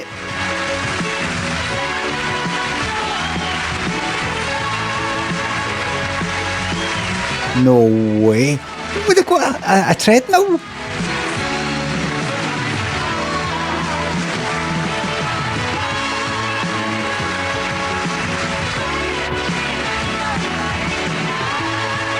Keep pushing. Oh, it's no. Oh, she's going to actually push it. It's not an electronic one. Well said, Creaky Line. Thanks for the bits. RCG UK. No message. Thank you very much. See you next month. What a fucking programme. They're getting highly experimental, aren't they? It's meant to be, in case you don't know, the Bill end credits.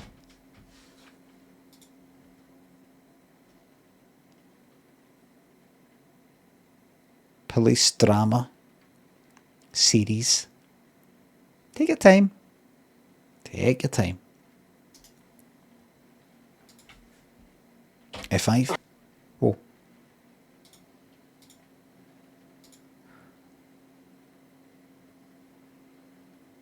This ad block again. U block origin. Sometimes you get videos. Look at that.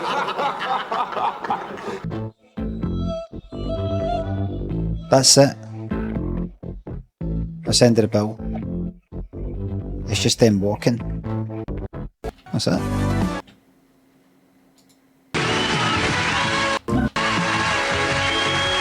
No. Coop, thanks for gifting that sub. Let's see the starring and Cilla Black and Bob Carolgee's spacing. Last week, they were equidistant.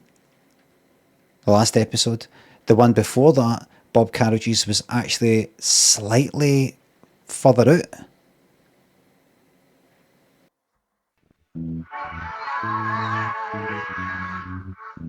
So last time equidistant. This time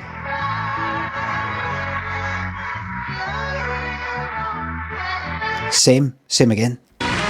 Same again. In fact, you could even say that there's actually maybe merely a gap between starred and Cilla and Bob. I think it's equidistant. You could say actually seems to be closer there. No, it can't be. Hold on. Put my fingers on the screen there. Get the pinky. Right.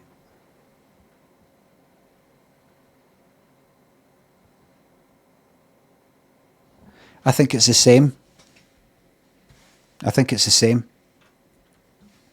I'll just go like that, put my fingers on the screen like that.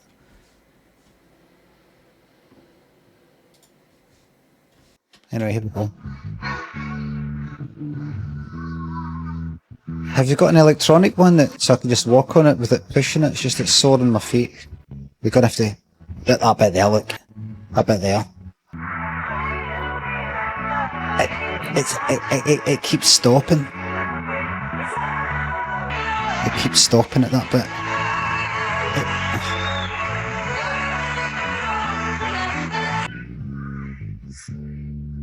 So they would have been passing that bit. Well, listen, what's that? Your son's not got the inputs in the video recorder. Well, I've got them in mine, right? I've got a good one. I've got a good one in the living room. You've got a good one in your living room. I'll bring mine round, right? If the wife asks, where's the video recorder, it'll just say that you know how to fix it. There's something up, the tape got jammed in it, you know how to fix it, right? I'll bring that round. I've got the cables as well.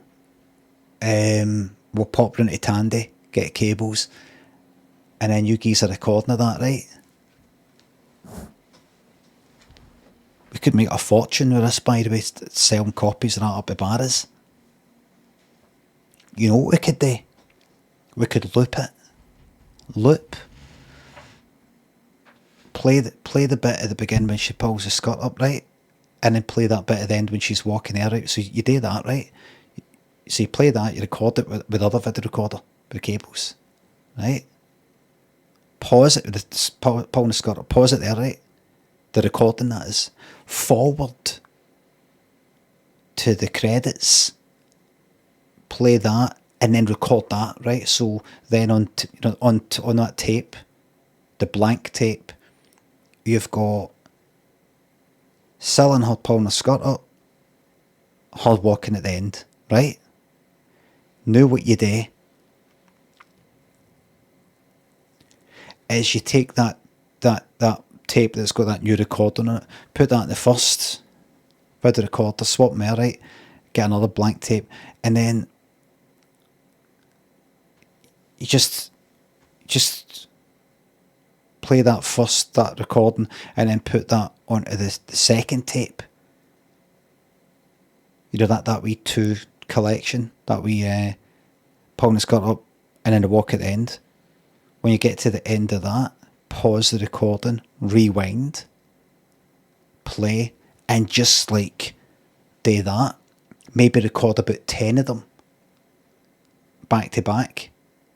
Swap the tapes there to get a new blank tape, and then so you could just do a whole 10 in the one sitting. Rewind, do another 10 in the one sitting. And then think that would be like 7th, 8th for a whole fucking 180 minute tape up of that. That'd be 7th, 8th fucking generation. Fucked. Video fucked. Colours all saturated and it's all fucking blurry. Well, everybody, thank you very much for watching. Thanks for the subs, the resubs, the bits and the tips. Mama, you got to get me off this monkey. Banana, thanks for the bits. You're very, very welcome. Thank you very much for the subs, the resubs, the bits and the tips tonight, everybody. Mods, thank you very much for the mod, and especially during the highly sexual parts. Highly. And I will next see yous on Tuesday morning, 9:30 AM, but we'll try a new game. I think we move on to, I want to try that, what's its name, Dispatch. Try that, and then go, Cap's alright, but it's not a very good stream game, goodbye. Could try it, and bin it. Try it and bin it. Thank you very much for watching, everybody, and I will see you on Tuesday morning, 9:30 AM UK time. Have a fantastic rest of your wee weekend and a fantastic Monday, and I'll see you on Tuesday. Bye for now. Right. What was that episode again?